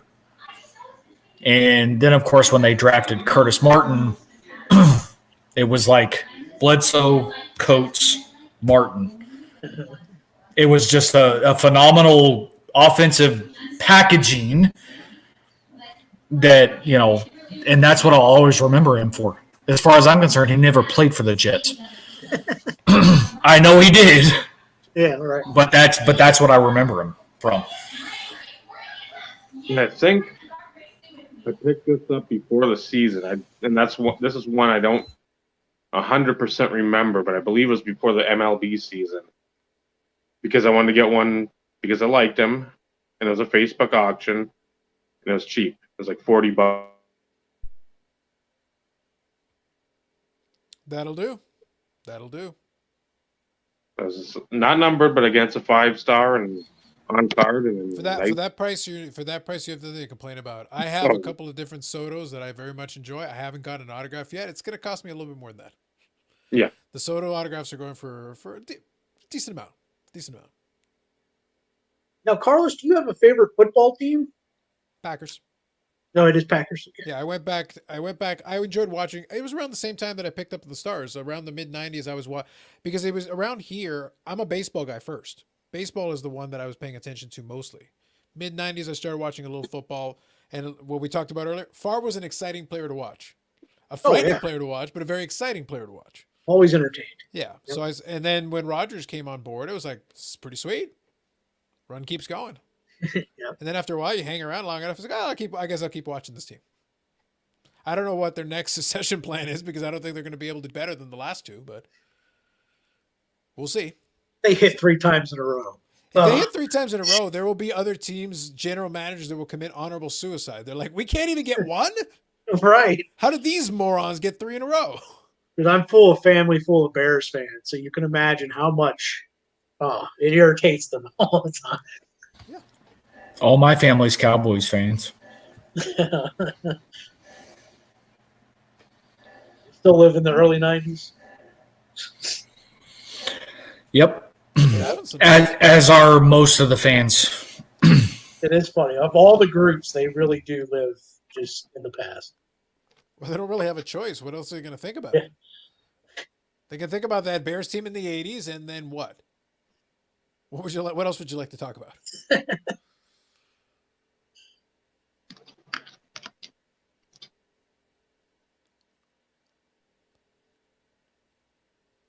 Those franchises are kind of fun because they're kind of lenticular, and I think they're out of 30, right, Dave?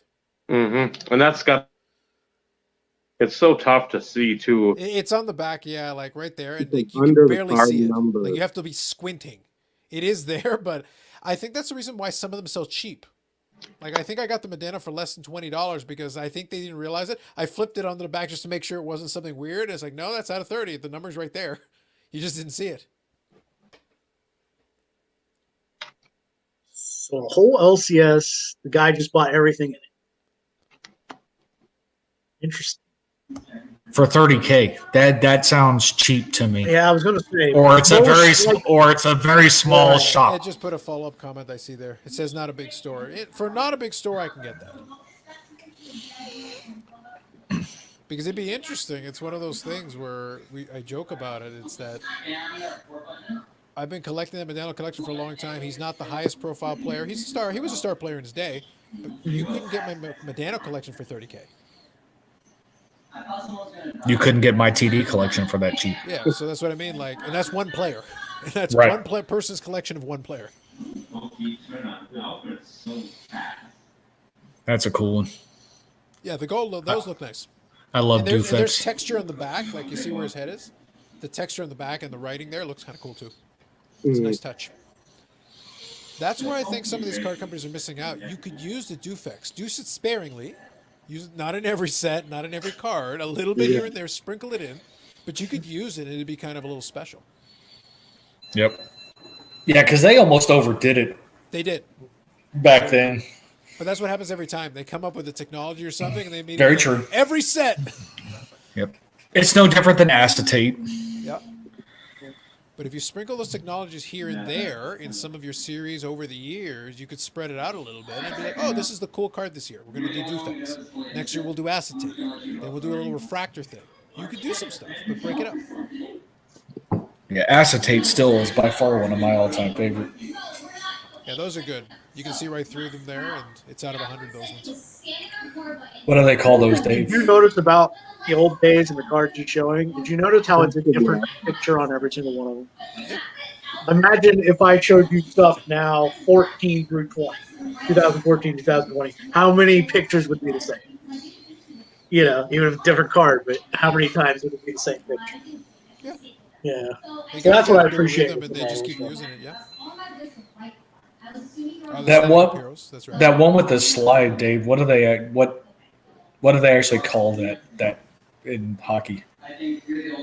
Well, to capture the action, the game view parallel. I think there's Capture the one. action is the regular version, and then the game view is the parallel that with the slide. Okay.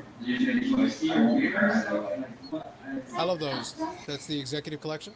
Nice. Because I was just curious if,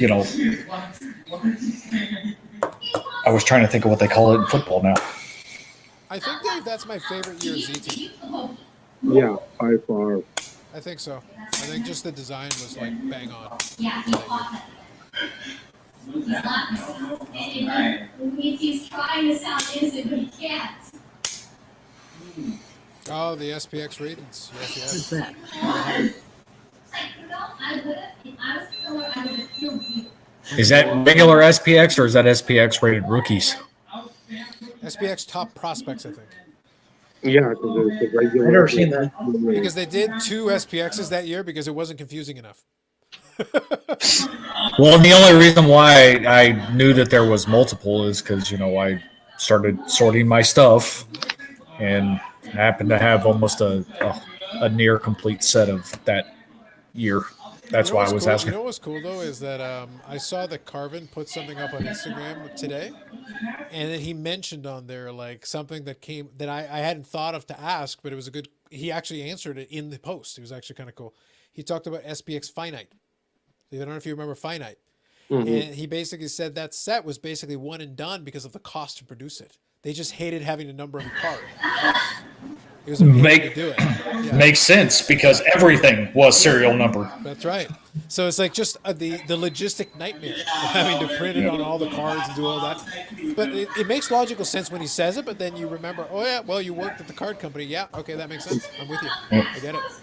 Yeah, I think I have seven or eight different variations from SPX Finite that I year. will say though, I love the cards. I thought they looked phenomenal. Yep. No, they did well with the card design, but I'm right there with you. The whole serial numbering aspect just made it atrocious almost. Yeah, I think they could have worked if they had stuck to the serial numbering for like the lower number ones, maybe 500 or less, something like that. Like for the thousands of them, like I get it. Why would you do that? It would be an added cost for really no gain. Yep. The beam teams that year were good, Dave.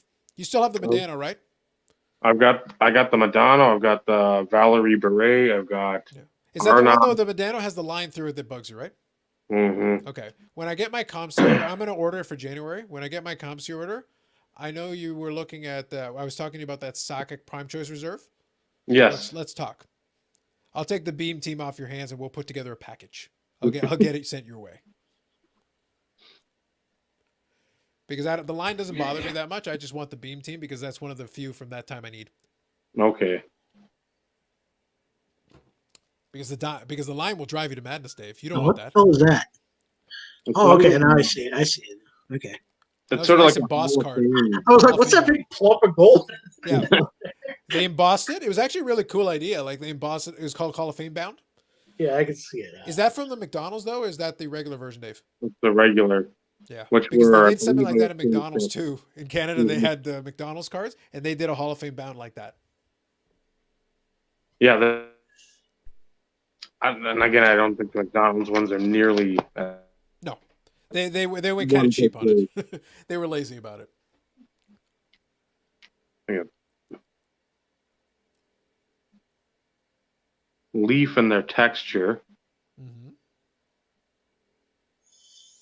Which again, if you get one of these in person, it's. I love them. I love those.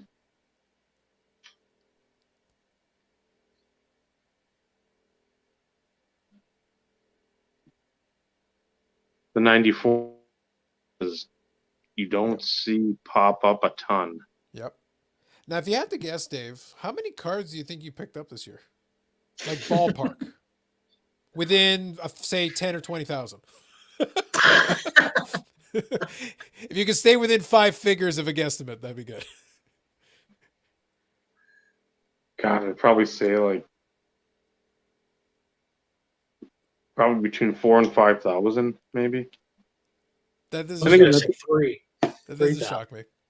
I kind of figured. That's why I was wondering. With all the players you collect and all the different variation subsets and stuff. When I went through the boxes, I'd look through Bledsoe stuff, and I'm like, there's a ton in there because I had a couple huge orders. SPX Finance, like I love those cards. The whole thing with the foil and everything. I just thought they were.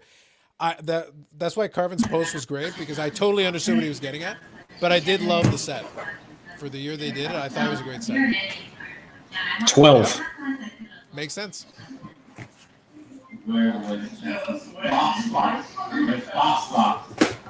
Yep, the masks again, and they use that Dufex again. Like they really got mileage out of that Dufex. Oh, is that one of the Dumbas? Nice.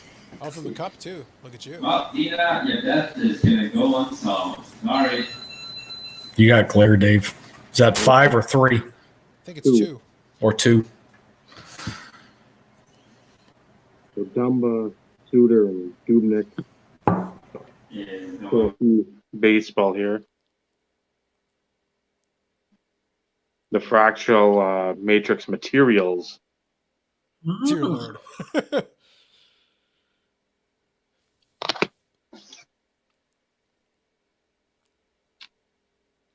Okay, Star Rubies. Nice.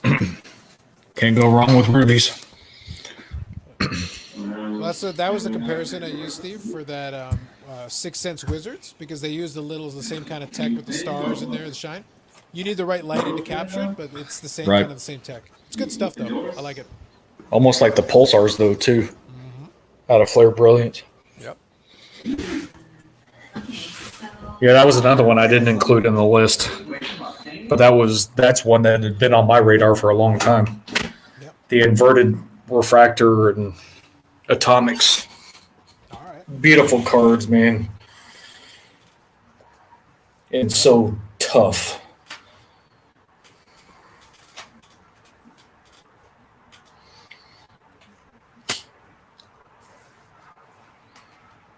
That'll work, Dave. That'll work. But that's going to be a big part of like my goals thing for this year is that I really want to hammer down on some of those that 90s part of the checklist. I would get 100 times more satisfaction getting that 90s checklist down to a really small number. I'll still pick up some of the other cards because they're fun for me. I still like them. But it's going to be interesting because once I get to about 2,000 unique, I'll be like, I'm not going to slow down, but I'm probably going to focus on some of the other projects a little bit. But those 90s cards are like my big thing that I really want to put the hammer down on as much as I can. Well, if the trend continues for me as of late, over the last couple of weeks, there hasn't been a lot of obtainable stuff, I should say. Yep. As of late, for at least the Terrell Davis collection. And since I've started doing, my sorting and documenting missing cards for sets and stuff and insert sets, I may take a slight shift and try and, pick up some of those cards for those sets or insert sets, whichever ones I decide to go. Not that I'm bored by any stretch of the imagination. It's just they're slowly starting to dry up a little bit. Yep. And I'm like you. I've been so laser focused on the 90s stuff that there's still some newer stuff that I wouldn't mind having from just a base insert or a parallel type perspective. I'm just not ready to move into the ultra modern stuff yet because to me there's still quite a bit of it out there and I'd rather use that money somewhere else. Well, I would have had some fun when Matt was on. I was thinking about mentioning to him. I was having some fun earlier today. There was a 1 of 1 on one of the newer products, and it's a stick blade piece, 1 of 1. And I was looking at it, and it was there with $99 with no bids, and it was ending this afternoon. And I was on a conference call, and I had the thing punched in to put in the bid. Normally, I'd be like turned towards it, paying attention, clicking on it, but it was like it was a 2019 to 2020, and I was like, okay, yeah, I'll turn around. I got caught up in part of the conversation, then turned around, and then it ran out. But it ran out with no bid, so the guy's going to put it up again. So the price is probably going to drop. And I was like, that's why I said to Matt, I was like, you get a super you're jaded. Like, look, it's because it's a newer card. It's a 1 of 1. That wasn't enough to motivate me to push the button right at that second. I was like, you know what? It went for no bid. So when you put it up next time, I'll probably then try to pick it up then, or maybe I'll talk you down a couple more bucks. Right. I don't need it that badly. I've got plenty. Like, it's not like I don't have stuff to keep me occupied. That's a cool piece, though. Oh, for sure. But the issue I'm having is I'm an on-card auto guy, and typically from the expensive products, obviously, and everything of Dan Marino is numbered 10 or less. So that's the problem I'm having now. Yeah. Is stuff I used to be able to get. I used to have in my mind 150 for immaculate on-card auto, no patch, right? 150 numbered to 20 or less. That's what it used to be. Now could be 225.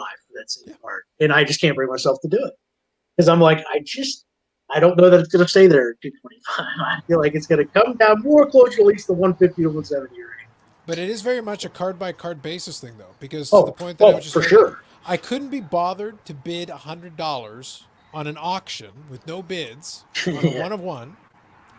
But earlier in the week, there was a card from the Cup that was a patch card, a patch auto, but a beautiful patch. It was like this gigantic patch piece with a bunch of colors on it. I was willing to go to 200 plus, and I got outbid on a snap. Right. And I was like, Jesus, man, it doubled in price in the last minute. Yeah. I was like, good I Lord, bid man. $300 on a Master Strokes Dan Marino. That was a redemption. So I could have bought a redemption at $200 2 years ago. Yeah. But I was like, it's a redemption. I don't play with them. Yeah. If it's a cheap card, I'll redeem it. Whatever. Expensive. 300, I got outbid. It went almost $400. Yeah. And It's it's the just same. an on-card auto. It's not a patch auto.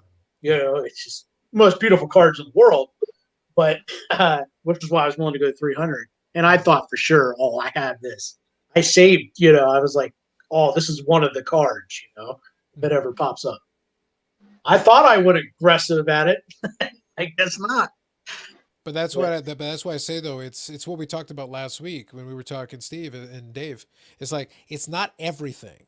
Certain cards, certain item. Again, same player, same week. The 1 of 1 didn't go for 100. You couldn't get a bid. I was the only guy really looking at it. That other card, plenty of people were looking at it. It's out of 50. It went for twice what the 1 of 1 could have been sold for. Yeah. It's like, what does that tell you? It's like it's card based. It's not everything. It's certain stuff. So I'll show this one here. So this one's the blue. So this one is jersey numbered. So these ones are. So Medano is 9 on that one. That one was a nice one that I was very happy to pick up this year. So as in like 9 of 9 or 9 number 3 of of 9. They only numbered them to 9. Okay. So the blue parallel. Okay. That's what I was trying to get clarification on. For each player, but jersey numbered. So Medano gets to 9. Well, but when you say jersey number, I would think that also that could be 9 of something. So that's why I was asking. No problem. So yeah, so the second number, what it's out of, will be based on the player's jersey number this time for this one. Gotcha. So if you have so if it was Gretzky, it'd be out of 99. Be a little easier.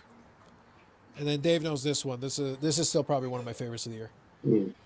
Just the platinum. Oh yeah, I remember that one. That one's beautiful. These are so tough. And I went a comfortable decade without seeing one of these guys. Any of them. So it's like, when they show up, my goodness. No joke. Yeah, have your wallet ready. Well, that's why I made the point. That's why I was making the point. What Brad was saying is totally true. But it's one of those things. Dave knows I am not unaggressive when I bid on some of these cards. That's what's frustrating. Yeah. So it's one of those things where it's like, all right, you guys are outbidding me. And at this stage in the game, I'm pretty aggressive player. And it's like, okay. Obviously not aggressive enough. But, you know, it goes back to what you were saying, though. It's part of it is it's not even just rarity, so to speak. It's when was the last time you saw something? If you go back more than 3 years, 4 years since you've seen something posted, you can almost bet a kidney you're going to have some allegedly, sir. You're going to have some stiff competition, regardless of the player. Yeah, I think in this one, for the reason for this card specifically, because it wasn't out of 50. It definitely comes up here and there. I think, though, the quality of the patch was top tier on this specific example, and I think other bidders saw that and were like willing to go for it because that's what caught my eye immediately. I looked at it, I go, that's a quality patch, and I've been picking up some quality patches as well. Yep. So it's like if I just was willing to sell for any of them, I could have gotten it for a third of the price, no problem. I would have won it all day.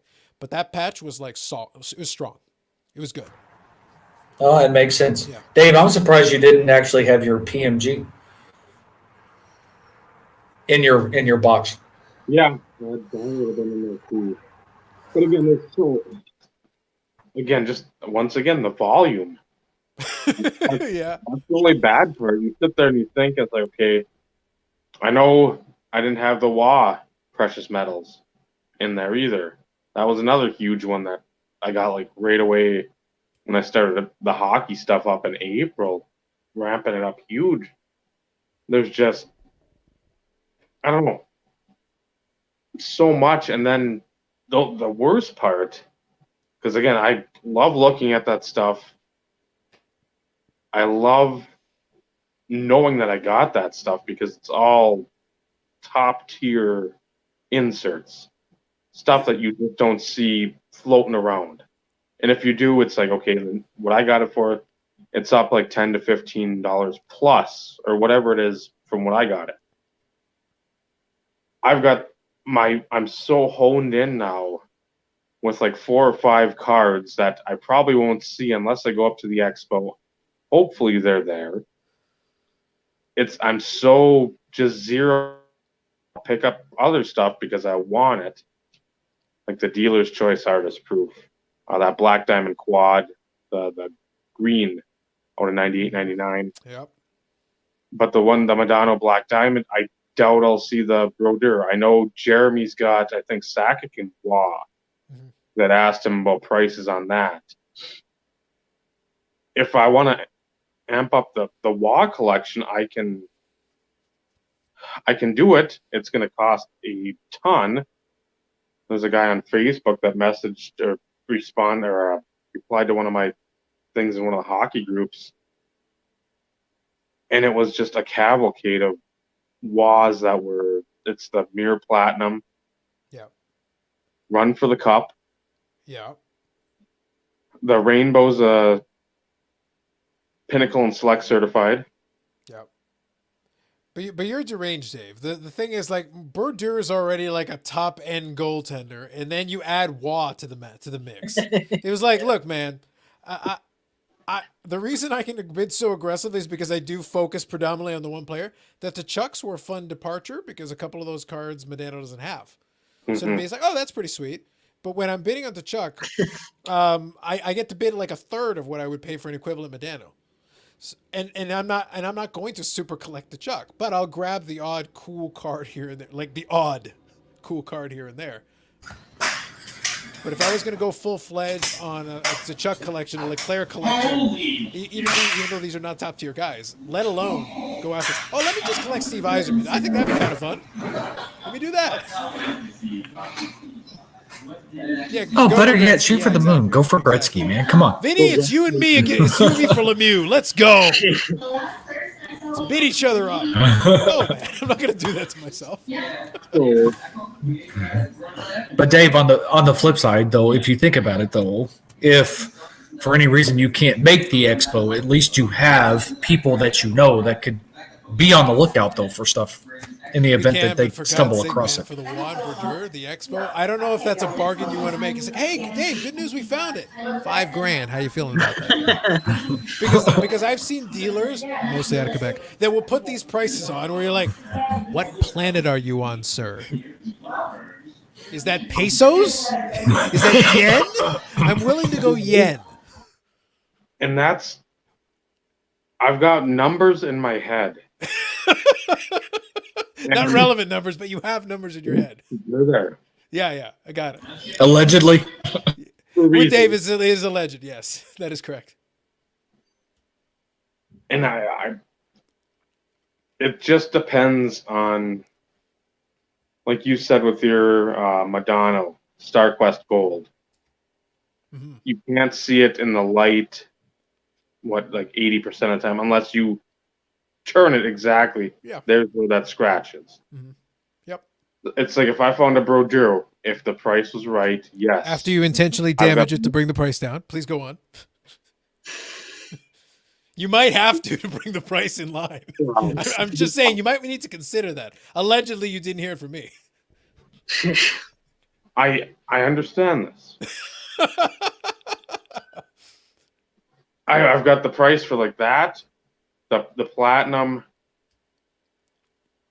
There's a mirror gold 96, 97 up this week. So that's gonna be something I take a trip on. Ooh. Okay.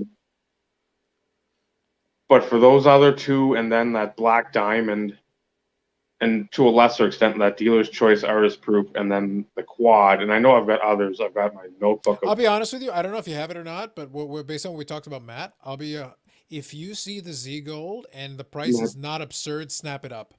Well, I think it's rarer than we all think because I've been tracking Z Golds in general. And it doesn't matter the player. Like, they don't come up all the time. And it's a 150 card set, and I can't find more than a handful of examples coming up here and there once in a while.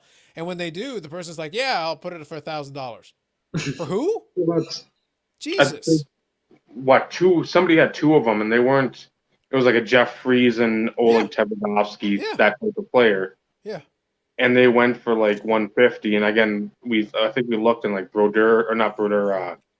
Belfour, somebody back in September went for like 170, which that seems like a steal. Well, the Lidstrom went for like $200 or thereabouts with a dented corner. Like, you could literally see the corner was dented.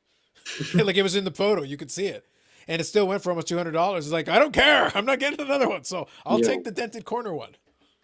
That's basically where you're at for that set because it's like we don't know how many actually got pulled out.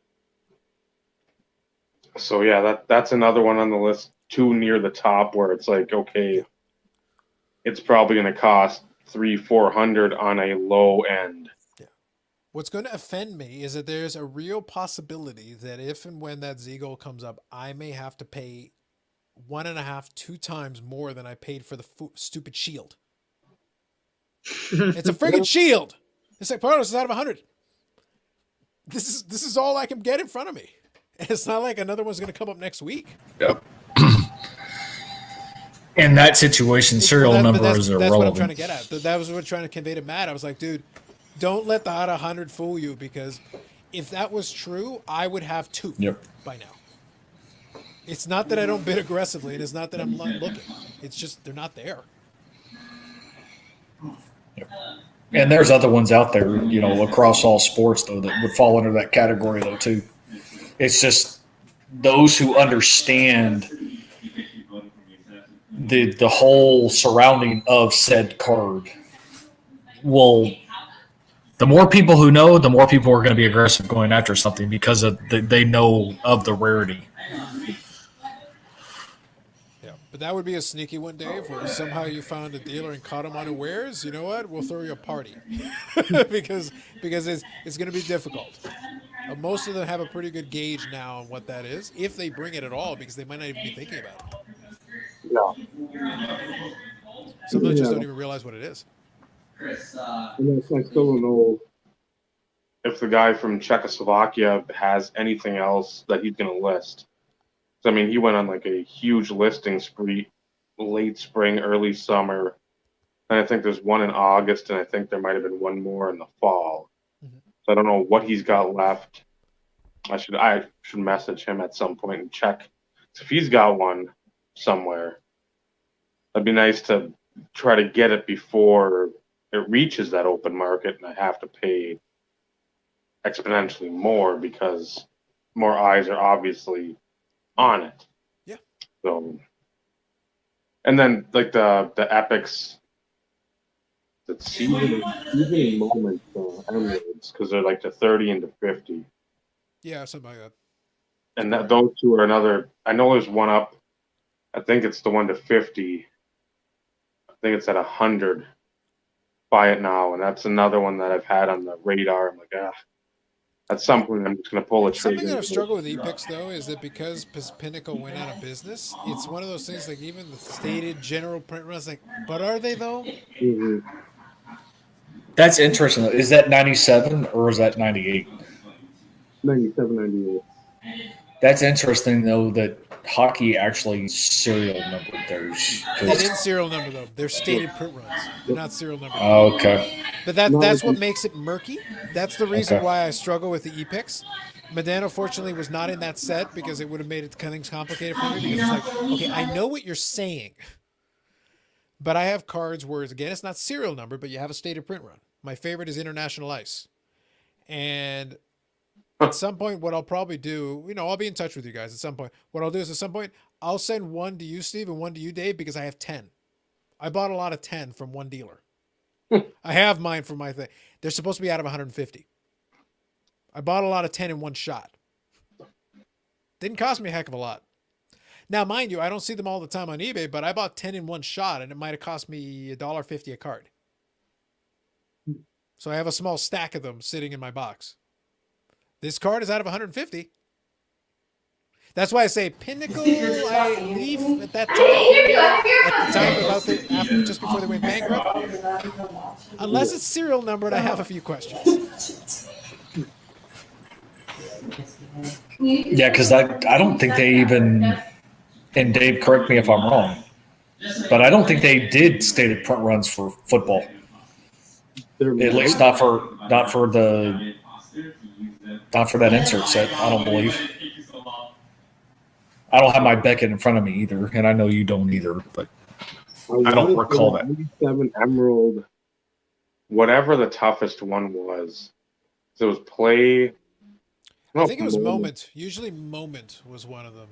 for I think the moment they had a stated print run there too of either 50 or 30. something like that, probably. Because I've looked when I leaf through there, I'm like that just jogged the memory, and I'm like, I gotta go look it up, see what's on eBay, see if something's cheap. Jeff Blake, who cares? Carl Pickens, whatever it is, see if something's like $5 and just hit it. But I know the 98 ones were serial numbered. Right, and that's why I was asking the question, because I knew 98 was serial numbered. I would love if they had done it, because then at least we could account for it and hold them to task. If for some reason an extra 47, number 47 appeared, we would be like, okay, hold on. But because they weren't serial numbered, it left that little murkiness. It's like, okay, but is it though? That's why the select certified mirror golds in hockey, while they do hold value, a buddy of mine sent me one as a present. Now, does that mean there's thousands of them everywhere? No, they're not. You can still make a couple of bucks on them, but you can probably get the Medina for 70 or 80 bucks, maybe $100. It should be hundreds. It isn't, because most people are like, I know what the stated print run is, but I've seen them around a little bit. There's a few extra out there. So you have to be a little bit careful with that, because they didn't put the numbering on them. If they had done it, it would have been a different story. Well, I think that's also why they ensured there was serial numbering on the totally certified. Yes. Yeah. That's a different story. That one holds value because you can look at it and go, all right, out of 30, what is it? Or out of 69, what is it? Then you know. Yeah, that TNT Auctions has had, I don't know how many out of that 96, 97 mirror set. A ton. Red, blue, and green. I mean, you can. Last week or last Sunday, it was Hasek and I think Yager were the two big ones that were going off. And at some point, I hope to win a Hasek, because that's another guy. I know that Seb, he's a big Hasek. It's not to collect. So you're collecting every goaltender in the top 50, right? So if you get a top 50 goaltenders, you're collecting like just 1 through 49, and then the odd card for number 50, right? Is that how this works? Try to go for an auto patch or like a shield for everybody up until 50. At that point, I think the money may get a little tight. A little. There comes the allegedly thing that we always talk Correct. about. Yes, that is the correct application of that, Steve. 100% correct. I agree with you. Yes, that is right. Yes. Yeah. So that's one of those spots where, unfortunately, because of the sheer number of players you have, Dave, it's like you are the architect of your own issues on this one. I'm afraid, because I was watching Jeremy has on Instagram, and I'm having some fun with his Instagram right now. Because I think today he put up a video he did on his stories. He did a video of himself bidding on a Lemieux PSA 10 Topps card. And I'm sitting there like, I kind of get what you're doing here, but at the same time, why are you encouraging people to set new records on prices? I'm the asshole who sets records on Medano prices. Do I look like I'm bragging about it? No, here's what that is. I'm a fucking moron. That's what that is. I'm an idiot who can't find a better use of his money. I'm not bragging about that, you jackass. What's wrong with you? Yeah, I set plenty of records. I don't need those records. I don't want those records. I wanted to pay half. I saw the one with what? He wasn't bidding, but that Orr Topps rookie.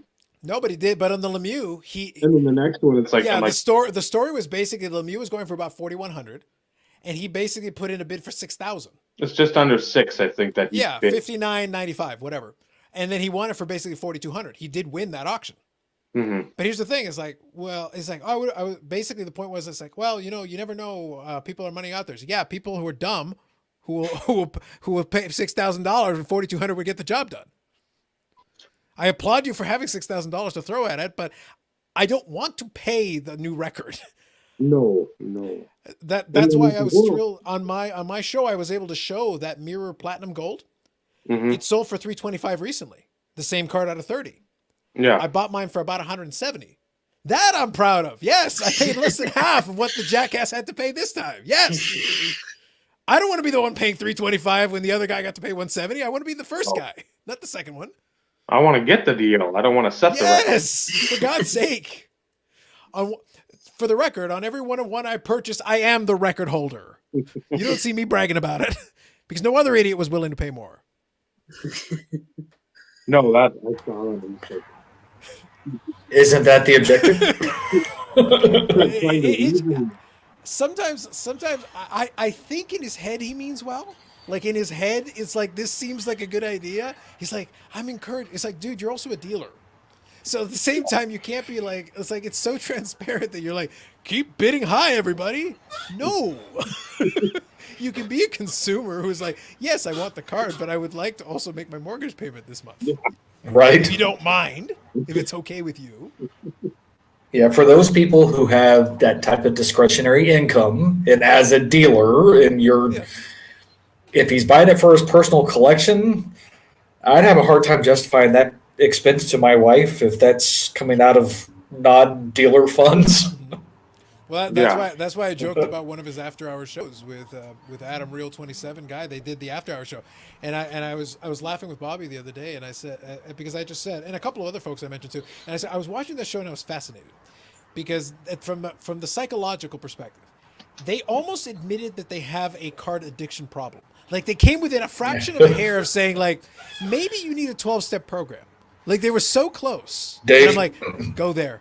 Go down that rabbit hole. I want to keep talking about this because now I'm interested. Please admit you have a problem. So Dave should have been on that show. Well, we just assumed he has a problem. We're starting with that problem. I'm at least offering solutions with alleged kidneys. I'm offering solutions. I'm trying to help this man the only way that I can with violence. Yeah, if you see just like a Allegedly. Allegedly, correct. And then you see like a little medical bag, and I'm like, It's like, we can't save him. The only thing we can do is enable in a productive manner.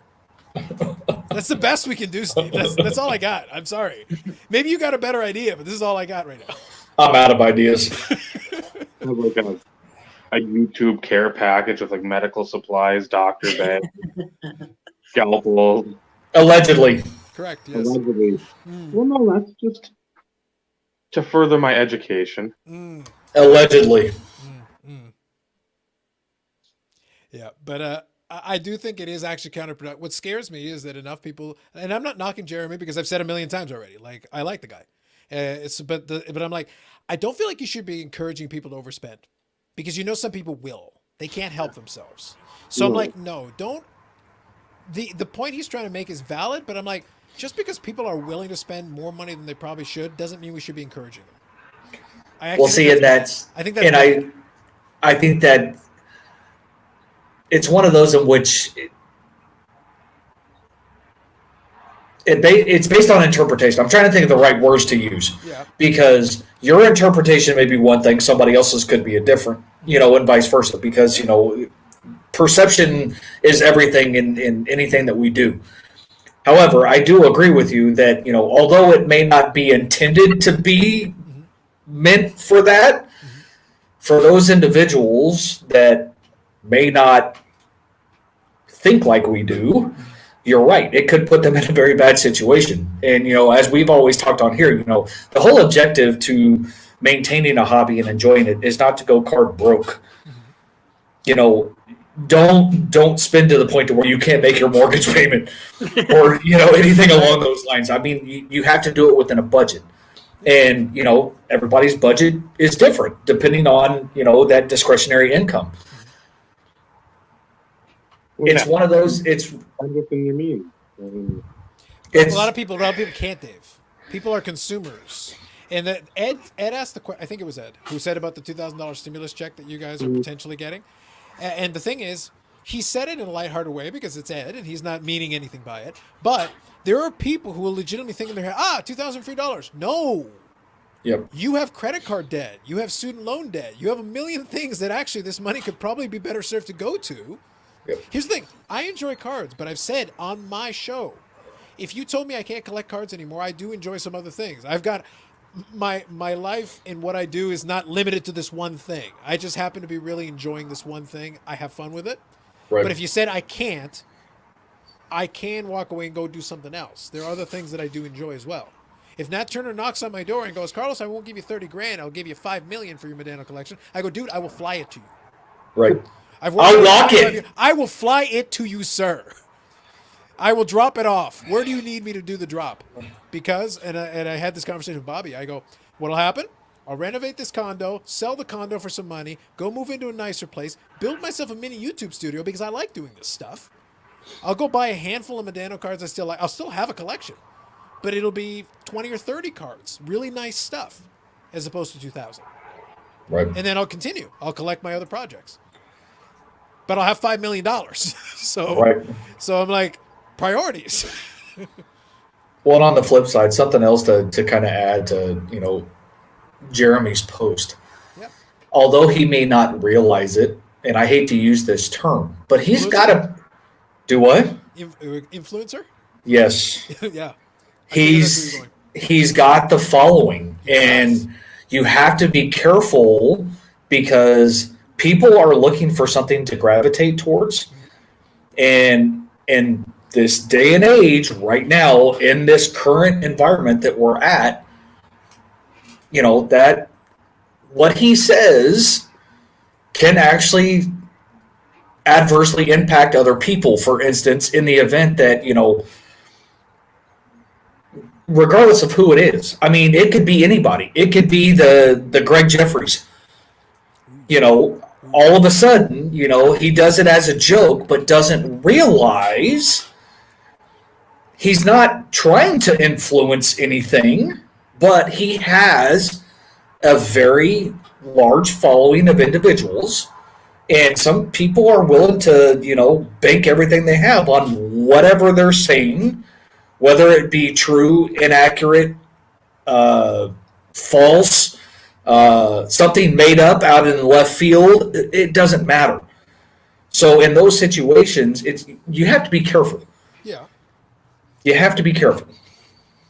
The key to your point, though, is that we have already demonstrated in this market with a lot of folks that they don't have that ability to discern between reality, what some people are saying, and also make their own judgment call, and they can't help themselves. They're just looking to be told what to do. That's true. If you present this and it's like, oh, it's no big deal. I'll bid 6,000 when 4,000 would have gotten the job done because it's like, no, I was willing.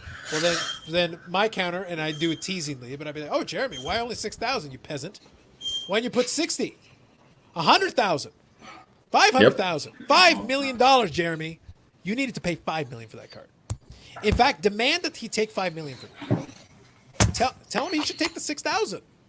Why sell it for 4,200? Set a new record. Do it properly, like a man. Not by like $100, peasant. God damn it. No, but like it's one. Like again, I'm going to take the nicest interpretation that he doesn't mean it in a bad way, but it's not a good look because I keep trying to explain to him and other folks. It's like there's a lot of folks in the hobby who will not end up on this podcast or anywhere around it or whatever who are around for $100 is a legitimate consideration. They're like, well, can I spend $100 on this card or $100 on this box or whatever? Like that's real money to them. Yes. And it's real money to me.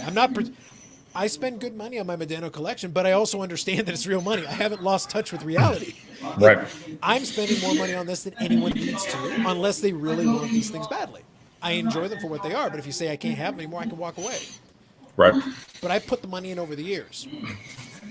But for most people, a $50 card they have to hesitate. Hold on, wait. So when we go in and we spend $100, $200, $500 or whatever, they're like, oh my God, how can you spend so much money? And when I was a kid, $100 was like, oh my God, who could spend so much money in a lifetime? Yep. It might as well have been $1 million. Yeah, that's why I joke with my dad when I went in and I was buying watches because I do like watches. I went in and I spent $4,500 in one transaction. And I laughed because I told him, I go, when I was a kid and I wanted these watches, if you had told me the thing was $100, I would have thought that's inconceivable anyone could earn such a king's ransom. Yep. Now I have the means to be able to do this, and I'm proud of that. But I didn't forget that $100 was a lot of money to me. Right. So for a lot of these people that are looking at this, $100 is still a lot of money to them. And if you don't have any money, $50 is a lot of money, $20 is a lot of money. Why are you showing me you're willing to bid $6,000? Good for you. Yep. But what does that have to do with it? Yep. Most people are not bidding for those cards anyway. So, like, you're not really helping them. Like, if they wanted to bid $5,000 on it, they would have done it anyway. Well, and on the flip side, I mean, Dave and I have alluded to this, since we've been around YouTube for a while from a card collecting perspective. Brad's been around quite a while too. The number of people who came in with the freaking like whirlwind, showing off these heavy duty major hitters, and we're talking at that time hundreds of dollars. Back in the early days of YouTube, there were very few $1,000 cards. It just wasn't a thing. Now, did they exist? Absolutely, but nothing to the extent of what we're seeing in today's market. But they would come in these mail days, and you're talking the big name rookie patch autos, $300-$400, like clockwork. And then all of a sudden it's like, I need to sell some cards, and then you're seeing the same cards, and you're talking about pennies on the dollar almost on some of them, because they just didn't pay attention. They weren't thinking, whether or not it was hoping to get in, buy cheap, sell high. This market it's cyclical. It's just like the stock market. We are in a substantial high upturn. It's no different in Magic the Gathering. It's no different than Pokemon. It's the same thing. History repeats itself. You have ups and downs. Guess what? You buy when the market is down. If you really want to make a lot of money, you buy when the market is down, and you try and figure out when the peak is, and that's when you try and get out. But it's one of those in which you don't know what that timing's going to be. It could be years. It could be months. It could be days. You just don't know. But that's the reason why I've made the point is that, and I try to advocate for this on my show, is that I'm not buying my cards for investment purposes. I have a few cards that I think could potentially appreciate because I like the player. I think the player can grow and get in there to that spot. If that happens, then I win, and that's basically a happy accident. Right. But when I'm collecting this Banana Collection, I'm not trying to set new records because I understand that if I set new records, I'm throwing money on fire. Yep. And I have to treat it that way, and then treat it that if you respect your money and you understand you're lighting it on fire, well, then you don't want to burn all your money. You'd like to control the amount to the best of your ability. Some of this stuff is only appearing because the money's available. Because people are seeing dollar signs. That's why these cards. The only reason I spent this much on these cards this year is because they weren't available last year or the year before. The year before that Correct. didn't exist. Otherwise, I would have bought other stuff, and my hobby spending would have actually been much lower. Yep. It's only because they showed up, and I'm like, well, I'm not going to get another crack at some of these. Yep. So I bought them at the peak of the market with the understanding that they very well may go down. Yep. I may have paid the highest price that someone will pay in the market, and I can live with that. But if you can't, then you shouldn't. And you shouldn't be encouraging someone by showing them that you're willing to bid and that's 50% more than anybody else was even considering. Yep, and that's the end result of all of that, because I know I've overpaid for stuff. I overpaid for this. I bought it 4 months too early, but at the same time, it's my money. I was willing to put forth that effort, and that's because, I've maintained my budget. And if I fall below my budget, it carries over. So it's one of those in which I always had that in the back of my mind. Go back years ago, I overspent, and I'm paying for it. But you also didn't see me rushing to sit there and go, okay, $5, $50. No. I know. But you get what I'm saying. It's one of those in which it's like, oh crap. Now, did it explode my personal collection for Terrell Davis? Absolutely. But at the same time, I wasn't in my right mind, I guess. But I don't regret any of it though either, because I still have it. But I think what you're going to find is that the responsible people are doing the math as they go along. And one of the things, like I said, when I did that pickup video and I showed all those cards, there's tons of quantity, quality, all of it. Well, what you're going to find in January is you're going to find there's a big old COMC order. There's a handful of ones that I already paid for that will come in January. And probably in February or March, you're going to see a drop-off. Does that mean nothing's coming in? No, I'll still pick up something here and there, but I'm going to chill for a bit. I have to regulate this. Yes. Because it's been such a good and aggressive time where I've been able to get a lot of stuff. Unless it's like the grail of grails, I have to chill. Yep. Like I have to sit back and go, hold on. We don't need to do it all now. 2021 is a thing. We'll start slower and then we'll pick it up as we go along. Once we've rebalanced the scales, once we've gotten ourselves back on even footing, compensated for some of that, the beginning of 2021 we'll have to do that. Well, and it's Vinny and I were talking about this earlier via text message. At some point it will stabilize and there will be a market correct. The market will correct itself. Yeah. There are certain cards of certain players that, will still sell for a good chunk of money, but that will stabilize and the market will correct itself. This is a very unusual time. You can go back and look at the same trends in Magic, the Gathering. Substantial upticks in buy prices and what some cards were selling for and so on and so forth. Sealed products, same situation.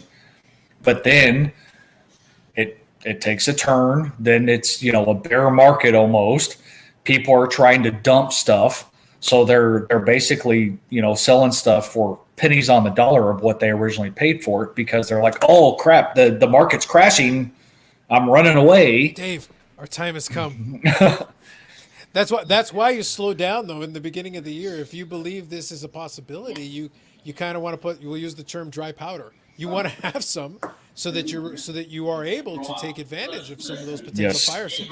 So it means you need to stop buying after a little. Like 2020 was huge for the collection. It's time to sit back and enjoy. Hey, that was really successful from a hobby standpoint. That was about as good a year as you're going to do. Yep. Now you know what? Let's take a little vacation. Let's have a little chill time. We'll get a couple of cards here and there. We'll have some fun.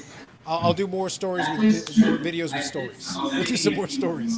A couple of less card pickups and a couple more stories. Well, and that's why I even said, it's already starting to slow for me. I mean, because I still do my multiple searches, and it's like I can start focusing on some of the other stuff because there's still that enjoyment.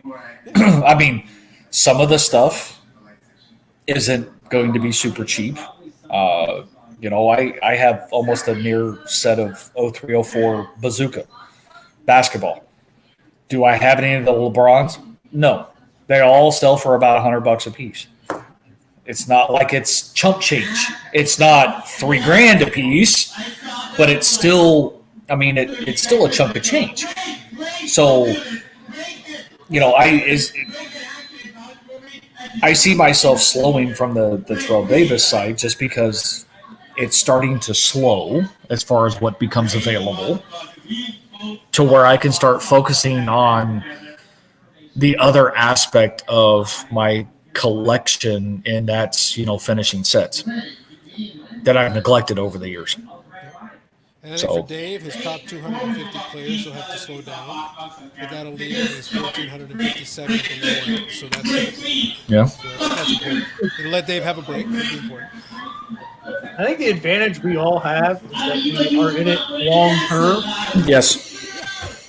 So we're like, okay, I'll still love that card in 2022 when I can go get it. Yep. It'll equalize. There's time. Yeah, we're just in it long term, and we know we're in it long term. That's why I'm like, okay, it doesn't go for the range I have set. I'll wait a year. It'll probably be there. Well, as long as you have those those numbers in your head and you don't overexert yourself, so to speak. I know there are certain times you may have a number in your head and you get outbid for whatever reason. You're like, oh, you know what? I can do an extra X, and then you're like, oh shit. Oh no, you know what? Crap, I'm out. I can do it. And then, of course, you start digging yourself in a hole. Yeah. So, I mean, the whole objective is to not overexert yourself and stay true to what you think you're willing to pay for something. Now, if it's a one-on-one, then all bets are off. I mean, it's one of those in which if it's something that you really, really want, and that's still your price point, at the end of the day, if you're satisfied with what you went up to and you want it for whatever, then more power to you. But there are certain situations in which, yeah, you can have a number, but that may not always be the case. Well, that's where I think if you do take that marathon perspective, if anybody's ever run a marathon, they don't sprint for 26 miles. You can't. Sure you can. Yeah, sure you can. You drop dead. But the thing is, most of them will go at a certain pace for a little while, and then we'll slow down for a bit, and then we'll pick up the pace again, and we'll slow down for a little bit, and you keep doing these ebbs and flows to get you to the finish line, because that's the objective, is to get to that line. But when you're doing it from the collecting perspective, even in the case you're talking about, if you've gauged that now is a time for a little slowdown, it means you got a chance to put some money aside. So if you do need to go a little bit harder on it, the money's there. Yep. You don't have to find it somewhere. It's like, actually, you got it because you chilled out on some of the other stuff. That's where this first part of 2021 I'm looking forward to. It's like, okay, I'm still going to pursue some projects. I'm not going to stop buying cards, but it'll be less. It'll be a little calmer waters for a bit, because then if I do find the thing, I'll be ready to go. I'll actually have it in reserve to be able to just take care of it. Yep. And that's always something, and Dave and I talk about this all the time. It's one of those in which you sit there and let's say you have 15 auctions ending or whatever, and there are cards that you really want. And it's like, do I bid strong on all these? Do I bid strong on some? Because what if that card shows up and you're like, oh shit, I just blew my wad. Mm-hmm. And then you're going, well, shit, what do I do now? Yeah. There's going to be certain ones that you're going to want to have that little bit of reserve for. So it's not the worst idea in the world to plan for it a little bit. I'd love to I can go on there and buy and do hundreds of buy-it-nows right now. And it would add to the collection. It'd be tremendous. It would be really, the next couple of mail days would blow people's minds. But then I'd be out of gas. Yep. If that Z Gold shows up, I can't do it. I got nothing left. And that one I know isn't coming up all the time. So it's like, I'd like to kind of be prepared. Yep. And I know, I mean, to a certain degree, I know Dave always he's forward thinking, although sometimes you begin to wonder, you got how many cards, you spent how much on all this, and yet this is... Dave is thinking ahead in like 4D. The problem is we haven't mastered 3D yet. He's going into 4D, and then he accidentally reversed. He didn't carry the 7. And then the calculation all got misconstrued. Seemed good on paper. Seemed good. Happens, It happens. Happens to the best. So does any of us have a specific part of our collection that if we sold it today, we would make money on it? Yes. Yeah. Yeah. Okay. Yeah. Well, I was just wondering. Like, that's the thing. It's like a lot of my vintage would actually do, because I got into some of that vintage early. And some of it is triple, quadruple, quintupled in price from when I bought it. Now, I would never get it at that price again. Oh, right. But if I sold it, I would do all right. I do just fine. Yep. That's where all the sets and stuff come into play for mine. Mm-hmm. Because me being a set builder, and we're not talking like substantial chunks of money, but I mean, I would do fairly well. I could probably pay off the credit card debt I have and still have some left over. I couldn't pay off my house type situation, but it's... Yeah, that's what I told a buddy of mine who wanted to get into this because he heard about the hype in sports cars and he knew I collected it. And he was like, oh man, how can you make money doing this? I said, you can't really make money right now. You know why? Because you don't know what you're doing. Yeah. So I was like, I will help you if you take 6 months and just watch what's going on. I was like, I gave him places to go, I said, if you do that, then I will help you along after that. And 3 months into it, he goes, I don't when I was doing stuff I was like I would have bought is now worthless, and some stuff I didn't think. I was like, this is why I told you. I was like, seeing you would have been completely out of it. Now he's like, I think I'm just going to buy guys I like and just keep it. I don't like. I was like, bingo. I was like, thank God, because that was the whole point. And that's the thing. Typically, that's where it starts. Those people who end up becoming dealers or card shop owners, they usually start out as collectors, and they have an understanding of what they're getting into. And, just because the market is booming and just because, you think Luka Doncic is the next big thing, you could be completely and totally wrong. You can invest $10,000 in hopes that you can turn around and make 20 or 15 or even 11, let's say. But at the same time, you could blink an eye and that $10,000 becomes absolutely fucking nothing in an instant. Yep, but I was like, you collect what you want, and you will find that over time, most of the time, you're going to end up all right at the end of it. I said, because I went through my Dan Marino collection, for instance, and I told him what I paid for X, Y, and Z. He goes, man, he's like, you could pretty much double up your money, which I could pretty much right now, because I do tend to buy the high-end products that are hot right now, the flawless patch autos, that stuff is triple pretty much what I paid for. And he's like, and I was like, I didn't even do it to make money. I'm selling obviously. I was like, over time, you look at even all these old guys that had all their vintage stuff, they just collect because they liked. On a gold mine, didn't mean to sit on a gold mine.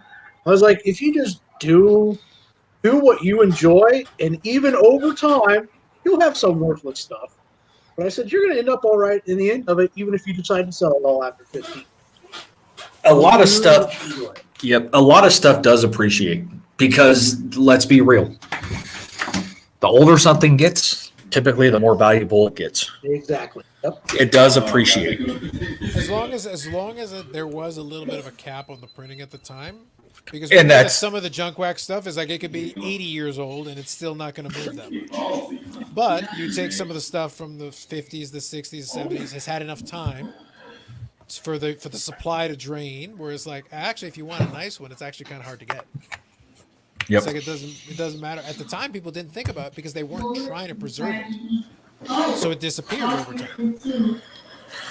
And then today's stuff, some of the lower if you go like you take Merino, even if you're collecting modern stuff, if it's rare stuff, game used stuff that is desirable. In 10 years, it'll still be desirable for someone who wants a Dan Marino card. There's still value to that. That's where it works. Having the breadth of the collection can work in your favor then because you've got a little bit of all that stuff. Yep. Some of that will appreciate it. But that wasn't the plan. I'd like to tell you in 1995, my plan was to buy a bunch of stuff that today would be worth quintuple what it was. If that's the case, then I would have bought more.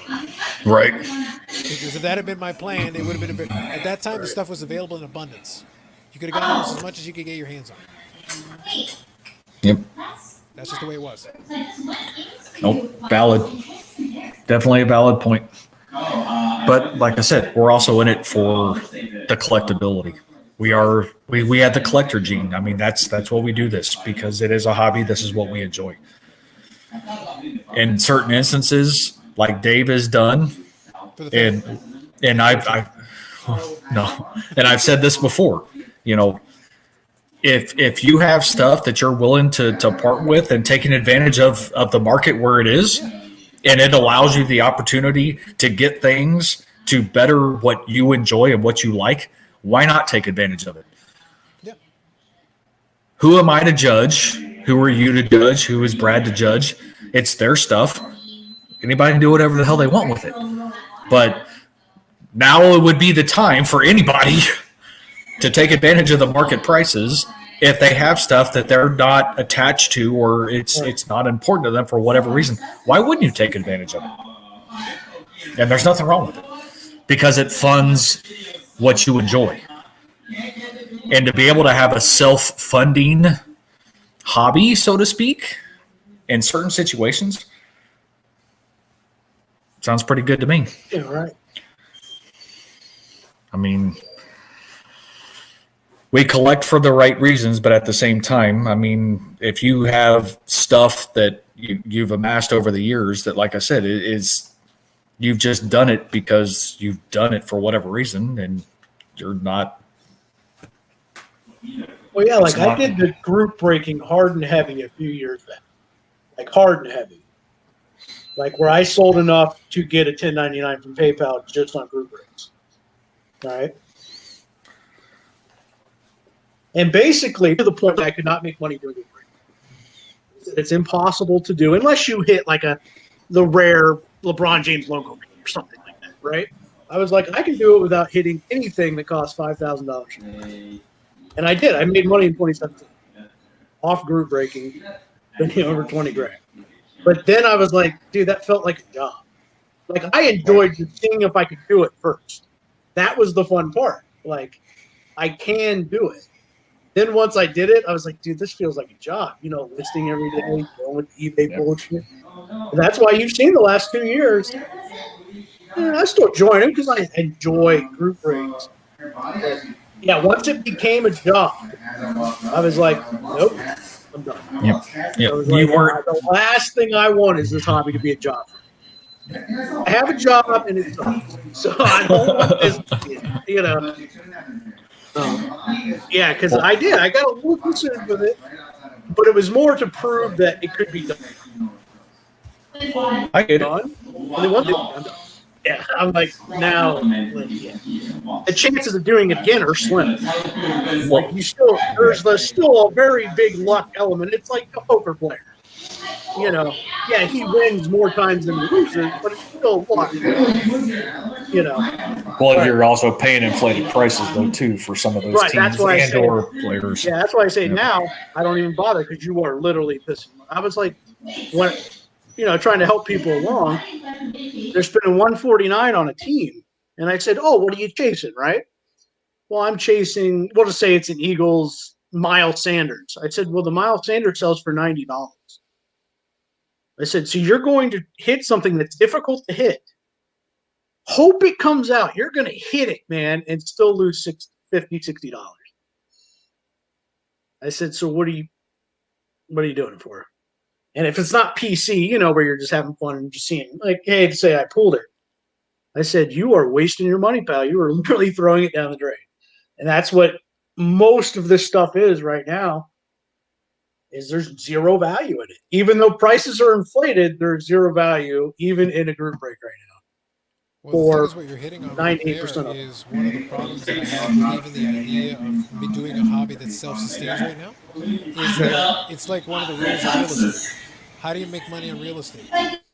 At the buying time is when you make a good chunk of the money. Because if you're buying in the right place, the right time, at the right price, you've got some room. You could, if it's a house, you can fix up the house a little bit, get some value in there, and then boom, on the other side, you reap all the benefits.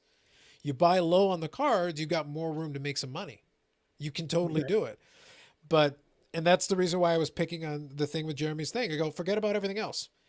If you're encouraging people to break records, you have to hope that if you comes down the road when you sell it to somebody, you have to hope someone else is willing to break records on top of you breaking records. What if you had bought the same card for a tenth of that price? It's a hell of a lot easier to make money at a tenth of the price than it is at a breaking record price. The lower you can get it in at the thing, the easier it is to make that money. But if you're always paying top of market on everything, it's borderline impossible. You will lose on a couple of these deals, and it'll negate all the gains on all the ones you were able to successfully pull it off. That's actually bad business. Forget about everything else. It's bad business. Yep. Absolutely. Of course, we can continue to talk this quite a bit, but I just noticed the time. Yep. We're just over 5 hours. Just after midnight. Dave has to get up in 2 hours and 45 minutes, give or take. That's about right. Yeah.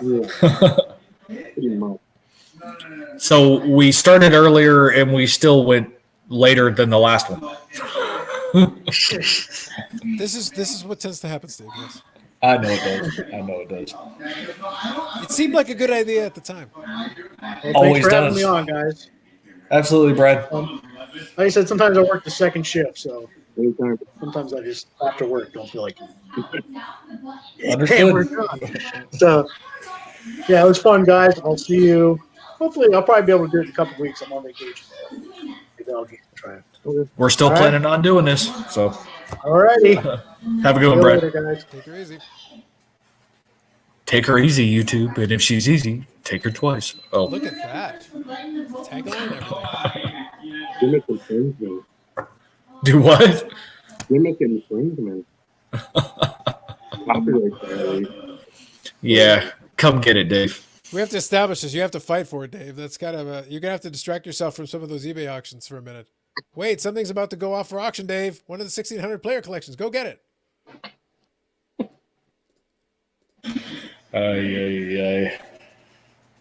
So, Carlos, any closing thoughts for the evening before we wrap this up? No, I think I think there were some good thoughts, some good cards shown. I think it has been. I will say, it's been a really bad year for a lot of folks in general. Hobby-wise, it's been a very good year. It's been a lucrative year, but I do suggest that folks consider what I mentioned earlier. Maybe take the end of the year and think about if it isn't the time to take the foot off the gas just a little bit. As much as I enjoy having the foot on the gas, it isn't a terrible idea to get a little breather because it's been a sprint for the last couple of months, especially for a lot of us. It's not the worst idea in the world to take yourself a little mini break. You can still collect, do your thing, but just chill for a minute. It's not the worst idea in the world. Just a I thought. think it's good advice. Just a thought. Absolutely. Nothing for me, Dave. Yeah, I'd say again, to echo and Build upon Carlos's statement, and he alluded to it, and Steve did too. If you start pumping the brakes a little bit, the monsters come up, the ones that are on the top of your list. You're gonna have the funds to make a run, or you're gonna have the funds to make the run. At it, you might have the runs after you lose, but again, You'll have something anyway. You'll have something. something. Yes. Toilet paper, food, chicken sandwiches. You'll be able to make a legit run at it instead of sitting there and pulling your hair out. What can I sell? What can I move to make this happen? You'll sit there and say, well, I've got X amount. Maybe if I need to, I can move A, B, or C, but I'm not moving A through Z, then double A through double Z, and then triple A through triple Z, trying to piece together the the money to make something happen. So that's what I'll be one of the goals that I have is shocking, I know, trying to limit stuff. It won't necessarily be going after cornerstone type cards, but I want to focus more on those things, especially with the hockey aspect, and try to get the Vezina rookie and a PSA 10. Going light, eh, Dave? I was like, come on, Dave. Jeremy would want you to get in at 11.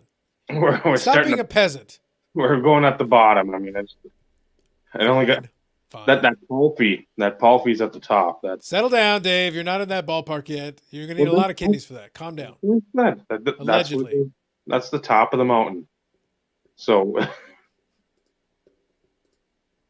yeah, that we'll discuss that along the lines too, because I mean, there's things I've got.